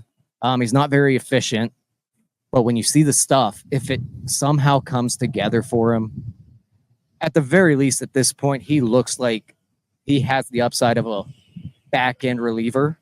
Yes, at the very least. At the least, I think you can get a late inning reliever out of him. I think there's still a lot of hope that he can start for this organization. And I know you don't want to hear the word opener. No, I get that, Tyler. But what I'll say is, that's one thing we talked about with this rotation, this Pirates, the pitching potential, like the pitching philosophy this year, and what they're going to do is, there's potentially the opener, piggybacking. I don't know. I think there's going to be a lot of creativeness in regards of how they're going to fill out those innings. So like if Jared Jones isn't able to sustain like 5+ innings, I think that can still be okay this year, given what he can do, how electric his stuff is. And maybe you're seeing like a Ryan Barucki opener for a Jared Jones, or like some piggyback. Like they might only need him for like 3-4 innings. Right. And if that's the case, if that's what he's called upon for this year, you can see how electric he can be for those 3 or 4 innings. Yeah, they just have to find a way to get a little bit more efficiency out of him. It can't be everybody has to be struck out. He's got to find a way to get some weak contact and get some guys out. The old Ray Searage 3 pitches or less. But you're right. It's funny. We joke about like how much has almost come full circle right now. Right. At some point, you do need to be able to get some outs without going to a full count. Right. So we talk about Quinn Priester, talk about Jared Jones. Next up, Aroldis Chapman. Again, 36th birthday today. He makes his debut, and he gives up a home run to ex-Pirate Bly Madris, because that's exactly what you want to see. There's a reason I could be concerned with him. No, the velocity was pretty much there. Not much concern with him. He's going to be okay. Yeah, he was hitting 99, not quite triple digits, but also, again, his first time. You're not worried. For the same reason, if Bednar was throwing 95, 94 right now, you're not really worried. It's whatever. Right. It definitely does come into play that he's a veteran. He's been through enough springs. He knows he's not going to gas himself out on February 28th. And you make a good point. I don't want to see him hitting like 103 today. I want to see him at 103 in June. Yeah, I'm with you. In October. I'm with you. All right. So with that said, we saw some of the offense today. Like Sung Sae Chin had a home run. He was like the WBC hero last year.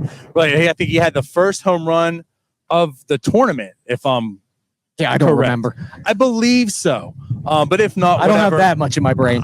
He was like the guy last year. I mean, it's like a pretty intriguing prospect. And so he makes his, he makes the start today. He has a home run.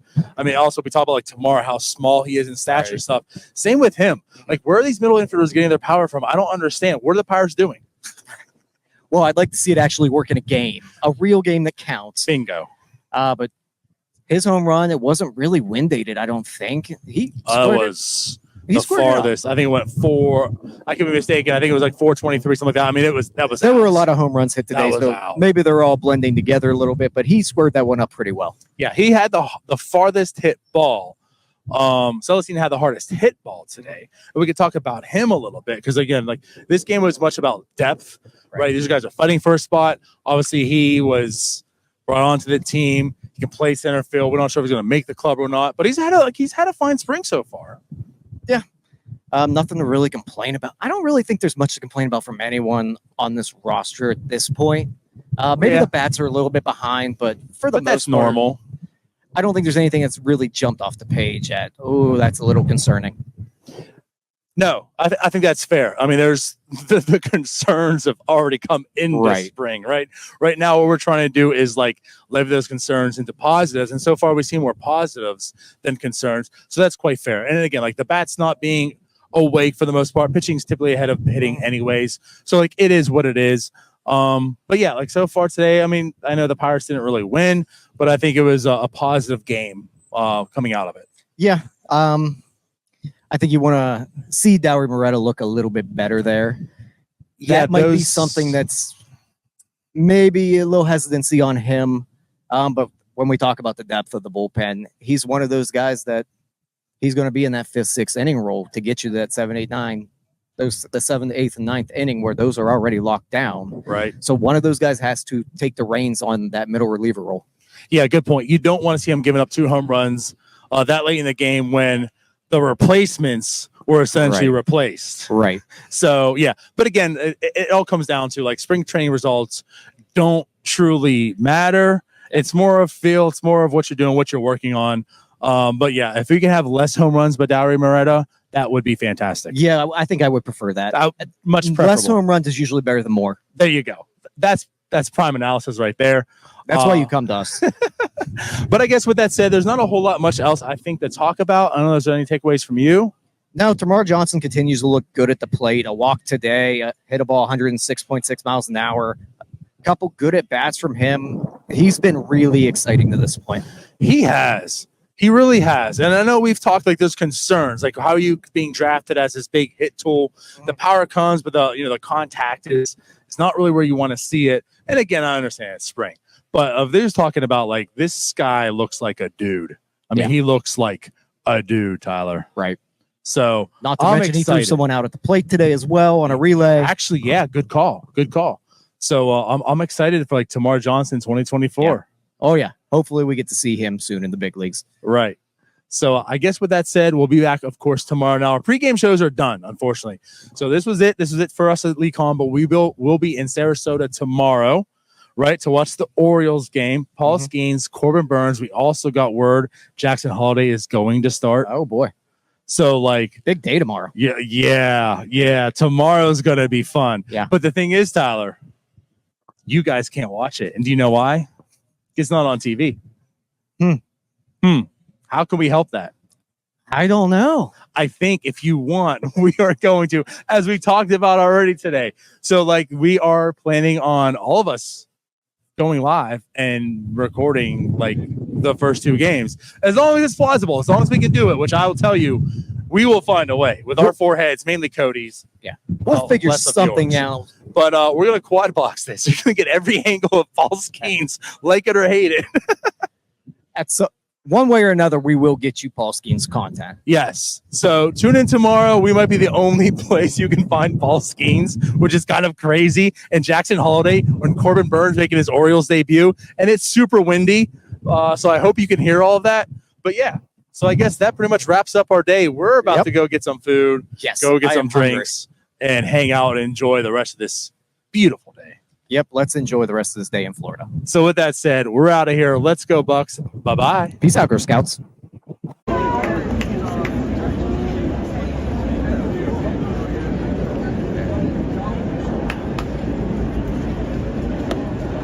What position does he profile as? Like, what does he play more? Infield? He plays some catcher.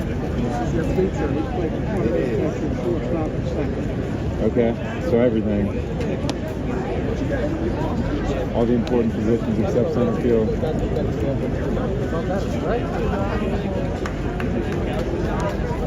Let's go, Burns! Shot.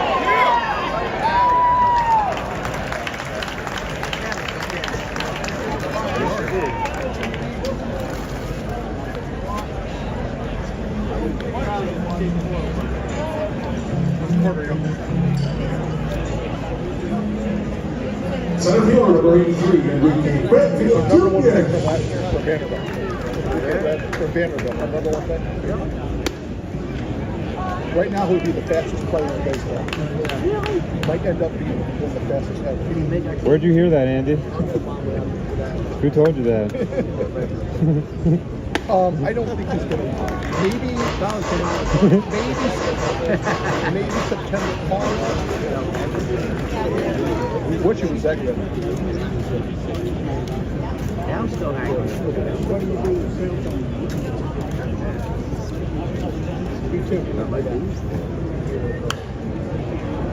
The camera doesn't have internet, so if I want to post something as soon as they do it, I can't do it from here. I have to do it from here.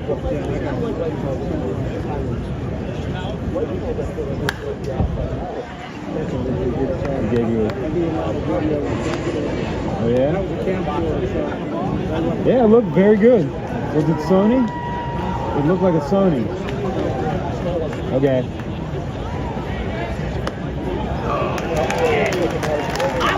I could have hit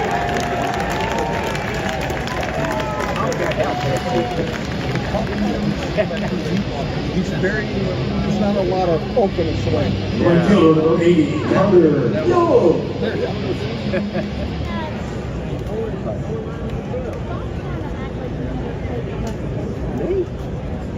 When you were on the Orioles? Yeah, when? Let's go, Carter. Yeah, that shot looked pretty good. It looked like it was HD. Like you're pretty good. He was in the Beatles too. After he called the score. And he got that only 2 things I could have done. Did you ever go to? Okay. That's quite a process. I'm glad it all happens in here now. Right.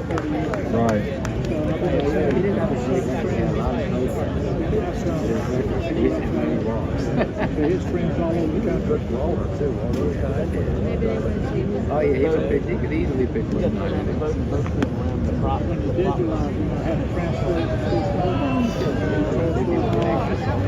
has to be a real time. Then you don't have to tape. Right. But they clear up. Everybody had a lot of videos out there. Called me up and said, hey,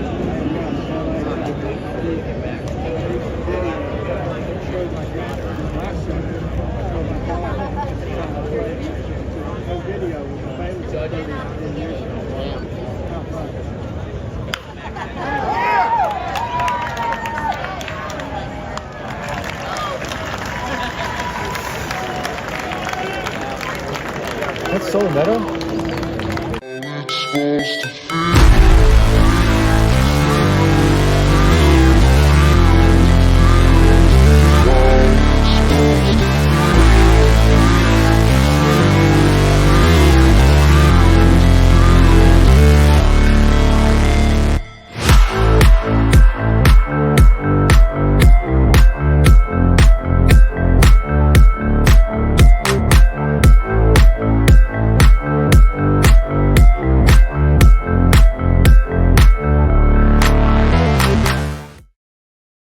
Yo, yo, yo. Welcome to NS9 Live. I'm your host, Anthony DiNardo. With me, we got Tyler.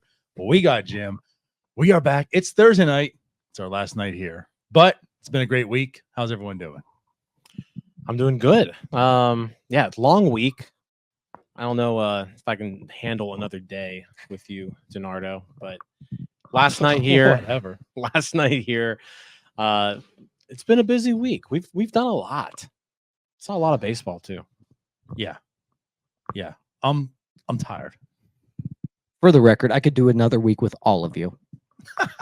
Yeah, you know what? I could totally do another week with Tyler. I mean, Tyler's been great. DiNardo getting under my skin a little bit. I'm looking forward to my flight home tomorrow. So am I. So I can get away from you. But no, like I said, we've seen a lot of really good baseball. Weather's been awesome. We're here at the NS9 Airbnb one last night. And yeah, we're here live talking about what we saw this past week. And we saw a really big game today. Cody is in the background right now. You can't see him. He is trying to kill this fly that is flying. You can probably hear him. I need to join the StreamYard. I need to join this right now and Oh put my the God. camera on Cody. He's running around like Oh a my God. 4-year-old chasing a lightning bug or something. But to go back to today, Paul Skenes makes his spring debut down in Sarasota. We were there for that. Thomas Harrington also getting an appearance. Anthony Solometto getting an appearance. Henry Davis going yard. Brian Hayes going yard again. It was a really fun baseball game today down in Sarasota. Yeah. For those that were enjoying the game and not in their feelings because everything that I wanted to do today didn't get accomplished, it did somewhat. Go check out those videos. We have every Paul Skenes pitch that was thrown today. And of course, you do have Anthony Solometto and Thomas Harrington. Those are just put out on YouTube. Finally got this edited out. But no, like it was a great day of baseball. We had some offense. I mean, obviously the Pirates did lose at the end of the game, but like the bats came alive again. Some solid pitching for those I think that truly mattered. Yeah, like it was just a good baseball game. Cody keeps whiffing it and fly. Talk about lack of offense. But no, I mean, let's get right into it. I mean, the story of the game was clearly Paul Skenes and lining up against some of baseball's best in Jackson Holiday, Adley Rutschman, 1-2 hitters for Baltimore, Heston Kjerstad, another top prospect, rookie of the year candidate for the Orioles this coming year. But Cody, I'm gonna need you to stop. Man. Just let it go. But no, Paul Skenes. So we were there bright and early, saw him warm up. I guess before we even get into the game, we got Tyler here. Tyler's the pitching coach. Boy, we got to throw it back to me again. Tyler, what are you taking just from Paul Skenes' warm up, his getting ready for the game? I mean, you can tell he was kind of dialed in, ready to go. Yeah, he's a very intense person. You can tell in general. We just saw that walking around Lee Com in general. He carries himself like he is the man, and we hope that he ends up being the man for this team. Everything he does to me just looks so effortless. You see him warming up. He isn't even really throwing with intent, and you can tell it's probably just 95, just warming up. He gets on the mound. We saw him flash 102 today. It's February 29th, guys. He threw 102 on February 29th. I know he only threw 10 pitches a day. 4 of them went over 100 miles an hour. I think we had 2 at 101, 1 at 100, and 1 at 102. He also threw in a 99 in there as well. The thing that stands out to me about him is just how effortless it looks when he's throwing 102. Like you see guys that throw that hard, but they're putting max effort into it. From the untrained eyeballs here, it doesn't look like he's even trying when he does it. Effortless is a good word, I feel like, because you see a lot of pitchers who maybe throw really hard, and like a pitcher we saw yesterday. And this is not a knock on Jared Jones, right? But Jared Jones is like a high effort, like you can tell like he's trying to throw the ball really hard, right? Paul Skenes, yeah, it's effortless. Like it's just a smooth, repeatable delivery that once it leaves his hand, it hits triple digits on the gun, and it doesn't even look like he broke a sweat. No. And I want to bring this comment up because we had a comment on one of our videos today. The comment was, when was the last time the Pirates had a prospect or even a seasoned vet starting pitcher who threw 102? And let's just quickly answer that right now. Never. Right? We talked about that on the right here a little bit, trying to think back, and it doesn't happen. This is the first time. And to Tyler's point, this is February. Like when we talked about Luis Ortiz and Romansy Contreras and Quinn Priester, it was we're concerned about the velocity. How's that going to look this year? And now that it's spring training, you're comfortable with it because you expect it to probably gain like 1 or 2 miles per hour come April into May and such. It is February 29th. Granted, he was given the leap day. So, it would be March, I guess, technically most years. I get it, but it's still February today, and he was hitting 102 effortlessly in 10 pitches. When we had that Starbucks, right? And you said, like, who are you irrationally, like, excited about? And I said, really nobody. And then it was like a few days later, I put on Twitter and said, you know what? It's Paul Skenes. I'm there. I'm irrationally, I'm Paul Skenes is him. And I think, this is almost like I don't even think you can be irrationally excited about Paul Skenes. You could. He's the best pitcher ever, and I'm on board there. Like the stuff that he possesses, it's impossible not to be excited about him. What we saw out of him today was great. I know it was the first time you two have been able to see him in person, but yeah, he's different, right? And I think the other thing too that a lot of people lose on a pitcher like Skenes is, he's thrown less than 10 professional innings, but from like a command standpoint too, that's really what separates him. Like, yeah, like the fastball is one thing, but for someone who hasn't really honed his craft all that much, the command of his pitches, like he doesn't really miss that much. And when you're throwing that hard with that good of stuff and you're hitting your spots, that's when you can become really, really dangerous. I'm really glad you mentioned that because I did want to bring that up. I don't know about the command in general because of where we were. It's hard to tell without a TV broadcast, but at least control-wise, he filled the zone up today. I know it's only 10 pitches, but he was in the zone for mostly all 10 of those pitches. The other thing we saw today was he flashed a little curveball. And what I want to add to your point too about the command, it was also just 10 pitches. Right. So, again, like when you're only given 10 pitches to work with and you hit 102, you did, like, he looked really good. And we haven't even talked about the fact that he had all 3 outs. Like, Adley's was a little bit worrisome. It sounded pretty good off the bat, but it didn't go out. But he had 3 outs, 3 very competitive players. He did his job, 10 pitches, very efficient. Again, like, I don't know how, just in seeing the 10 pitches right now, how you don't get excited at the prospect of Paul Skenes right now. Yeah, again, like, it's 10 pitches, so it is what it is. But yeah, it's impossible not to be excited about him. You don't want to read into it too much, but man, he looks good. I'm excited to see just like a full year out of him. Again, we had a question in here: is there a possible chance that Skenes pitches himself into starting in Pittsburgh this year? I don't think that's possible. We had Alex Stumpf on a couple weeks ago. He said just for just making sure that he can pitch on 5 days rest, right? He's never done that in his entire career. You don't want the first time for that to ever happen to be like in real Major League Baseball games.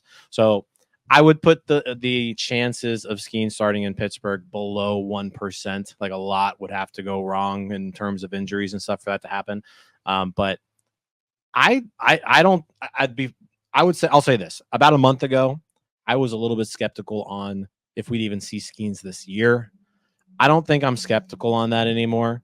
Like, I think this team is relying on Paul Skenes being ready for the stretch run this season. Like, I think they are banking on him being available to use down the stretch. Yeah, I don't think there's a question that we'll see him this year at this point. And I'm basing that off of 10 pitches today. So naturally, everything I say will be correct. But I really do think that sometime this summer, probably after June, we will see Paul Skenes in a Pirates uniform. Just kind of going to what you said, his demeanor. He wants to pitch, I'm sure. Like, this isn't a guy who's probably afraid of MLB right now. He wants to be there. He's going to carry himself. And like, for all the things you talk about, Henry Davis, the intangibles, like, he's going to do the right things. He's going to make sure he's ready. He's probably harder himself than anyone else. This is me not knowing anything about Paul Skenes personally, but like, just seeing the way he carries himself and seeing like his path to here, like, I get that vibe from him also. So he's not going to shy away. Like, he wants to be in Pittsburgh, and seeing the talent that he presents, I'm with you guys also. Yeah, you mentioned that not only the talent, but the makeup, right? And this goes back to the conversations that we were having about Ke'Bryan Hayes this time last year, right? Like, I'm going to bet on the talent. I'm going to bet on the makeup. I'm going to bet on the guy that he's going to figure it out, right? Skenes and Davis both really in that same mold. But I'll add another thing with Skenes, something that I've noticed this week, and no other starting pitcher does this that I took notice of. But Paul Skenes, every single spring training game, is in the dugout watching the game. He's hanging out with his catchers, with his coaches. He's in that dugout for at least the first 5 or 6 innings, and still until the starters get pulled. And then he leaves, with them. But that's something that the other guys don't do. That the other guys aren't hanging around in the dugout every single game. Paul Skenes is there asking questions, observing, getting better every single day, which that's a testament to him. Yeah, like it. It's also a positive when your most talented pitcher has a demeanor like that, because that's a guy that these players are going to gravitate towards. Also, you mentioned him being in the dugout. I think every single game during spring training before it, he was in the outfield as well, shagging fly balls. The guy's just a baseball rat, you can tell. Well, because he wants to hit. That's true. Very true. He's in the dugout because he wants to hit. He's shagging the fly balls because he wants to hit. I'm sorry, Paul, it's not going to happen because we saw you hit 102. Your ass is staying on that mound. But yeah, he wants to hit. Right. I mean, it's like I said, it's a testament to him. It kind of just echoes the statement that we got when we had Coach Johnson on our show last summer. Just he's going to be the hardest working guy in that clubhouse, and so far he's attempting to do that. Yeah, I am excited for Paul Skenes. I'm also just excited, and a random thought in my mind here, about the future leadership of this team. Because you look at a Henry Davis, you look at a Paul Skenes, you look at even a Brian Reynolds and a Brian Hayes. These are guys that are just on the straight and narrow that probably will keep a clubhouse in check. Yeah, I don't think there's any cell phones being dropped out of people's pockets. And I mean, this is just a silly thing, right? But no, I agree with you. Like, those are guys where like they're just their presence is going to command some respect in the locker room. And even though they're not even veterans, like they're leaders. They carry themselves like pros. Yeah, that's a very good point. We jokingly say how this team can get kind of boring with Brian and Brian, right? And it's going to get even more boring with Henry and Paul. But those are dudes, like you say, like you need that good mixture. You have the Palacios in there. You have those guys right now in the clubhouse that can keep it positive, keep it fun. But you also have the guys in there going to make sure everyone's doing what they need to do. And that's what we talked about. Like, this isn't a knock on those players back then in 2021 and 2020 even, but like, they needed leadership. That's why we created about this leadership presence, getting some veterans in, like they started to last year. But what is nice, like you're saying, is they're getting the crop of players coming up that already have that presence about them. So it's like you're going to have this nice mixture in the clubhouse. So, I mean, absolutely right. I love that. And people might come at us here and say that we don't know them and we don't know what type of people they are. You can just tell by the way they carry themselves. You gravitate towards them. Like, I want to follow these guys, and I'm 30 years old. Paul Skenes is like 8 years younger than me. I just want to follow him around. What do you want me to do, sir? Yeah, I mean, you're right. I mean, just watching them in the outfield, like you mentioned, Paul Skenes is out there during batting practice every day, shagging fly balls, and he's flanked on one side by Anthony Solometto and Bubba Chandler on the other pretty much the entire time. So like, he's out there. Which, not to cut you off, but just also think about those two guys were attached to hip to Henry Davis. Yeah, that's true. I mean, and Henry Davis is kind of like the core of all of this, right? Making sure everybody's just playing together. They have one common goal that they're hoping to achieve. And yeah, it's hard not to get excited, at least about the guys, right? Like the people that they have on this team. They're exciting. They're easy to root for. There's a couple out there, right, who we won't name on today's show, but for the most part, they're stockpiling good people. Agreed. Yeah. So a lot of Paul Skenes talk. I'm sure we could talk hours about him. I would just watch those 10 pitches for hours on a loop. So go check out that video. But at any rate, too, like, do we want to move on? There was some other. There was a lot of good stuff this week. I found that in the duds of a lot of these games that happened. Right. I mean, the Pirates are 1-5 again. It's spring training. But they were 1-5. But like, there's been a lot of positives. And today, we saw 2 more pitchers make their debuts. Also, I think a lot of us were hoping to anticipate to watch. Anthony Solometto and Thomas Harrington made their debuts today. Also, now granted, they were against the lesser competition, right? Mm-hmm. But let's talk about them a little bit because they're pretty productive today. Also, I'm gonna go ahead and throw it to Jim because I keep getting it thrown to me when it comes to pitching. I'll talk about Solometto first. I had yet to see him in person, so this was my first time seeing him throw. from a stuff standpoint, he was like 91, 92 the entire time, which is about where he sits normally. He can touch, 93, 94 at times, but he's been pretty consistently around that 91, 92 area, which is good because, at this time last year we were talking about 90, 91. So like he is getting a tick better there. But the crazy thing about Solometo is the delivery, right? Like that's what was the calling card when he got drafted. It is a weird, funky delivery. I haven't hit a baseball off of like a competitive pitcher in a long time, but none of them threw like that. And I got to imagine that just seeing something from that weird of an angle and that weird of an arm slot, like, I mean, the way that he kind of just his whole motion in general, it's just different. And when you are that different of a pitcher and your stuff is good and you can locate, you're going to cause problems for people just because you're something that they're not used to seeing. So I think that's like today, it really kind of that hit home for me with Solometo, and that this guy is different. And it's in a good way. Like it's not like a Mitch Jeb different where I'm like, that's ugly, right? This is like, oh shit, this is gonna work, right? But no, it was a really good start from Solometo. He went 1-2-3 inning with a strikeout today. He was kind of all over the place in the bullpen warming up. I was standing right by him. He was like throwing balls off the wall and stuff.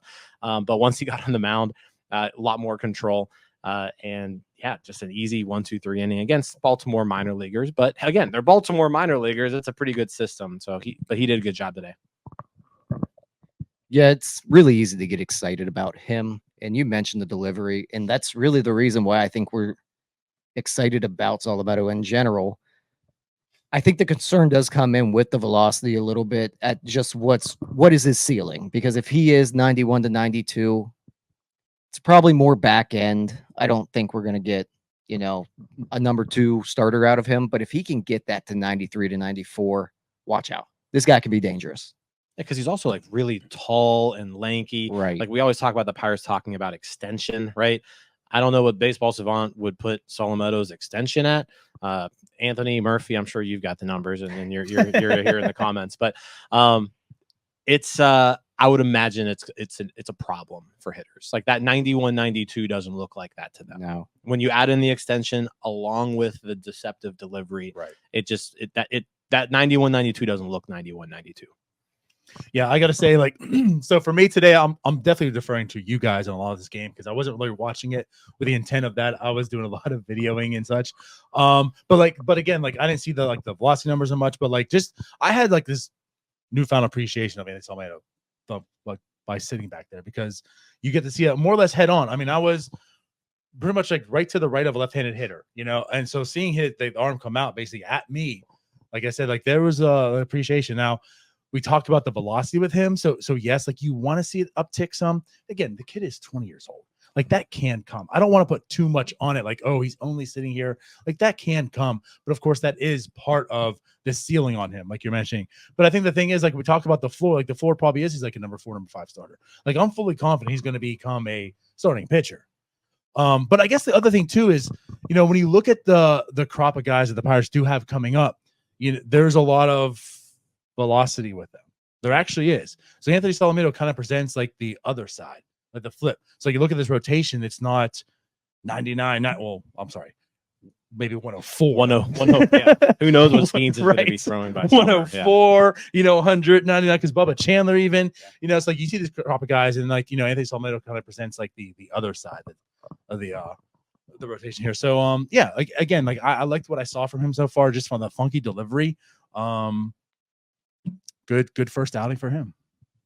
Yeah, and I would expect he probably goes back to Altoona to start the year. And I mean, we keep talking about this Altoona rotation. Like if you live in central Pennsylvania, get to People's Natural Gas Field as soon as you can and as often as you can, because like Skenes is probably going there, Solometo probably going there, Harrington probably going there, Bubba Chandler probably going there. And then you throw in someone like maybe Sean Sullivan, who, is still a decent prospect, but he may be going there as well. Potentially the next guy we might talk about that also pitched today could be there.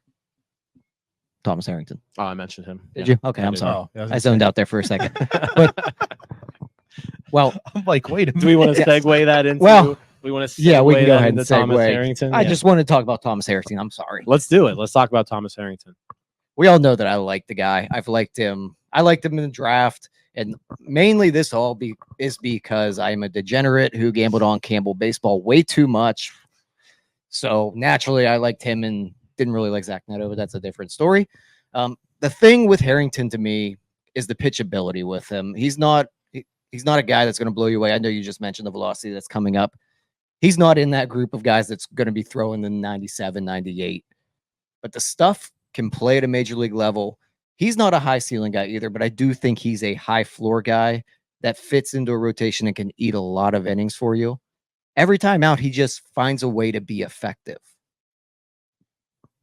Yeah, I think that's fair. I mean, I think him as well. You talk about the velocity, but the movement on it is kind of on the fastball is what kind of gets him through there. And I mean, Anthony Murphy, again, you're in the comments.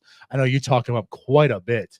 So again, like this farm system is truly deep with pitching. Like I give it to Ben Cherington right now because it's a lot younger. Like not too many are like right there. It's about AA and less.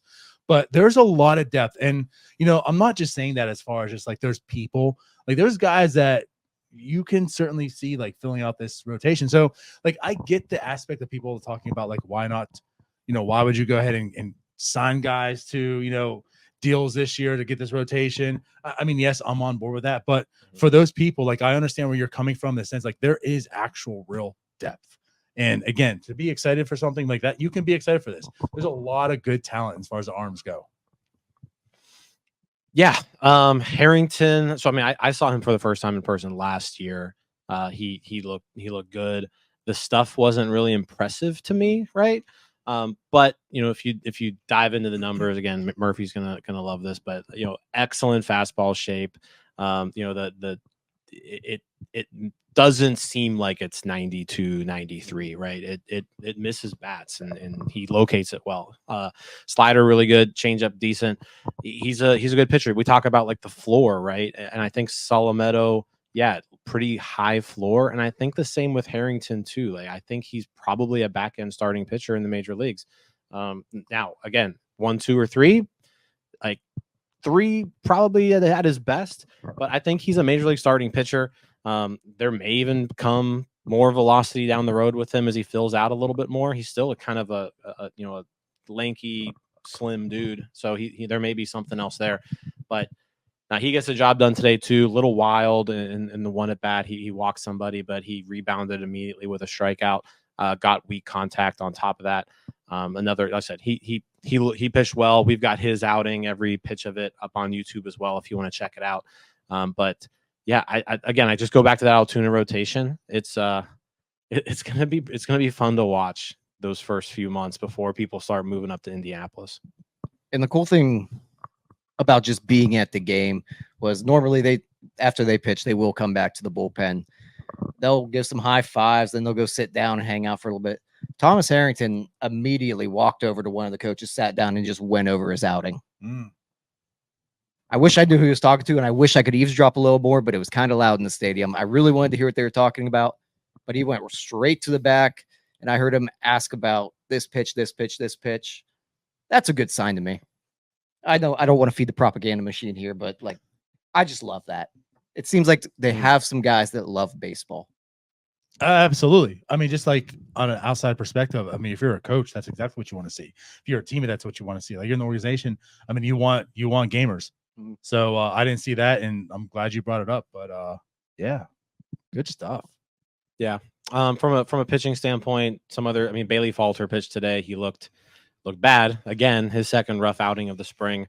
Like I said, he's competing for one of those rotation spots, and so far he hasn't really done the job. Again, still early, still 4 more weeks left in spring, so there's plenty of time for somebody to kind of take the reins there. But not the greatest outing from Bailey Falter again today. He was basically from a batting practice up there. Yeah. Do we want to move on from him? Yeah, I'm because good. I know you don't want I'm okay talking about Bailey Falter right now. As far as everyone else goes, I mean, King Barucki did enter the game, inning, 2 hits, 2 strikeouts though. Did we want to talk about him or Majinski at all? I don't know if there's much to add about those guys. I mean, those are your bullpen pieces. They've got a slot already. They even really have a role carved out. You're just looking for them to get ready for the season. I don't really have too many concerns with either of those guys currently. I know Tyler's not as high on Ryan Barucki as I am, but I mean, you throw strikes and you throw a slider like that, like you're just going to get major league hitters out. And that's what he did last year. And that's what he's doing right now. Yeah. I mean, you have the whip that he did last year. It's not a fluke. I mean, there's something there. I didn't see it at first, but props to the Pirates for figuring out how to use him, and they used him effectively. And him and Majinski both are going to be workhorses in that bullpen this year. Yeah.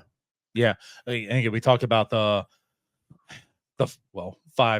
5 and 6 innings, right? Maybe 4. I hope Maybe we don't 4. go there, but Maybe maybe first. 4, right? But like those are 2 guys that are, battling and such that, you're going to need some innings from. Dowie Moretta, one of them as well. Yeah. So, I mean, so far, so good for them. Not much to really talk about at this point. I mean, Colin Selby did get lit up. I mean, just to quickly touch on that, I think he was last year a guy that you're kind of intrigued on. It didn't work out. This year, it certainly, I don't think you're having those hopes, and so far not looking too well.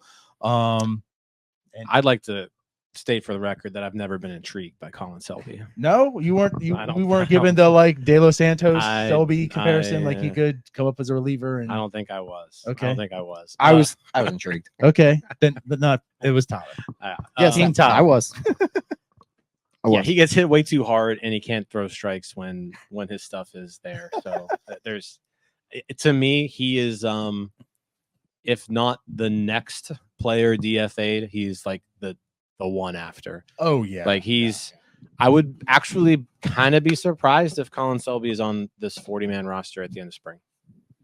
I think that's fair. And that's also this is a good thing, right? It's not just because of his performance, but it's also because there's real depth and quality arms in that bullpen that you can afford to. Yeah, I mean, and also like if they go out there and they get anybody, right? If a non-roster invitee makes this roster because of an injury, or if they go out there and they claim somebody at the end of spring, or if they sign one of these other pitchers that are still available, like Colin Selby might be that first guy to go. Yeah. Yeah, and unfortunately, he's not doing anything to help his cause either. Right. Okay, so to move on from Colin Selby, anyone else we want to talk about that entered today's game, pitching wise? I don't want to talk about any more pitchers. Good. I want to talk about the 2 guys who homered. Yes. Well, I know you want to talk about one of them at least. Shocker. Go ahead, Jim. Tell us about Henry Davis. Oh, I was going to start with Brian Hayes, but No, we're you going to start with Henry Davis. No. Yeah, Henry Davis off of Corbin Burns. So O'Neill Cruz gets on, and then I believe who was after Cruz, someone got on base in front of Davis. Cruz, Swinsky didn't. Oh, Hayes.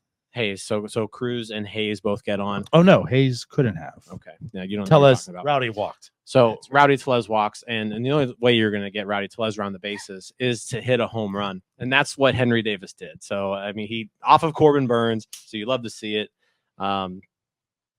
Over the left center field fence, cleared it by probably a good 10, 15 feet or so. He got all of it, but he's having himself a pretty good spring. Offensively, looking consistent. Defensively, we didn't get to see that first game where there were 2 wild pitches. It wasn't broadcasted, but since then, you haven't noticed Henry Davis behind the plate, right? And we were talking with Jordan Comadina, friend of the show, the other day, and he was like, if you can't notice the catcher, he's doing a pretty good job. So that's where I'm kind of at with Henry Davis right now.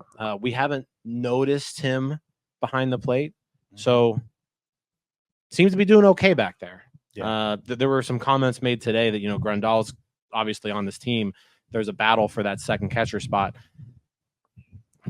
I don't see how you can leave Henry Davis off this team. And I know, like, you got to say that there's a competition for the sake of there being competition. You can't hand Henry Davis a spot after what he did last year. But, like, this team needs Henry Davis on it, and he's the best option. And it's not even just the best option behind the plate. They just need his bat. They don't have a right fielder, and I know he had the struggles in right field. Grandal is still going to catch a lot. Henry Davis will still get time in right field. So if he continues to hit through the spring like he is, there's no way you can leave him off this roster on opening day. I'll say this: like, is there a way that you can keep him off the roster? There is a way, but what he's doing so far is telling you that's not going to happen. Like we talk about the makeup with Henry Davis, right? We understand like he's probably the hardest person on himself. He's going to will his way to do things. Again, you talk about leadership. I mean, he's the one that pretty much rounded everyone up. It's like, hey, you guys are coming to Bradenton. Let's go, right? We also talked about the fact that he was flying to Seattle, Washington, and then to Bradenton, Florida to get like this guy was just training nonstop. He has a goal and he wants to succeed. And you talk about not betting, you're going to bet on the talent, right? Like that's what this guy's doing right now. Go ahead, doubt me, see what happens. And I have doubts, right? But like what you're saying, he's slowly starting to silence them. Jordan, to quote him basically, which makes a lot of sense, catchers are like offensive linemen. Like that's what he alluded to. When you don't hear about an offensive lineman, it means they did a good job, right? And that's kind of what he's alluding to with Henry Davis. We haven't heard, like you haven't had the, oh God, Henry, what was that? Not at all. So that's a good thing. And all you really ask for is if he can just be a below average defensive catcher with that type of offense. Hell, if he's an average catcher and he's doing the offense like he's doing now, like that is exactly why he has to be on this team. Now it's a week. It's 6 games, right? I'm not trying to get ahead of myself. But what I'm saying is if he's doing this in spring, there's no way you can say, no, we got Jason DeLay. And I love Jason DeLay. That's my catcher, right? But like with the addition of Yasmani Grandal, and they've stamped it, he is on the team. You can't say, Jason DeLay, you're going to start off and we need Henry Davis in AAA. Not if he's doing this, and not if you have actual concerns about contending. Yeah. No, I agree 100%. He's 4 for 11 on the spring now, 969 OPS. You mentioned it's just a week, right?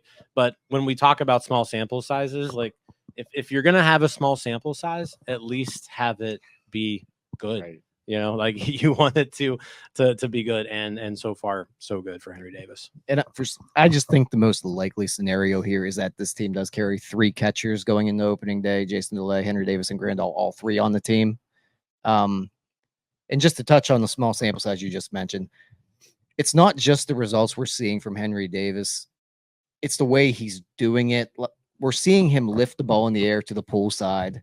Last year, I think we saw him roll over on a lot of those. We saw him pull them very hard, but they went foul. Right now, he's doing a very good job of keeping those balls fair that come in on him. And he's pulling the ball in the air very hard. And like I said, he's keeping it fair. He's just visiting Shohei Ohtani on the mound. That's it. Shohei Ohtani's there every time he's up the bat. Hey, that's all he needs. If that's what it takes, like, let's make it happen. Just put Ohtani's face like the batter's eye. The $1 billion man. So again, Davis been very impressive today. He was impressive today. Been impressive all week. But also, I want to talk about Ke'Bryan Hayes. Homer today, opposite field homer today too. I didn't even think he really got all of it, but it just kept carrying and carrying. And unlike in Bradenton, like it wasn't that windy. There was no breeze today in Sarasota. So like he hit that ball over the right center field fence without really any help. But he hit the homer today. He homered on Tuesday at Lecon Park. Crushed the ball on Tuesday. Every time we saw him take batting practice, he was pulling it, hitting it hard in the air. Fielding practice, it was like a spiritual experience for me. Just like the dude's insane in the field. But I was impressed with every aspect of Ke'Bryan Hayes' play this past week. Absolutely. And I love the fact that they can't fact check us on how windy it was or how hard he hit the ball, because there was no baseball savant, no StatCast, nothing. I'll say this to back it up.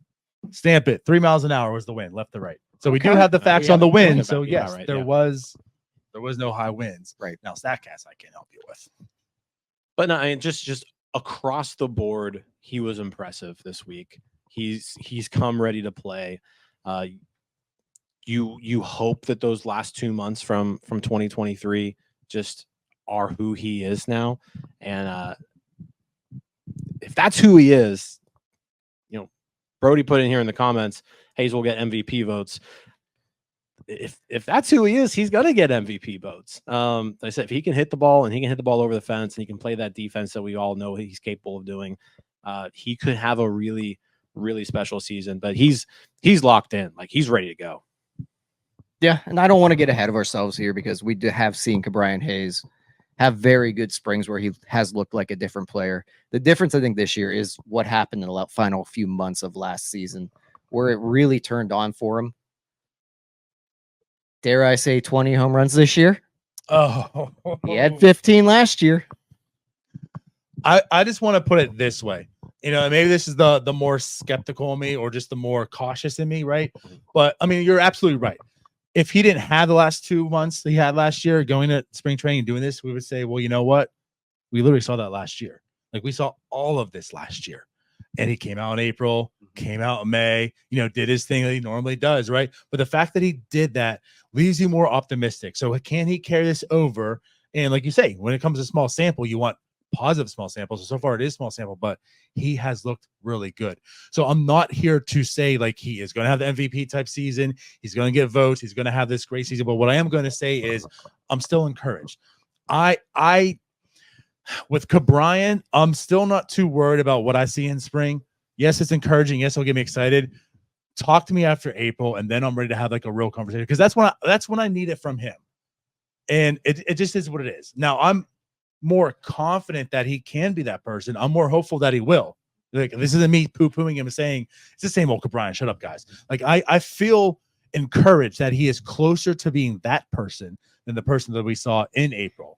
I just need to see it in April and not so much in March right now with him.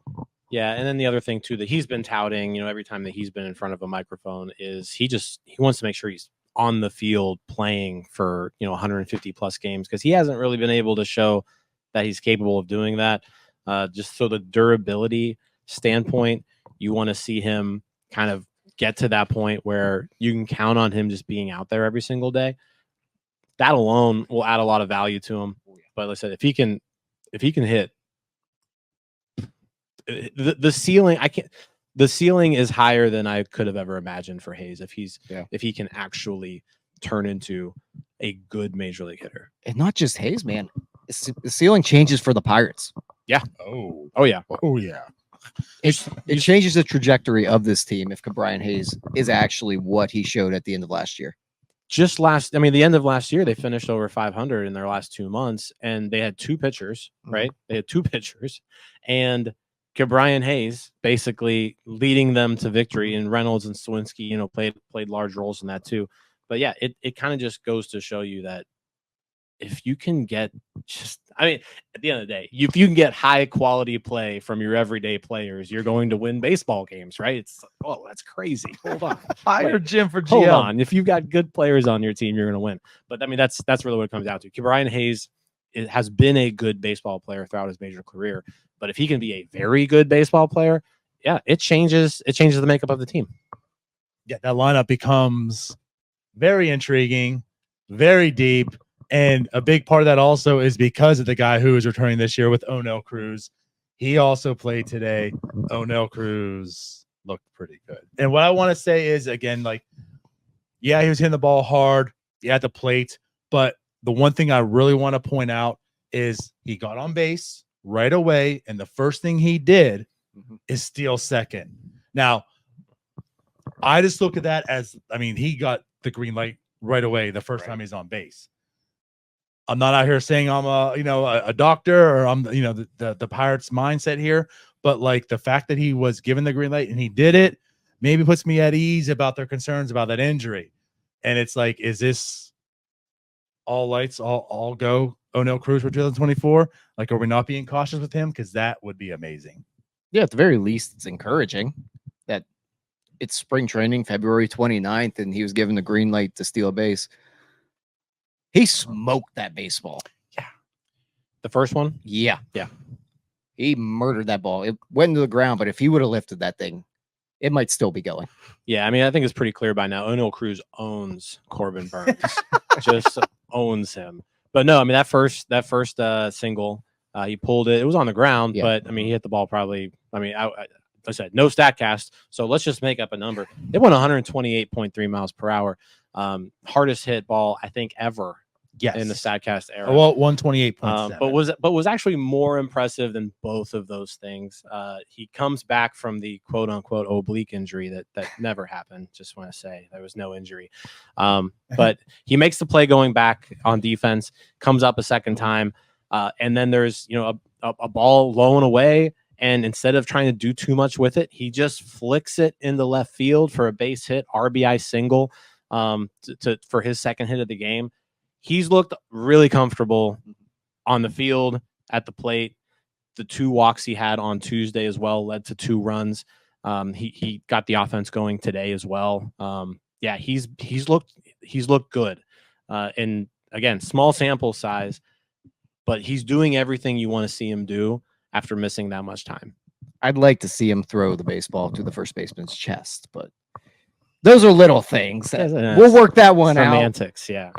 That part we still got to work on with O'Neal Cruz. But aside from that, it's been very encouraging of what we've seen from him so far. Yeah, you say everything you want to see. And again, I just put here, it's more than I want to see. I was not expecting, especially today, an attempt at a stolen base. So that's why I say it's even more than anything I want to see. But yeah, like he looked very comfortable with the plate. Good week for him that we saw so far. Yeah. And he, again, just, I got to say it again, he is just an absolute monster. Right. Yeah, he's a big dude. Comment here from Dave. Dave says, what have y'all seen from Tellez this spring? I know we've been really, really positive here so far on this podcast. And Dave, I think you're about to make us turn a little bit, but let's answer Dave's question. Rowdy Tellez, what have we seen? Damn thing. I saw 7 minutes on Twitter.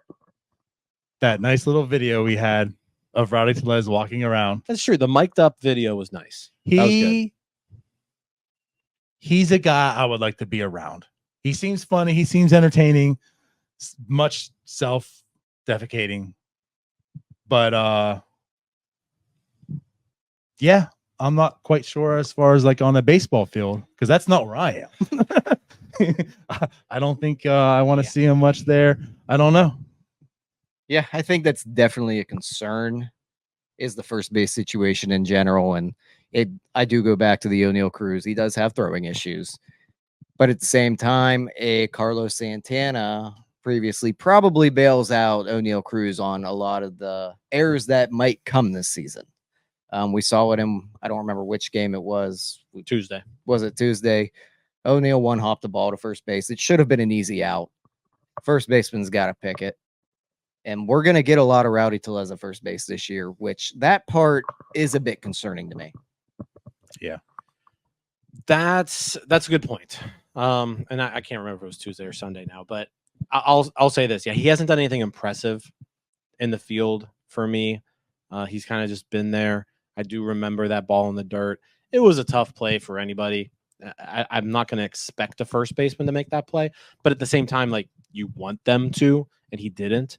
At the plate, I cannot remember a single time where I was like, oh, that was Rowdy, right? Like, I don't think he's hit the ball hard. He's walked a couple times. That's basically been his highlight of spring so far.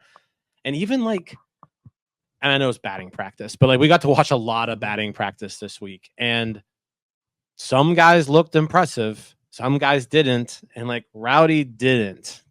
No, and a lot of it was he was working on going the other way a lot. Yeah, in what we saw. It's February, so Right. like don't read into that. But he didn't do anything this week to jump off the charts in any way. No. The only thing I'd say he jumped off the charts for us is that it looks like he slimmed down a little bit. Yeah, he does. He definitely has. Aside from that, didn't see like any power in batting practice. I don't know if he was trying to do anything, but everyone else was hit that you had talked about that was impressive. They were hitting some nukes. Rowdy Tellez, I didn't really see even warning track power, which that was strange. But once again, he could be working on something else. Don't read into it. It just leads into everything else we've seen this week that nothing's really been impressive with him. Right. And again, like I know we're harder. The thing is, we were harsh on the sign to begin with, right? He's gonna have to turn us. Like we already have negative vibes, feelings towards him. It can happen. Ryan Baracki's a thing. There you go. Right. Yeah. So like it is just February. There's nothing that has excited us yet. It's just making us feel more confident in what we thought who he was, and that's just what it is. But like, yeah, I mean, so far he hasn't really done much. Not saying he can't. There's a whole nother 4 weeks pretty much left until opening day. So, you know, again, change our mind. But to this point, he's been non-existent. And there certainly has been others that have been non-existent, but he's one of them. I mean, is it getting to the point here if Rowdy Tellez doesn't show you something here? Is Connor Joe an everyday first base option? Because he has not had a bad spring. True. And we saw last year how he's a productive player. You want it more in spurts, but I think they're going to give Rowdy quite a bit of leash, quite a long leash, especially against right-handed pitchers. Connor Joe is definitely more in his element when he's facing lefties. I don't think you want to give Connor Joe too many at bats. He's looked good this spring because he's playing against lefties for the most part. Yeah. So there's always that too. And the Pirates have faced a bunch of lefties, so you could even say like Rowdy's maybe hasn't had great matchups either. But yeah, I think Rowdy Tellez has a pretty long leash going into the regular season. I wouldn't expect any, unless he's just absolutely useless, right? I wouldn't expect anything to happen for, you know, a month or two. He's the starting first baseman, especially when a right-handed pitcher is on the mound. And there's not a backup plan, really. That's just the problem. Like they're just Jake Lamb. Well, that's about it. Not a. Yeah, and like I mean, obviously give like Lamb his dues, I guess. You know, he was a productive player, but that was a long time ago. Same with Rowdy. Rowdy Tellez has been more productive a lot recent, but you're right. I mean, it's basically Rowdy Tellez, Connor Joe, and Lamb. I don't know if you really want to go that route. So, I mean, albeit like the thing about it is he's very low risk in the sense that there wasn't a whole lot of money invested into him. I get it. It's the Pirates. That's probably a lot of money to them in that sense. But, you know, it's $3.5 million. Like there's not a large investment. It's not as if like we need to play you every single day because we need to get that money back, you know? So like, I don't anticipate like he's going to be on a short lease. They're probably going to play him out there. But again, like they have the opportunity if there's something, I don't know, maybe they could trade. I don't know. I mean, I look at him kind of just as we've looked at the previous few first basemen on this team, like Yoshi and Choi, like they're going to be given opportunities to take the job. They're not going to lose it right away. But if they're bad for an extended period of time, you know, they'll figure out a way to get rid of them. But the Pirates need something there at first base. So like Rowdy Tellez getting better would be really, really good for this team. Yeah. Don't really want to go down the Jared Triolo first base route. Too much value elsewhere. But yeah, that's the thing. Like you really want to see him as a utility guy. We did get a question about Palacios. Palacios has not been in a game yet this spring. I've seen him like walking around the complex, but I can't really remember even like taking batting practice or anything. So there's got to be something there with Palacios. I would expect like at some point the team's gonna have to tell us why he hasn't played for a week. Yeah. But specifically us. Yeah. Yes. Gonna have to tell somebody why he's not playing. But yeah, he has not entered a game. He's been around, but he's really nowhere to be found when it comes to playing. Yeah, right. I don't even think I've seen him. And I could be completely wrong in this. I don't think I've seen him even doing outfield drills. I have seen him throwing out there, but I've seen him out there. I've seen him out there. I haven't seen him do anything other than just throw a baseball at this point. That's not speculation or anything. I have no idea what's going on there. One of the beat guys will probably know soon enough, but yeah, at some point someone's gonna have to ask Derek Shell and hey, like where's Palacios at? Guys, we're only in the second inning of spring training. Relax. He'll be here in the 9th. That's true. Maybe he does spring training like he does baseball. He doesn't come in until like the very end of it. Right. And just starts hitting homers. So outside of that, I mean, as far as the lineup goes, wasn't too much offense outside of those guys. I mean, Celestino, I'll just say this. Celestino's had a a solid spring so far as well. He got another hit today. He fell down in the outfield, just Yeah. just randomly just fell Yeah, he down. did. Okay, I missed that Yeah, one too. I think it was a Jackson Holiday triple. Yep. That Celestino just fell over. Like, I don't know what he was doing. So, anyways, and with today's game that you want to talk about, we want to go more of an over. I think we overview. hit every point of today's game because I mean they lost. Truthfully, the Pirates very easily should be 3-3 this spring. Not the spring records matter, but they bring the backups in, and backups do what backups do. Yeah, I mean they had this one with the lead most of the game. Yeah, I mean, they had a 3-run lead going into the ninth and gave up 4 runs. So, yeah, they definitely should have won today. They were probably the better team, but yeah, all it takes is that one guy at the end of the game to blow things up, and then that's what happened here. Or your right fielder just fall. Yeah, or just fall over in the field. Why not both? Yeah. So then let's take a look back. Right, we've been here for a week. We saw pretty much every spring training game that exists so far. Right, all 6 games. What's your takeaways? I guess let's start here. Who's impressed you the most? To me, it's just Tamar Johnson. I think at this point, if he can continue to look the way he has, and we haven't seen the swing and miss really in his game too much to this point in the spring. We've seen it a little bit, and those were early on at bats, but really since one at bat he didn't look great in where he looked like he was swinging out of his shoes. He's kind of settled in up there. He is killing the baseball right now, and he's doing it while being patient, while also playing a pretty solid second base. This guy is still so young. If he continues at the rate he's at, we could see a teenage Pittsburgh Pirate. Pump the brakes, buddy. I'm just saying, there is a route where he debuts at 19 years old. There's a route. There is a route. It would take it would take a huge breakout season from him this year. But yeah, he's been outstanding this spring. Does it though? Outstanding. It does. I mean, the guy hasn't played above high A ball. He's got a let's say he's got to tear up. Let's say he finishes this year half the year at Double A. Let's say he's I think he starts in Greensboro. But let's say he finishes the year in Double A. He doesn't turn September call up. Is it possible? Low O'Neal Cruz action. Possible. Like I think that's possible. I think it's gonna be. I'm not saying it can't happen, like you're talking about. Like I'm not saying it can't happen, but I find it unrealistic to be like a mid-season call up. But maybe like, hey, you know what? You had a fantastic year. Here's your cup of coffee. Get a week. Maybe that. It's just not possible. He was born in June. Yeah, like it's going to be tough. It's Yeah. gonna be tough to Okay. get Well, him at up the end there. of the even a 20-year-old debut, we haven't seen that in a long time either. Now a 20-year-old debut That can one's- happen because that- he could debut right before he turns 21. I could see that happening. I thought we had this conversation. We decided he was born in September. Maybe it's all the beer I've had this week. Maybe could be. But I mean, no. He's been impressive. He's been very. I mean, I think he's played in pretty much every single game so far. He's got the homers. He's hitting the ball hard. He's making adjustments at the plate.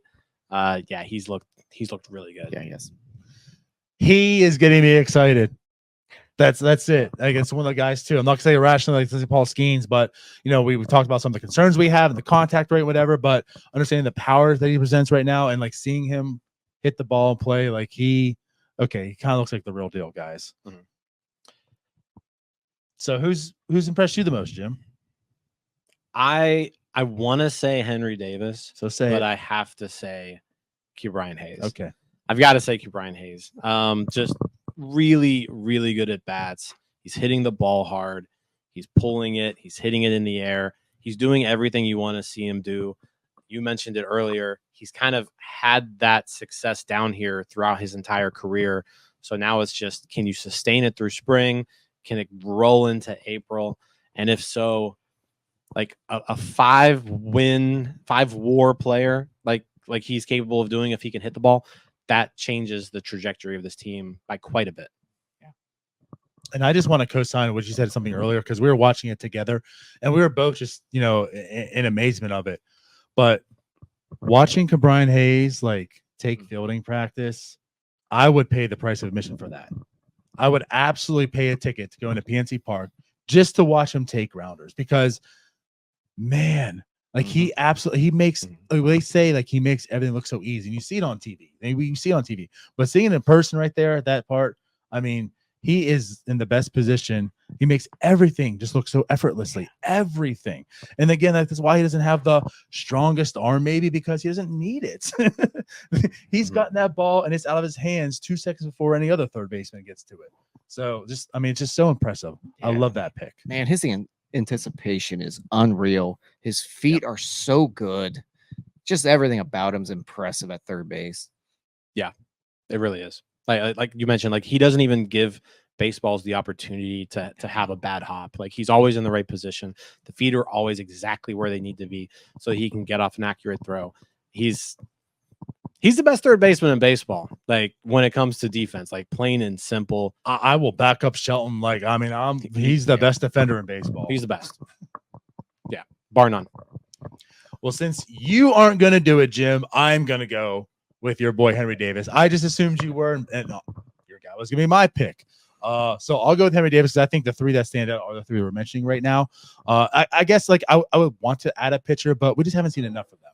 You know, like one guy making one outing, 2 innings. Like I'm not going to share someone, one of the pitchers. So I'm sticking with Henry Davis because I just think there is like an immense amount of pressure on him to perform this year.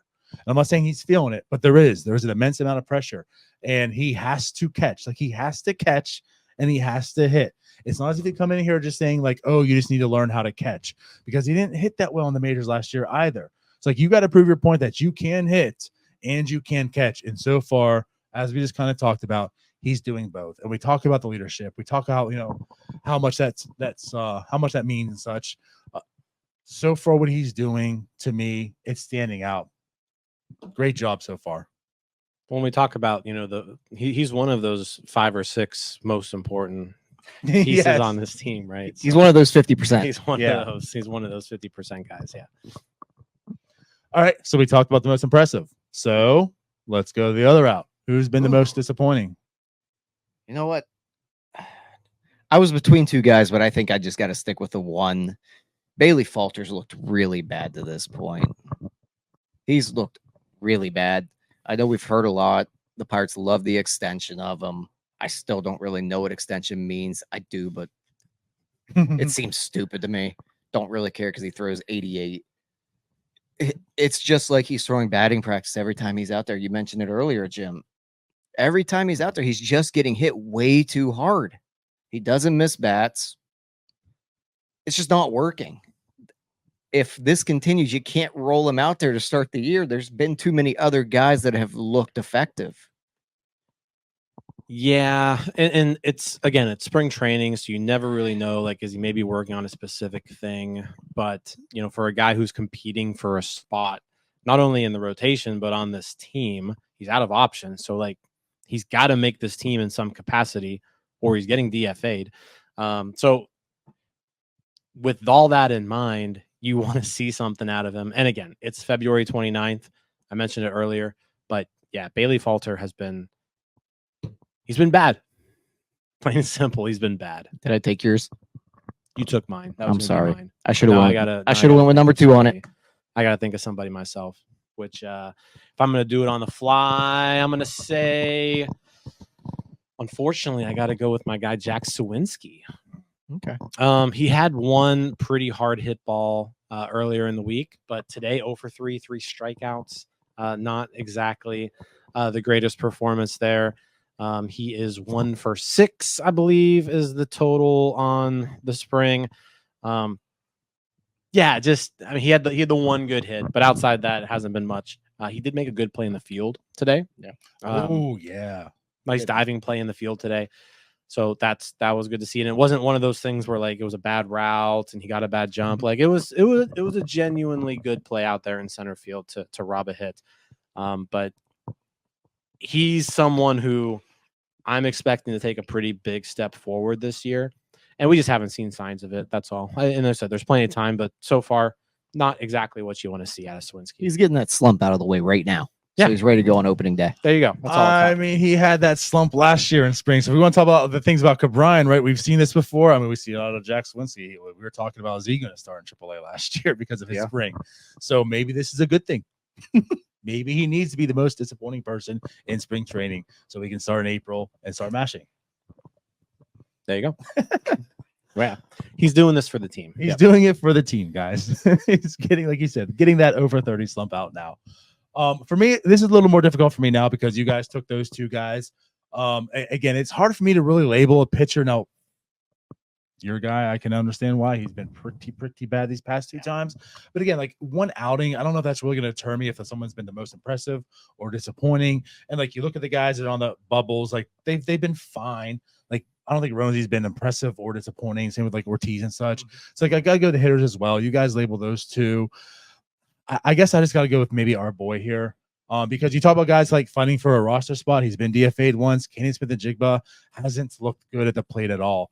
And like he's going to be fighting for a roster spot right now. You know, he's already seen that fate happen once. The Pirates reclaimed him, got him back. I know we've had hope for him. And again, like for him as well, it's been more limited at bats and such, but he hasn't looked good at the plate right now as of yet. Hopefully things start to get going for him. But yeah, like this is an important spring for him for sure. Yeah, especially if there is something wrong with Joshua Palacios, Good right? call. I mean, if Palacios is hurt and he is unable to be open today, and this is pure speculation, right? I mean, we have yet to see Joshua Palacios. There's something going on there. So if Joshua Palacios isn't fighting for one of those roster spots, there's a spot up for grabs for Kenan Smith-Njigba, and yeah, he hasn't done anything to take it yet. So that's another good choice. It is, and it's also just going forward, you know, getting another job if it doesn't work out with the Pirates. I mean, he could have had a shot coming out of camp to maybe stick somewhere on a 40-man, but the way he's looked to this point, it's not looking likely. Yeah. So whether it's the Pirates or not, but yeah, like I said, you make a good point. And there's guys I brought up Celestino. Now you mentioned he fell in the outfield. I didn't see it, so maybe it's a net zero now. But like that's a guy who's battling for that potential roster spot also, along with like McKinney. Yeah. Right. Yeah. You know, so very valid points there. So there's our most impressive, most disappointing. I guess anything else that you want to talk about so far on this trip as we're winding down and ending it? No, I think it seems like just from the vibes that we're getting, I don't know if this team's adding much else to this team. Like maybe there's something else out there. Maybe they're waiting on Snell and Montgomery to sign to see if they can just like wait Lorenzen out, someone of that caliber. I'm not entirely sure, but it seems like, you know, they're going with what they got as of now. And so far they haven't won too many games. But again, it's spring training. These games don't really matter, especially these early ones. But so far everyone has gotten through this week healthy. Well, we still need to hear about Palacios, obviously, but we haven't had any new injuries this week. So knock on wood there. The most important thing. Yeah, that is the most important thing. Because last year when we were down here, we saw JT Brubaker's final appearance of the year. We saw Harleen Garcia's final appearance of the year. So luckily, we didn't see anyone's final appearance. Good point. Don't put that anything on us. You had to say it. We don't know that yet, Jim. That's true. The Rosati curse does exist. Tomorrow. So we're still here technically tomorrow. Yeah, we are. So someone's going to like fall downstairs in the middle of the night. We don't know who got hurt today. Never know. Let's hope not. Right. Yeah, let's hope not. Cool. So fun week, guys. I had a great time. Wonderful time. Well, you annoyed me quite often, but I'm still alive. I'm still here. I just hate the way DiNardo drives. That's really my one complaint of this week. People in Florida drive like idiots, and I understand he has to do it because everybody has to drive like that. But God, I hate the way they drive here. With that said, I had a great week. I guess just to tease something for tomorrow, we put it on Twitter. NS9 TV starts tomorrow. So just something that's kind of new, unique. I know from 10 to 4, we're basically going to be streaming every single day.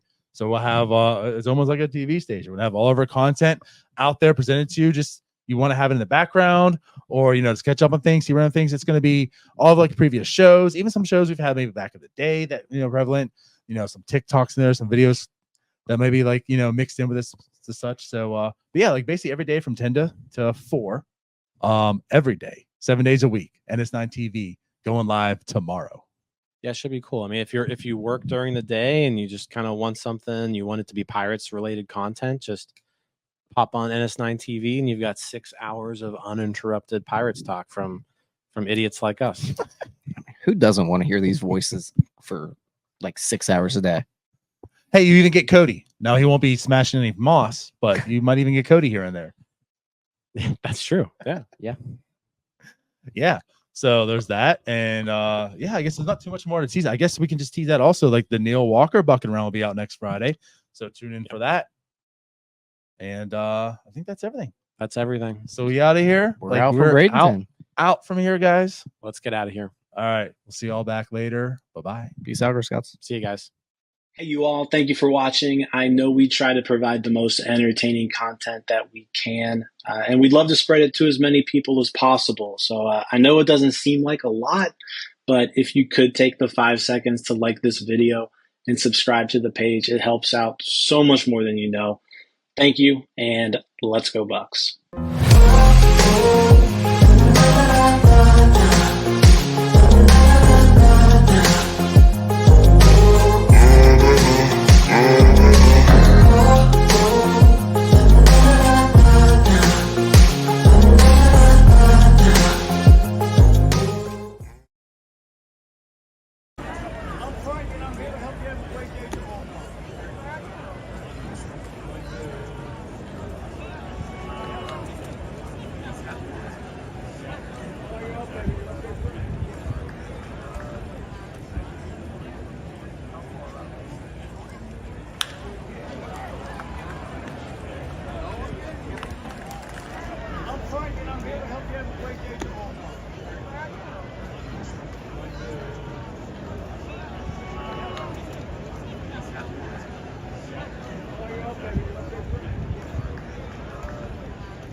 Don't feel bad. Yeah,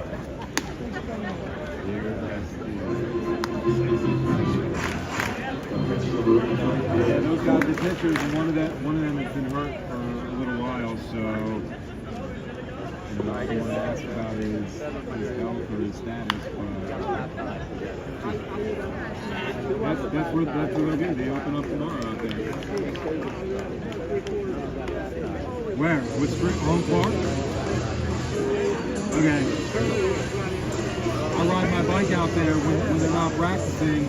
Pretty good bike riding when it's not like traffic time.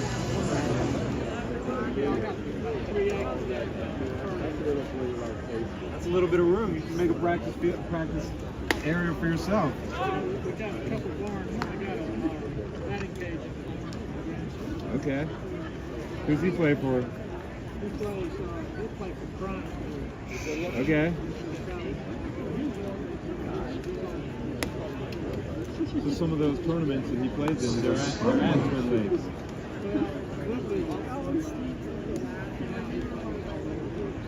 Good for him. We've had these 4 seats right here. They're all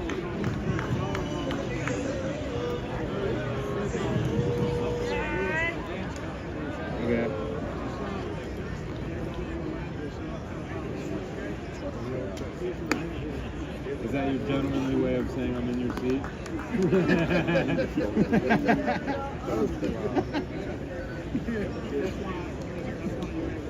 Okay.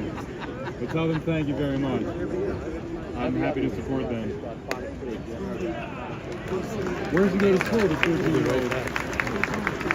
Oh yeah, I remember him.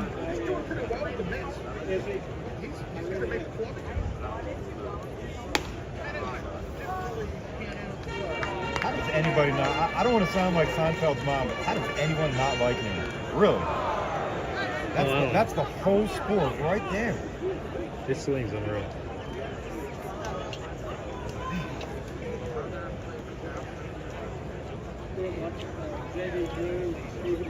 Okay. Pretty good team. Pretty good nucleus.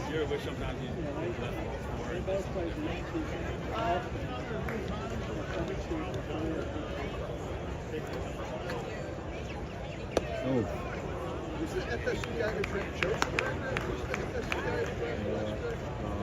Jackson Bowmeister, the pitcher. Oh, yeah, Baumer.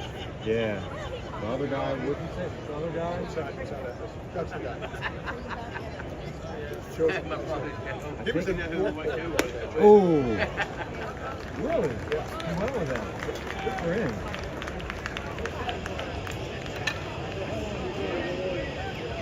And not with the order. I guess I've been supporting them for 45 years.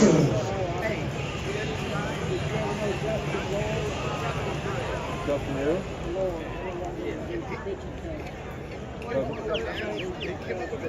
Doesn't ring a bell. He came up with it. He said he's played in the majors a little bit. Probably headed to the play. What a beautiful jersey. What I'm saying is if you're an Asian Bob, And it does have his name. so he must be like a semi-trained. Who? He's a man of love. Yeah. Doing yeah, they had 30 home runs last year.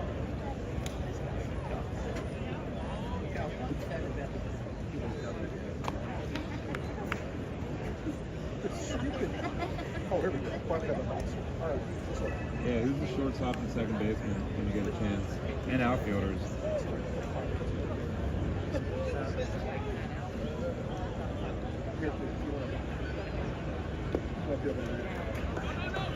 The Orioles. Oh, for the okay, yeah. I thought you asked. So we got. That'll be tough. Earl Robinson's a Super Okay. Thank you. Well, those things are like Okay.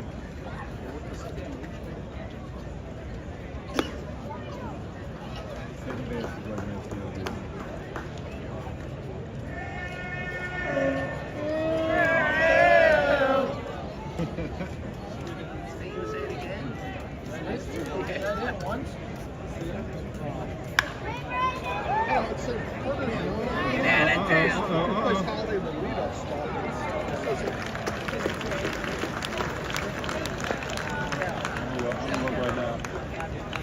Okay, that's a pirate. That's Captain. Oh, I get. Okay, so Jack Win. Oh, ski. Okay, so Jack Sawinski. I got that. It's a blue jay, a sun, a blue sun, blue. Who are you? What? Jason Wavy Lays. Jason. Where is that a delay? Who is that? I mean, it's Jason Delay, but I don't know why that's a D. That's D from Always Sunny. Oh, well, I outed myself for never watching that show. Is that a chicken or a hen or a rooster? That is my love. That's Rihanna. Ruri. This is us. Rowan. It's a hen. Hen. So it is a hen this time. Interesting. Henna tattoo. Henry Davis. That's interesting, Tyler. I thank you for that one.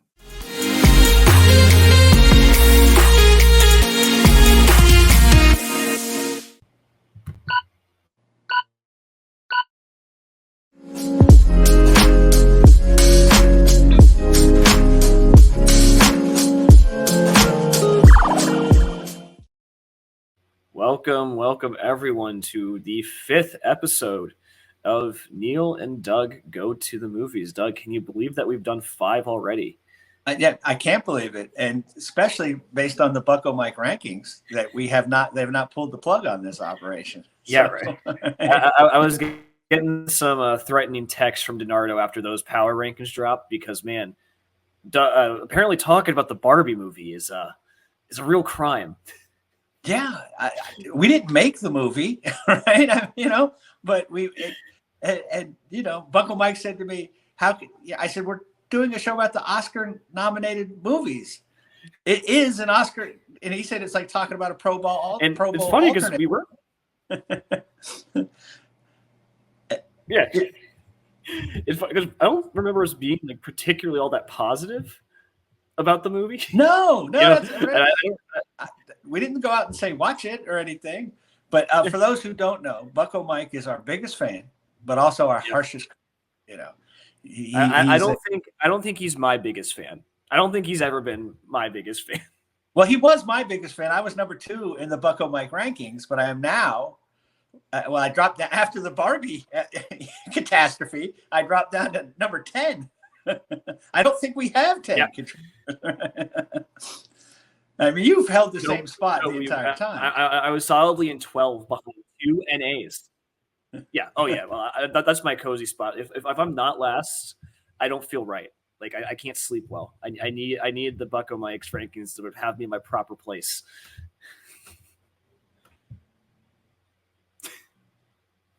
Yeah, Bucko Mike, he's tough. So, but yeah, a loyal hopefully. season ticket holder. He says he'll never watch our show again. I think we can get him back. I think we can. Yeah.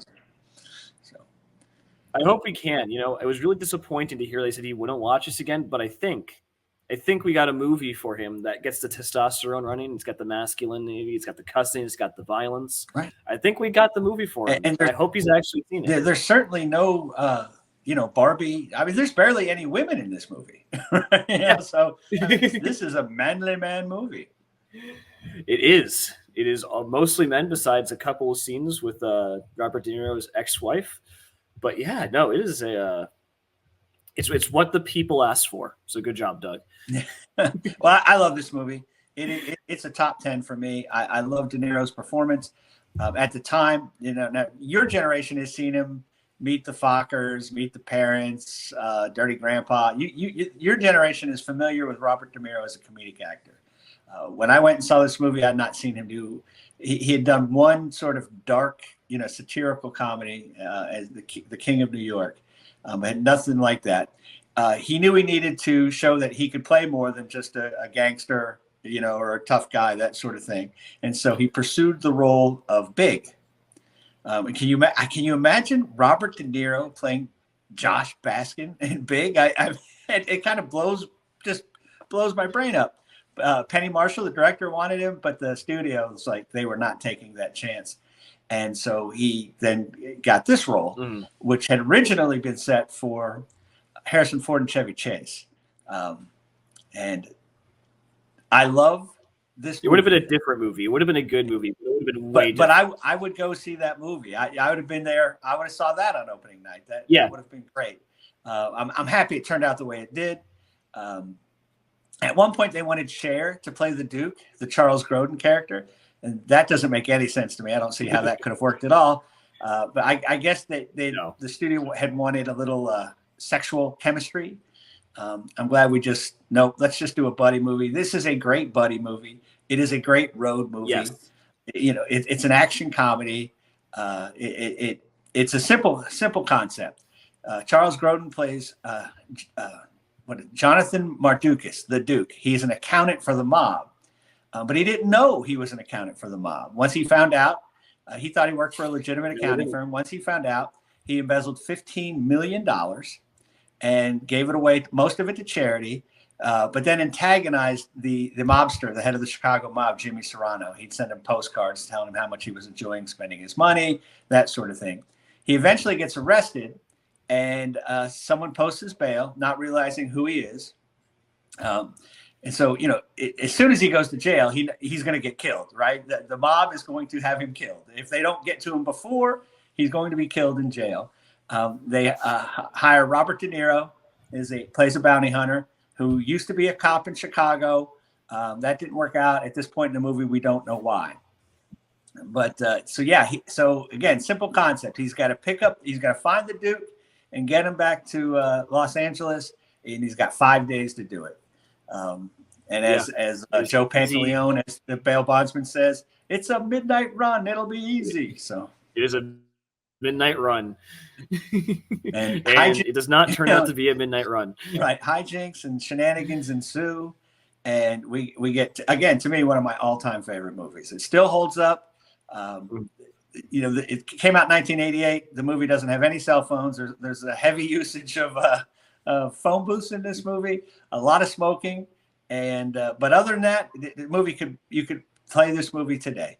You could make this movie with this same script today, and it would work. Mm-hmm.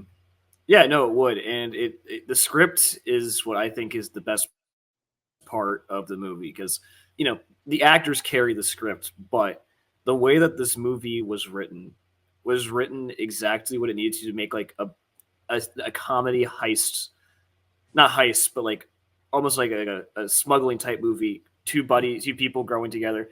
It was the perfect script. It had the perfect amount of characters. It wasn't too large. And the writing is just so good. It's really like it had no business being as funny as it was.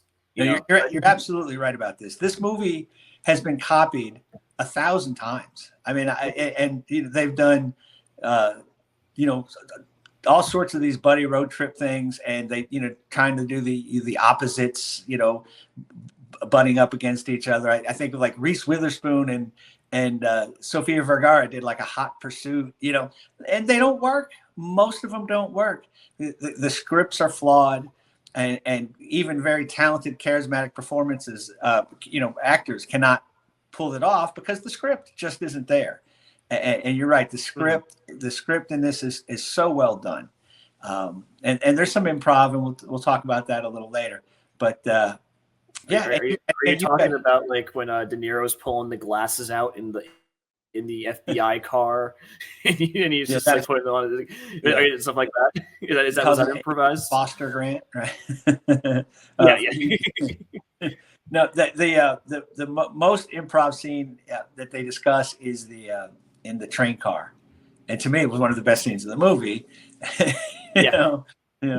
So we'll get to the train car later, but I never would have guessed that this was improv. Because you said it. It's such a well done script. Everything seemed very natural. Mm-hmm.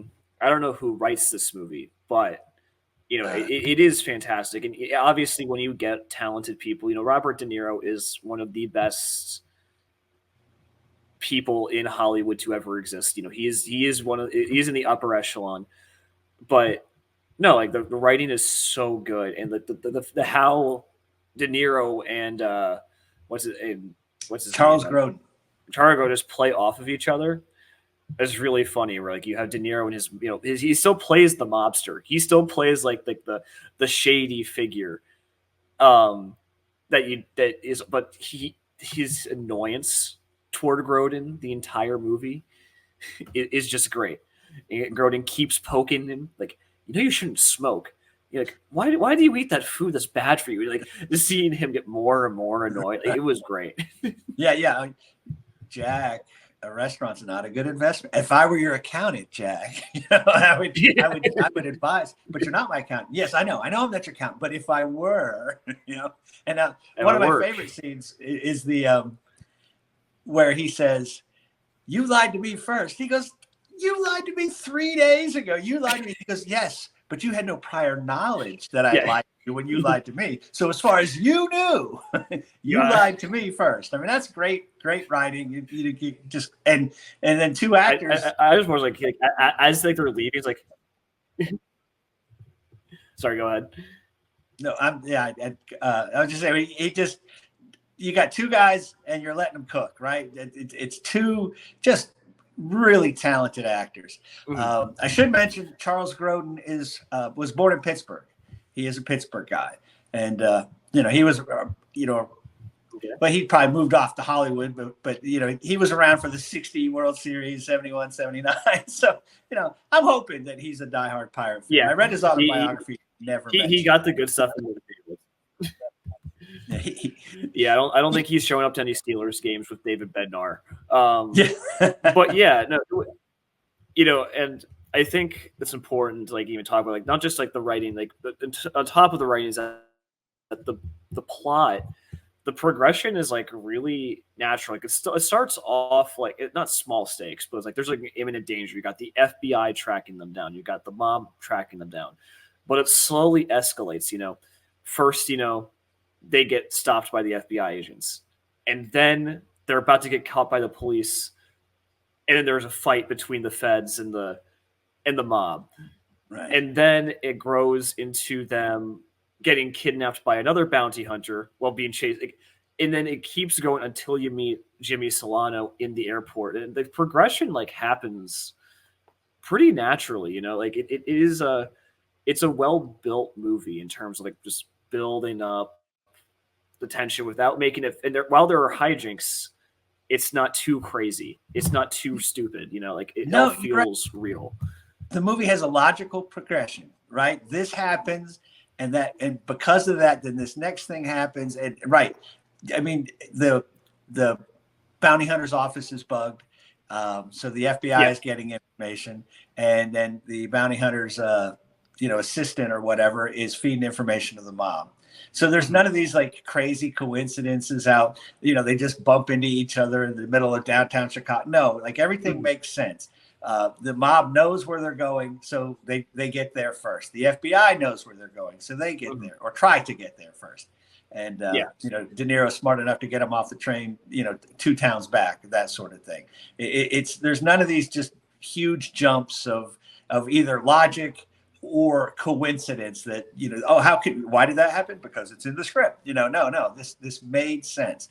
Where they were going, how they got there, having to get off the plane and get on a bus, having to get off the bus and get on a train, that sort of stuff.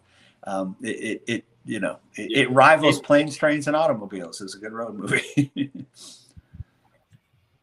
I love planes, trains, and automobiles. But I don't think anything in this scene quite topped your effed scene from Planes, Trains, and Automobiles. But the fact that they made De Niro, it's very easy in these movies, these comedic style movies, to make everyone an idiot, to make everyone so stupid. And there are stupid people. Eddie is a dumb guy, right? And De Niro, more on number 1 and more on number 2 are kind of the bumbling villains. Yeah. But Jack Waltz and Jonathan Mardukas feel like real people who are very smart and capable. And so, one of my favorite scenes is where he finds out that the office has been bugged, and so he's just calling Eddie, but he's really talking to the other guys. Right. He's I got a couple guys parked up the street. They smell a body odor, coffee breath, and these 2 idiots are. So go to the Chinese place. So that I love, just when you get a real character who makes smart choices and is funny. It's a nice change of pace. Most movies don't do that.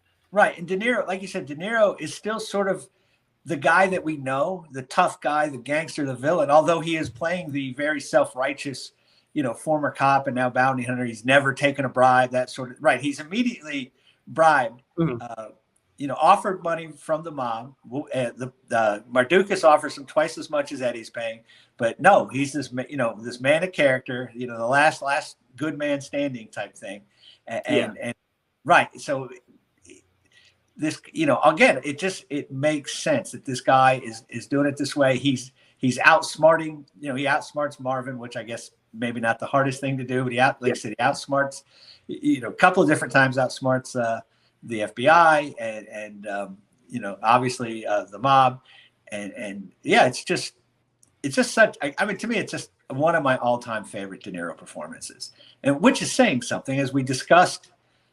You discussed how great he was in Flowers of the Killer Moon, and just playing this pure evil character. He just, you're right. If he's not on the Mount Rushmore, he's darn close. Yeah, I don't know who would beat him out, but and it was cool because I think that's my hot take. Killers of a Flower Moon is top 3. I think that can be your hot take that this is top 3 De Niro. Oh yeah. A little later, I'm going to tell you my all-time favorite Robert De Niro scene is in this movie. And when you think of some of the great scenes that he's had, that's going to be my hot take. I don't have an idea of where it is, but yeah, we'll get to it. And I think, obviously we talked a lot about, how Mardukas and Walsh both this work really well together. They're the majority of the movie. Like most of this movie is just these two guys playing off of each other. Two colliding personalities. Again, like you said, it's very simple. It's been done a million times, but when you write it correctly, it's done well. But what really made this movie special to me is kind of like what we talked about with Hot Fuzz, where you have two guys who are the leads who work so well together, and then they give the supporting cast just enough screen time during the movie to make them memorable, to make them hilarious, and well, I remember every single one of the 4 side characters in this movie, and they probably only had 10 minutes of screen time each. They were fantastic. I loved Mosley. Mosley was hilarious. I loved Marvin. Marvin was great. They were all just so good. Right, and it actually goes a little beyond that too, because Eddie is great as the bail bondsman, Joe Pantaleone, but his assistant, Jerry, I think the only thing he says is, "I'm going to go get some donuts," right? And it works every time. Right? He's good. He's believable. That is who would be answering the phones at a bail bondsman's office, right? That's the guy. And like I said, Marvin, Joey, it's Eddie, Jack. Where's Eddie? Yeah, Dennis Farina is terrific as the mob boss. His two, Moron number 1, Moron number 2, his 2 henchmen are great in their scenes. Philip Baker Hall as Cindy, his lawyer, just you've seen this guy. He's a great character actor. He's been in a million movies and small part in this and sort of just a one-note thing. But and again, like I said, we mentioned this in Hot Fuzz. When you surround these casts with really talented people, and even though they don't have much to do, they just they knock it out of the park, and it just elevates the whole movie, because a lot of times these parts are just given to nameless, faceless, people, their first role or whatever, the director's cousin, that sort of thing. But these guys are, high level and do a great job. Yeah, no, it's kind of like where Olivia Colman shows up for 5 minutes in Hot Fuzz, and she's just absolutely great. When Eric Martin Freeman's there for 2 minutes, and right. It's very similar. You don't have the same star-studded cast of British actors, but everyone in this movie is just good at what they do. Jimmy Serrano is memorable mainly because he's yelling at his own assistants to go drink a Coke and or to do other have a things. cream soda, Sydney. Yeah. Sit down, relax. Have a cream soda. Yeah, but they are all this. The supporting cast is what elevates the movie for me, to a higher run than if it was just Robert De Niro and Charles Grodin just running around a bunch of idiots. It was a nice change of pace. So, what's your favorite scene in this movie? Man, I really liked the. Honestly, it was the scene where Grodin pretends to be the FBI agent. Yeah.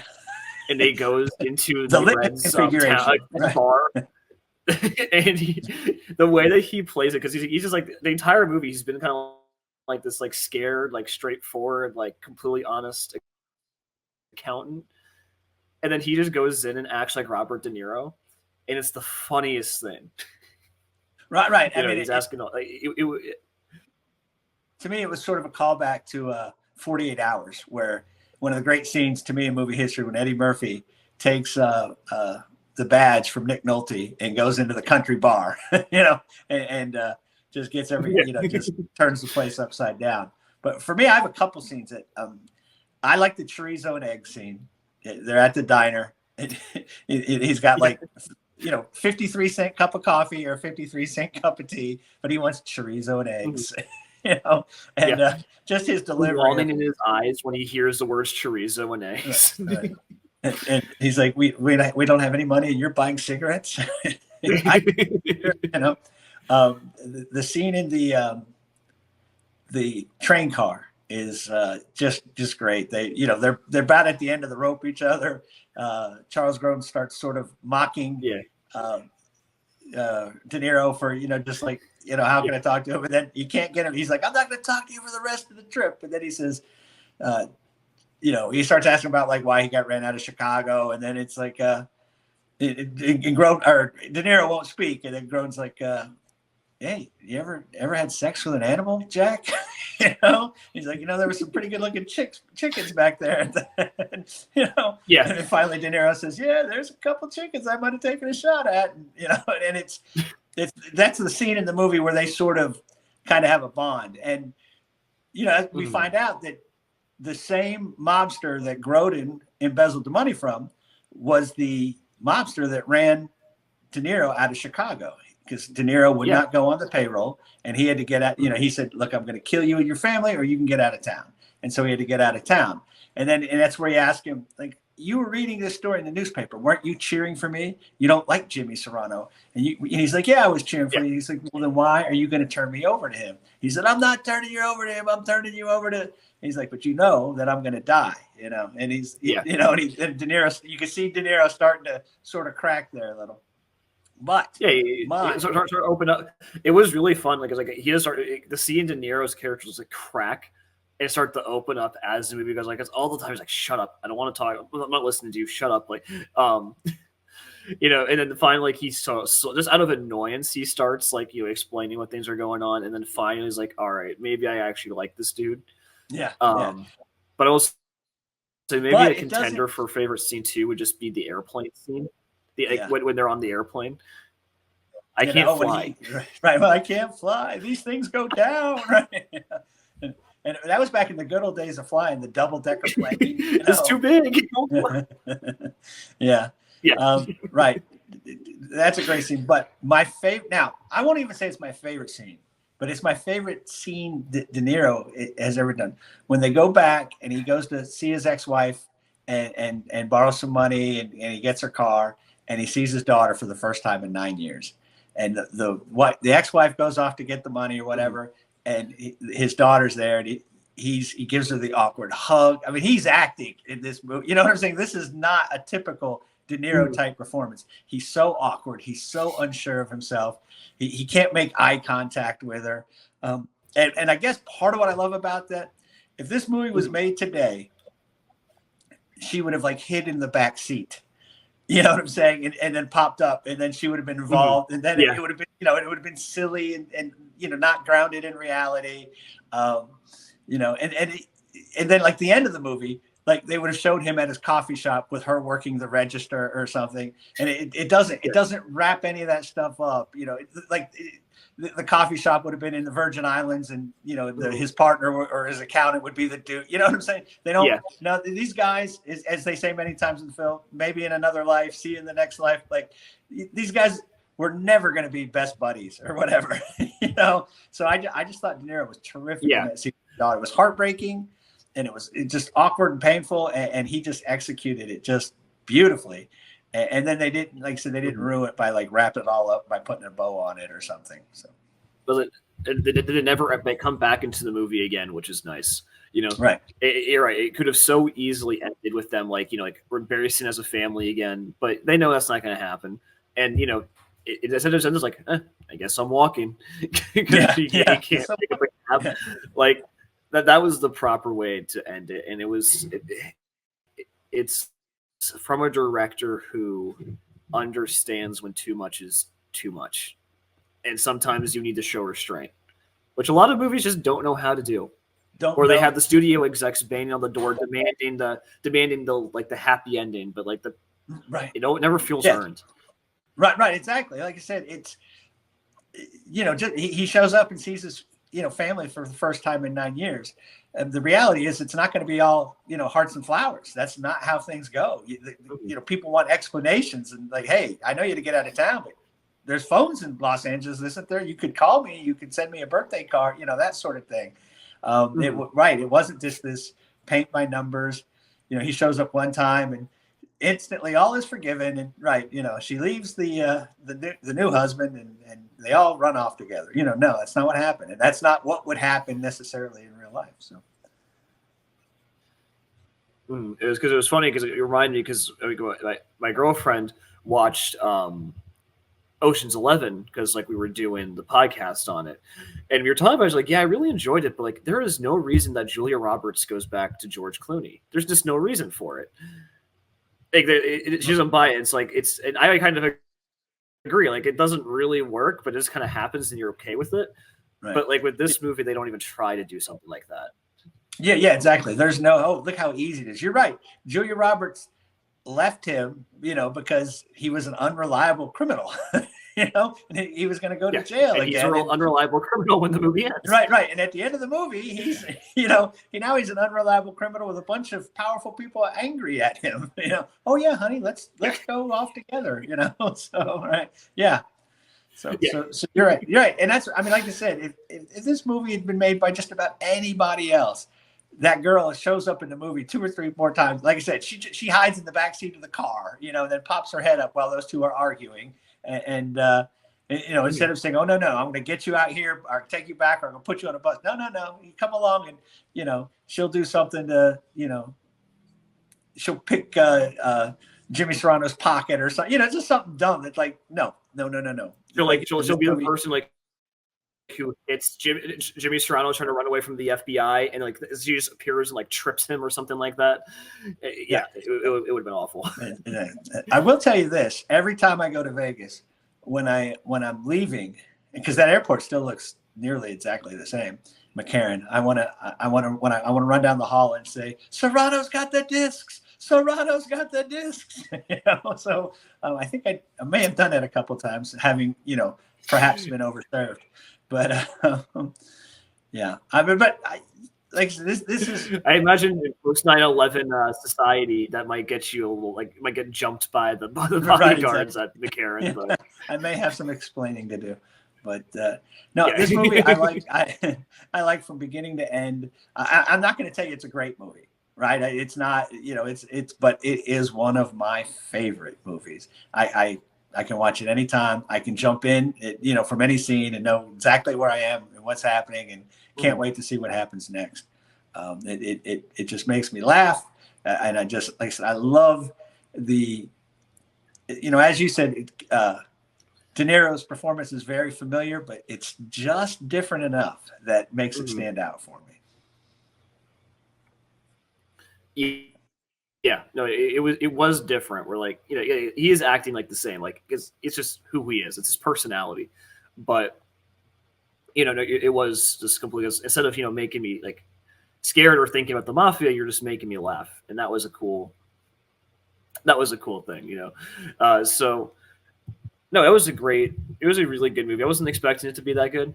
I wasn't expecting to enjoy it as much. I was surprised that I was laughing as often as I was, because oftentimes when people tell me that a movie's funny, I go with high expectations.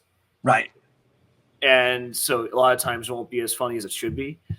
But no, this one hit all the right notes. Yeah, I didn't want to oversell it to you, and it's definitely an 80s movie, so I was concerned. I mean, it's different from the style of movies that you've grown up watching.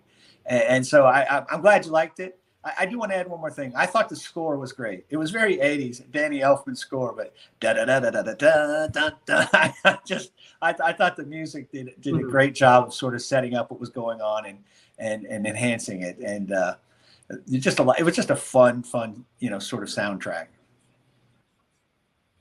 Yeah, I didn't notice the soundtrack too much, honestly, but I'll have to rewatch it. Also very. What would 80s. You give? Very 80s. What would you give? I'm a very Midnight 80s Run guy. out of 10. Yeah. What's that? What would you give Midnight Run out of 10? Oh man, that's 11.5 for me. It's I don't have any objectivity. I just love this movie. So. What about you? I gave What's it your an thoughts? 8 out of 10 on my letterbox. 8 out of 10. It was very good. It's not good for it's not good enough for a 10 just because like 10s are reserved. But I thoroughly enjoyed it. So very happy that you recommended it. Good. Now, well, we've now discussed Midnight Run. Are there any movies that you're looking forward to seeing this year? So there are a couple. I try not to get too excited about movies just because a lot of times they're just going to ruin my expectations. I set the bar too high and they're just not going to be good enough. But there are a couple. So the first thing that one that's really going to come out that I'm excited for is a Dune 2. I had never read any of the Dune books. I went and saw the first Dune, thought it was absolutely incredible. I think there was this tweet out there that said, like, if your movie costs more than Dune, it's a waste of money. Your movie does not need to cost more than what it costs to make. It's like, so Denis Villeneuve is the director. Again, stunning visuals. The acting is fantastic. Fantastic. I don't know if you've read the books, if you've seen the movie or not. Well, I'll tell you, my experience with Dune is I tried reading the book, and I'm a reader. Like I couldn't get through 30 pages, and I tried and tried. I had a list. I'm one of those guys that, I had a list of the 100 best novels of all time and the 100 best books of the past 25 years. That was starting with like 83 to 2008. And Dune's on one of them, or maybe both. And I tried, I couldn't read it. Now, that movie came out in the 80s too. It was Francis Ford Coppola and it's Sting. I did not like that movie. It was David Lynch. Yeah. Oh, David Lynch. Right. Okay. It was David Lynch. Yeah. I did not like that movie. See, I liked the 1980s Dune. It's not a perfect movie. You can really tell that David Lynch should not be directing big budget movies. But man, I just love the weird. The Dune universe is just so weird that it's perfect for David Lynch. So like seeing how gross the Harkonnens were, and like all the weird space people, like the space. I forget, like the spice traders were like. It was fan. I loved it, even if 90% of the movie is just exposition dump at you. I thought the atmosphere was great. But I know most people don't like that movie. I'm a weirdo. And I have not seen, Dune Part 1. But if you tell me it's good, I have faith. So I'll give it a shot. And since I have low expectations, you should watch Dune Part 1, which is on Netflix, I believe. And you should go see Dune 2 in theaters. All right. I'll take your word for it. I'll definitely watch Dune Part 1. I like Zendaya. I'm not so sold on Chalamet, but I'll give it a shot. Chalamet is fine. He's fine. What a movie I'm looking forward to this year is Drive Away Dolls. It's not a Coen Brothers movie. It's a Coen brother. This is Ethan Coen on his own. It's two girls. Sorry, Bucko Mike. It's two girls. One of them, Margaret Qualley, and Andy McDowell's daughter, who was great in Once Upon a Time in Hollywood. Whatever. They set to go on a road trip. I think, she has a hard breakup or whatever. But, they come across some inept criminals, sort of Fargo type criminals. And, again, hijinks ensue. So you got a Coen brother. You got it's got Matt Damon in it. Pedro Pascal, got a good cast. It's Coen brother movie, and I'm a fan of the Coen brothers movies. So my general rule of thumb is that if the Coen brothers are involved in any capacity, I will be there. Yeah. They are just one of the best in Hollywood right now. Yeah, so I am excited. That was on my list too. The original storytelling, which is so lacking in this era of the intellectual property movies. I'm going to go in the other direction from original storytelling, because the next movie I'm excited for, just out of pure morbid curiosity, is the Jake Gyllenhaal Roadhouse. And I have no clue how this movie is going to go. I like Jake Gyllenhaal. I don't know why they cast him as the lead for Roadhouse, but I am excited. I want to. It could be the worst I've ever seen. It could be hilarious. It might be there's a solid movie, but I am excited to see this movie. Yeah, it could be anything. It could be one of the best bad movies of all time. It could be an actually really good. I mean, much like the original Roadhouse, right? I mean, that movie's just ridiculous, but somehow it works. And we love it. You know? So yeah, that's what I'm looking forward to. I hate to admit that I'm looking forward to Gladiator 2. It makes no sense to me that they're making a sequel to Gladiator, and this, you know, now 20 some years later, but it's Ridley Scott. It's got Denzel in it. You know, I mean, I don't know if I'm looking forward, but I'm really curious. So I think I'm going to have to give it a shot. So I'm going to give it a shot, but I thought the first Gladiator was okay. It all right, wasn't. I I'm don't. Shame on you. Get Shame the hype. on Bucko Mike. Again, I know I'm knock him alone down on to this. But 13. like, it was.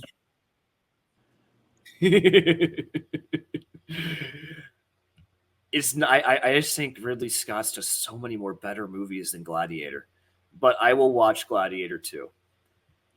You know, is Ridley Scott directing this one too? Yes. Okay, so he's really busy.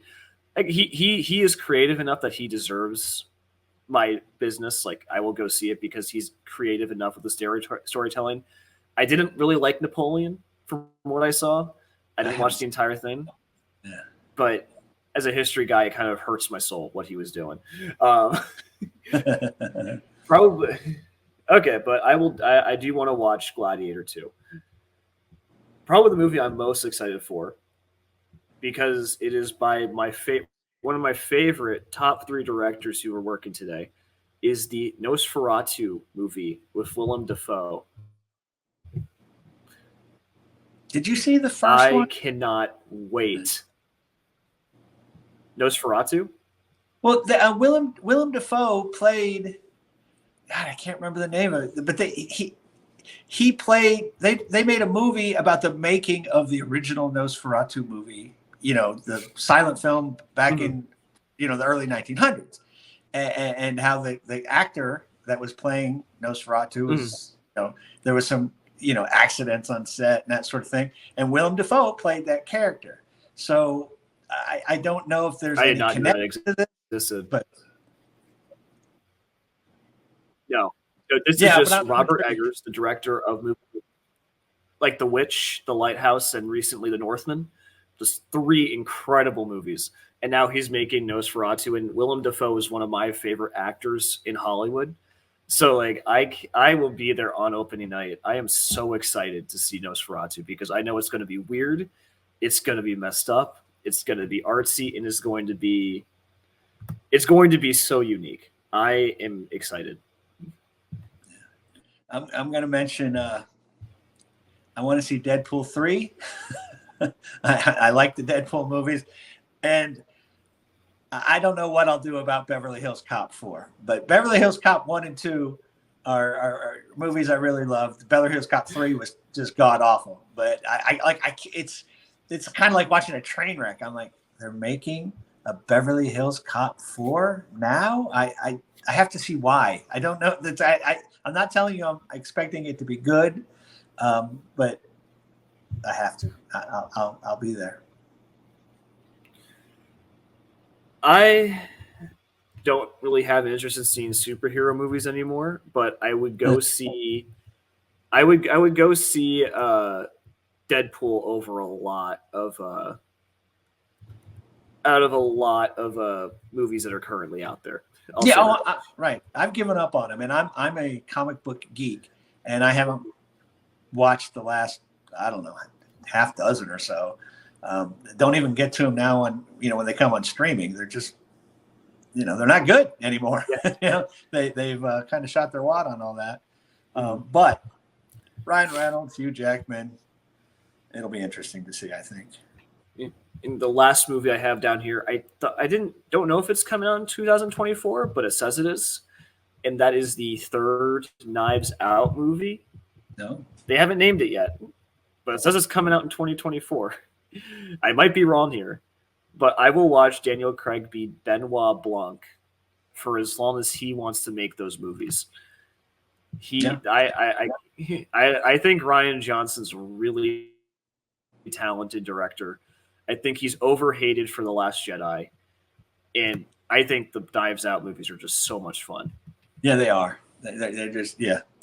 Well, I'm just going to mention a couple. I'm not going to go into them, but you've got a movie called Here with Tom Hanks being directed by Robert Zemeckis. Those are the guys behind Forrest Gump. So I figure they deserve, Zemeckis, Back to the Future, Roger Rabbit, so I'm going to give it a shot.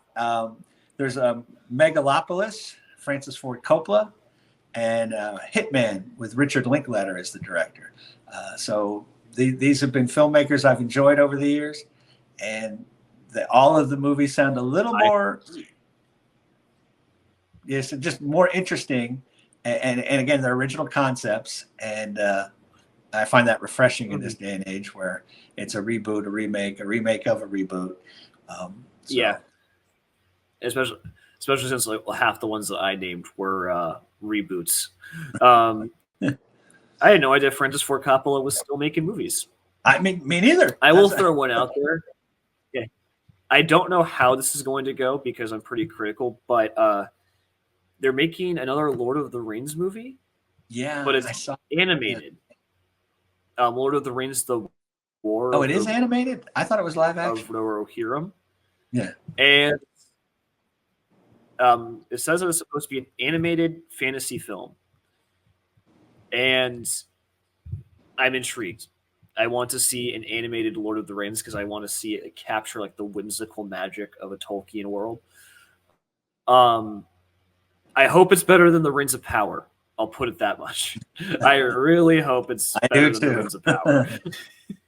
Nothing worse than a long, because that was yeah. No one watched it. Just $1 billion down the drain. No one wanted to watch the Ring of Power. Like, I wish I could just have $1 billion to throw around like that. Yeah, I don't understand. I mean, really, the decision makers in Hollywood just stun me how they can't figure out what the public is interested in. And they're so scared, so afraid of an original story. And they, no, we have to have a built-in audience. Yeah, but you've disappointed your built-in audience with the last 10 movies you made, right? So sooner or later we wise up. We'll watch the first one and love it, and then the second one's not quite as good, and the third one is bad. And we're now on number 8, and you can't figure out why, why we're not going, and it's like no. So yeah. Right, it's hard to understand how some of these things get, especially at those budgets. My goodness, you're right. It'd be nice to have $1 billion just to say. That's why I said nothing. If you watch Dune, you will know what I mean when I say nothing should cost more than what makes to make Dune, and just the amount of money that gets thrown at terrible projects. Like Marvel's just burning, like setting cash on fire at this point with the movies that they're making. And I bet they're going to be disappointed this weekend, right? Yeah, Madam Web looks terrible. It looks awful, and each ensuing trailer makes it look worse. So, and I have a friend I debate movies with all the time, and he'll say, "Oh, that looks good." I'm like, "They all look good in the trailer, not Madam Web." They couldn't even get Madam Web to look good. No. Yeah. But hey, it's not my money. Yeah. What's the next movie that you want to discuss? It's your turn to choose. All right. Bucko Mike, I've asked next Bucko movie. Mike, It's also. I don't know if Bucko Mike's gonna like this one. This is a 1982 movie. It is about one of my favorite bands of all time. We are going to be watching Pink Floyd's The Wall. Oh gosh. The 1982 Pink Floyd's The Wall. I have seen this movie once. I have very mixed feelings about it, but I feel like it'd be a lot of fun to talk about, and not a whole lot of people have seen it. Yeah, I saw part of it. I will watch. And we'll see. You not a Pink Floyd fan? No, not really. They never. Okay. It is. I I understand their place in history. I'll say that they're just not for me. It is supposed to be a visual, like, so the Wall album was always supposed to have like a visual story to it. This is kind of their attempt to make it, except production was kind of a disaster, and we'll talk about that next week. But I think the story behind how The Wall was made is fun, and I think the movie is worth watching. Right, and then after that, I guess we'll probably do an Oscar show, right? Or be close. The Oscars are March 10th, so yeah. Okay, so we'll still have a movie rec, but yeah, for sure. Hopefully the Oscars don't disappoint, and I don't have to yell about America for I completely forgot her name, from Barbie winning Best Supporting Actress. Right. America Ferrara. I was about to say America Ferrari. I'm like, that's not it. American Ferrara. Hopefully she doesn't win, but look at you just hating. It was dumber things have happened. Green Book won Best Picture. As long as we don't have a Green Book again, I'm okay. Did it win Best Picture? Ooh, Green Book won Best Picture. I've already blocked that out of my memory. I mean, it was a nice movie. It was fine. But the 2018 Oscars were a disaster. A lot of them have been lately. Yeah. Well, anyway, Neil, I really appreciate you indulging me and letting me discuss I don't want to call it a cult movie because it was a very successful movie, but one of my all-time favorite movies. And come on, it's Robert De Niro and Charles Grodin. You can't go wrong. So I hope you guys watched it. I hope you enjoyed our discussion. I thoroughly enjoyed it. And, so keep tuned. I think there will be a North Shore 9 live on Thursday. Yeah. We will have, once spring training starts, we should have some live stuff from Bradenton, from Pirate City. So keep your eyes out open for that as pitchers and catchers start to report this week. I think the crew's going down around, it's next week, 2 weeks. End of February, start of March, something like that. Yeah. Yeah, I'm going to be there from the 23rd to the 27th, but everyone else is going to be there for the rest of the week. Unfortunately, I can't get all that time off. Yeah, I can't. Right. Can't do it. Yeah. So, I went, hey, the off season is basically over, right? We're going to have actual content now. For those of you who've been suffering through Neil and Doug Go to the Movies, right? You'll have additional North Shore 9 content to embrace here soon, as spring is upon us. Spring training is here. Games, I think we're 2 weeks away from it, less than 2 weeks away from the first spring training game. I think it's February 24th. Yep. So it's exciting stuff. So we'll be recording about the time. And we'll be recording about the time when the first game starts. So maybe it'll be post game into movie review. Yeah. Anyway, I'm excited. Baseball season is back. Movie season's all year round. So this is my time. So, but thanks for watching, everybody. Well, yep. Thanks for tuning in. We'll see you in a couple of weeks. We're gonna watch Pink Floyd's The Wall, and let's go Bucks. Let's go Bucks. Hey, you all. Thank you for watching. I know we try to provide the most entertaining content that we can, and we'd love to spread it to as many people as possible. So I know it doesn't seem like a lot, but if you could take the 5 seconds to like this video and subscribe to the page, it helps out so much more than you know. Thank you, and let's go Bucks.